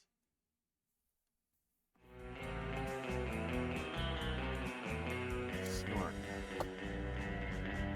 Oh. Probably not. I'm not familiar with this. This might be before my time. Right, Tom's Attack? Yeah. They were like the Smurfs. They sound like rival gangs. It's like the Sharks and the Jets. Just always drawn into conflict, you know? I guess the Smurfs won, because I've never heard of these. Yeah.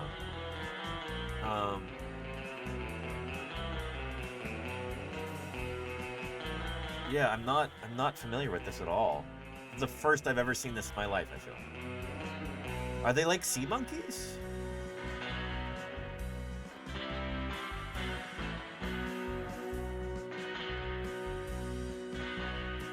Apparently everybody knows about this before I do. I don't... Yeah.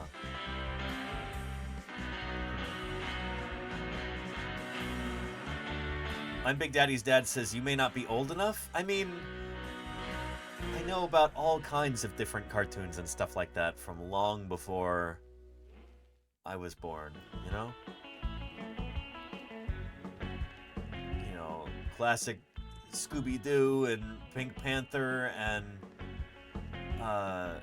Secret Squirrel and the Banana Splits and, you know, all these other things. Shoot, Gertie the Dinosaur is one of the very first cartoons. And that was what, 1912?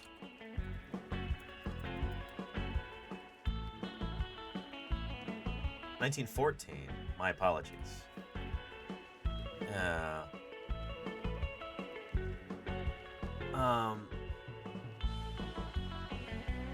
Dr. Irrefutable says, I don't think Snorks had much long-term relevance. I mean, yeah, that's probably it. They probably just weren't noteworthy enough, you know? As opposed to, you know, Gertie the Dinosaur, timeless. I mean, look at this. Kids today would be riveted, you know? Their eyes would be glued to the screen.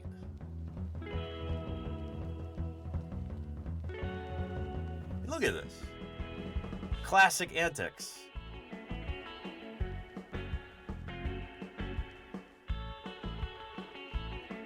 Can't beat that. This is where animation reached its peak back in 1914. It's all been downhill since then. You know? Cinema, says Dixter. Yes. Yeah.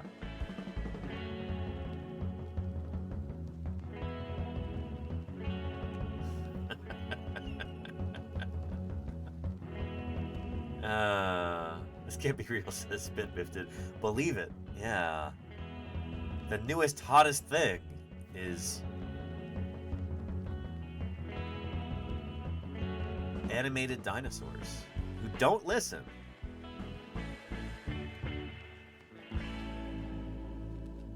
Well, they kind of do. Now raise your left foot. What's she gonna do? What's she gonna do?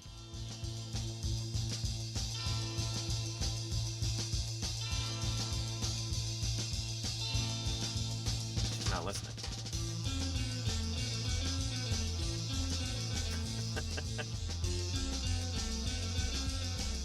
How riveting is this, you know? Yeah, and Charlie's Dragon, this was done with a, as a live show. Cool. Let's check them out. They are just cool. Thank you, and Simplex Pachinko. How was your stream? I hope it was really good. Welcome to Paleontologizing. Hello, hello. I hope you're having an excellent day. Hope your stream was really good. Welcome back. Yeah, currently living in Yorkshire. Oh, very cool, Ed Simplex Pachinko. I, as an American, got to visit the UK for the very first time last month. Going to the Society of Vertebrate Paleontology meeting. Go to Yorkshire, but I went down to Dorset and Oxford and Birmingham. E to the 2i Pi, how are you doing? Hello, hello. Good to have you here.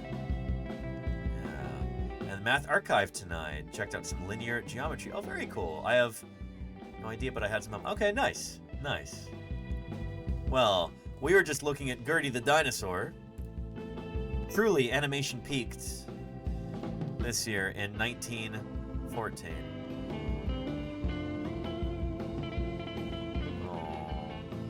Oh, poor Gertie. Catch this pumpkin. And so the guy, Winsor McKay, who created this character and did all the animation and everything, he used to do this as a live stage show. And it's like a vaudeville thing. So he would tour the country, and then he'd be there on the stage as the projector is showing these images. And so he would like have a pumpkin, like a big pumpkin, and he would like throw it, I guess, during this moment.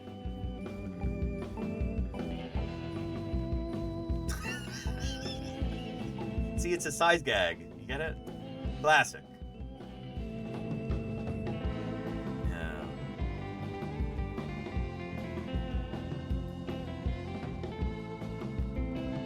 Now she's gonna eat the tree stump.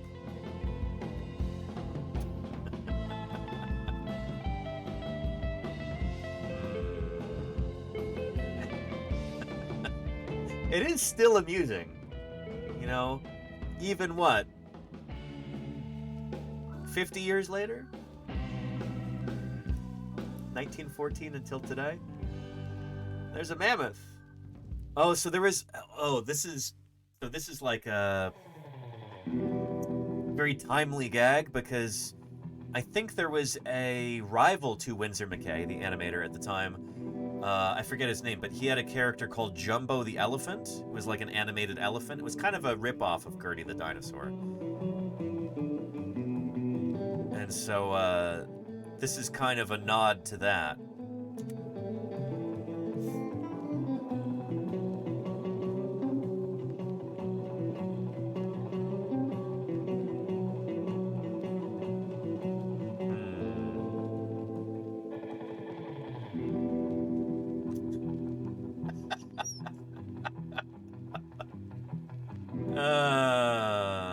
Anyway, it was a joke and simplex, but you're good. I know. How did we get on this? All right. We're talking about sauropods here. Yeah. Paleontologists were maybe a bit too skeptical of Brontosaurus' ability to walk on land. Their legs were super thick, like Doric columns, and their joints were thick and weight-bearing, and their feet were padded. They had all the makings of a savanna mega herbivore. What's with this footage? From like a video library? But they just happened to live in a land before grass. Of course, they had other plants to eat. Their footprints have been found on land, showing that they walked in herds along floodplains. And lastly, if you've ever tried to walk on the bottom of a lake, you know how easy it is to get stuck. Hang on, is that the same trackway that I visited in the UK? No, it's not. Never mind. No, that was in the middle of like a field, farmer's field. This is different. So imagine trying to do that while weighing over 20 tons. There's no way they could do that. So yeah, the idea that these dinos lived in water and used their long necks to stick their heads out of the water is thoroughly debunked. But it wouldn't be the last time we thought a guy was too weird to live outside of the water. It's hard to be more wrong than thinking a Brontosaurus was aquatic, but for a little while, scientists thought that pterodactyl, the most classic flying reptile, was a creature of the depths. To be fair to Cosimo Alessandro Collini, the scientist who described it, the first pterodactyl specimen was discovered back in 1784.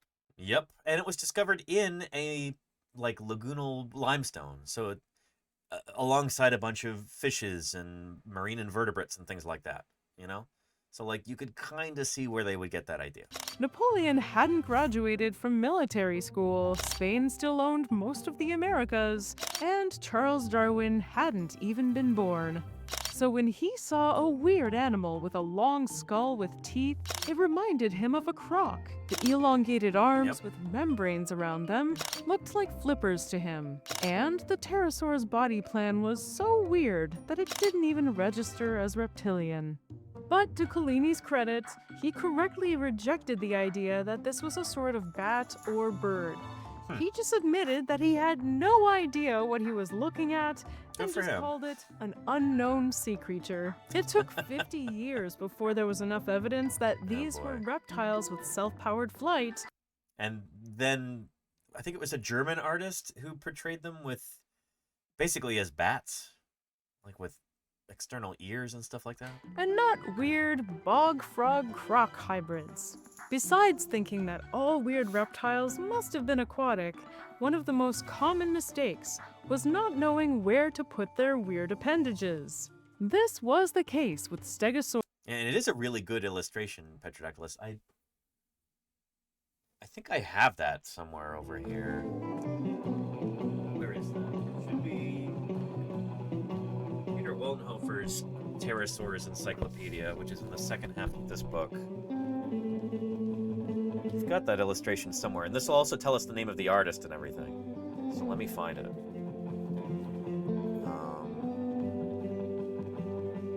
know if it's at the very beginning or the very end. There it is. Ha! Bingo! Yeah, look at that.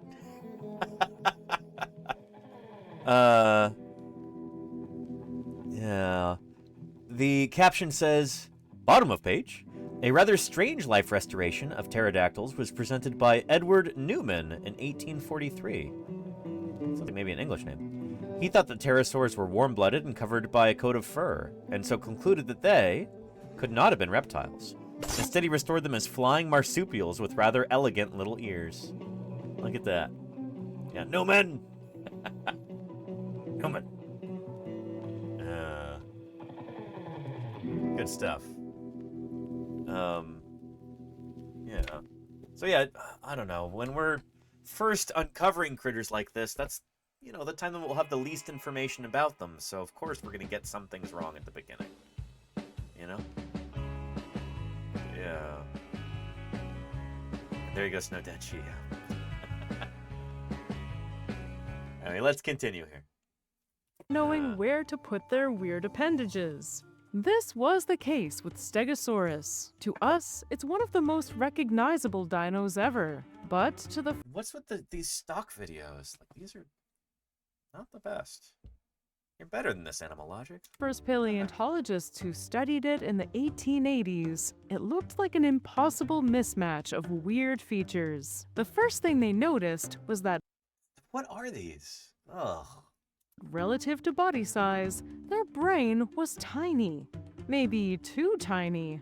Like, freakishly tiny. Like the shrunken heads from Beetlejuice. So they assumed that this was just a very dumb dino. The idea that it had a brain the size of a walnut spread, and gave credence. It could be student work. I kind of feel like this is, you know, just like the video equivalent of Getty images. Are there Getty videos? I don't know. To the idea that all dinosaurs were hulking. Yeah, it feels like these are out of a stock library and they're just not good. Like, you're better than this, Animal Logic. I don't get it. Slow-moving, glorified walking rocks. In reality, a Stegosaurus's brain was the size of a dog's brain. And also, brains... I have a dog's brain. That's super cool. Wow. Something that Stegosaurus and I have in common. No, I just really love that phrase. Like, it's a... I don't know. I say that sometimes. It's like, I'm generally pretty exuberant, and I can sometimes be rather predictable, I suppose. So I don't know. You never want to be too prideful. I like to say I have a dog's brain. I also just think it sounds funny. It's an amusing phrase. And I think the fact that I find it amusing also demonstrates that it's true. I have a dog's brain, you know? Yeah. Size is not a direct measurement of intelligence. But to 19th century guys, it just seemed unlikely that a huge dino could be operated from a tiny brain. So their solution to the problem was, of course, they must have a second brain. Stegosauruses... And might be because of copyright issues. That probably is the case, Catechin, yeah. Yeah. Spinal cord got really thick around the hips. This is a feature that many birds and reptiles have, and helps them store energy and improves their tail reflexes. But to scientists, it looked like the perfect spot for a butt brain. Which I don't think it was ever claimed to be that big, right? I've never seen a figure where it shows it being that large. In fact, I think we have an illustration of that from a children's book, but I think it still illustrates the point.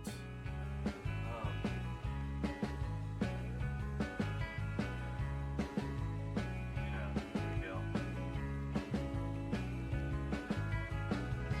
I think it's in here.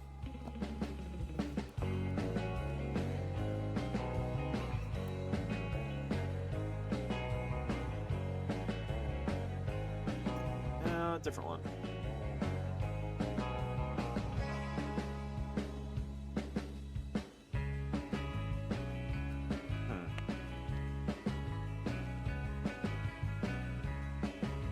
Where would I have seen that other illustration? I don't know. More human mammal bias from 18... Yeah, Curly's Dragon. No. Anyhow, and holy cow, it's 6 p.m. already. Shoot. we are going to leave the rest of this for another day if we get back to it. We do have fossil news to go over, I guess, tomorrow. And there's a chance I might be arriving a little bit late to stream tomorrow because I've got some science to do down at my local museum. And it takes a while to get back. So I might be late for tomorrow's stream. Don't be shocked and appalled if that's the case. Let's set our expectations in the right spot. Yeah. Probably return to this video at some point. But for right now, I'm going to wrap up the stream. Don't go away just yet. We are going to be raiding into somebody else doing some science here on Twitch.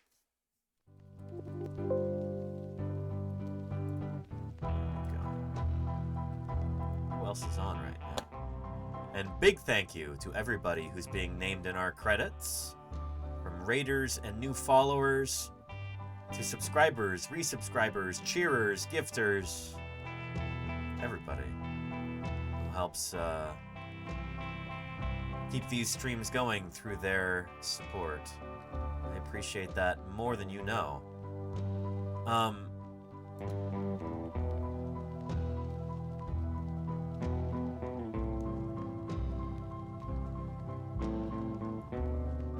We are going to go right into Casey Snowart, who's making some new emotes. Well.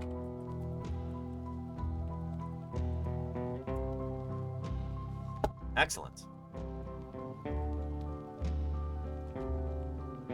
Thank you, everybody, being named in our credits. I appreciate you more than you know. Maybe most especially those moderators who show up day in and day out, do their utmost to make this a safe and welcoming community for everybody. Appreciate you more than you know, mods. I'll be streaming again tomorrow, going over some fossil news, doing some more paleontologizing then. I hope to see you then, everybody. And until then, let's go say hello to Casey Snowart and hang out there. All right, take care.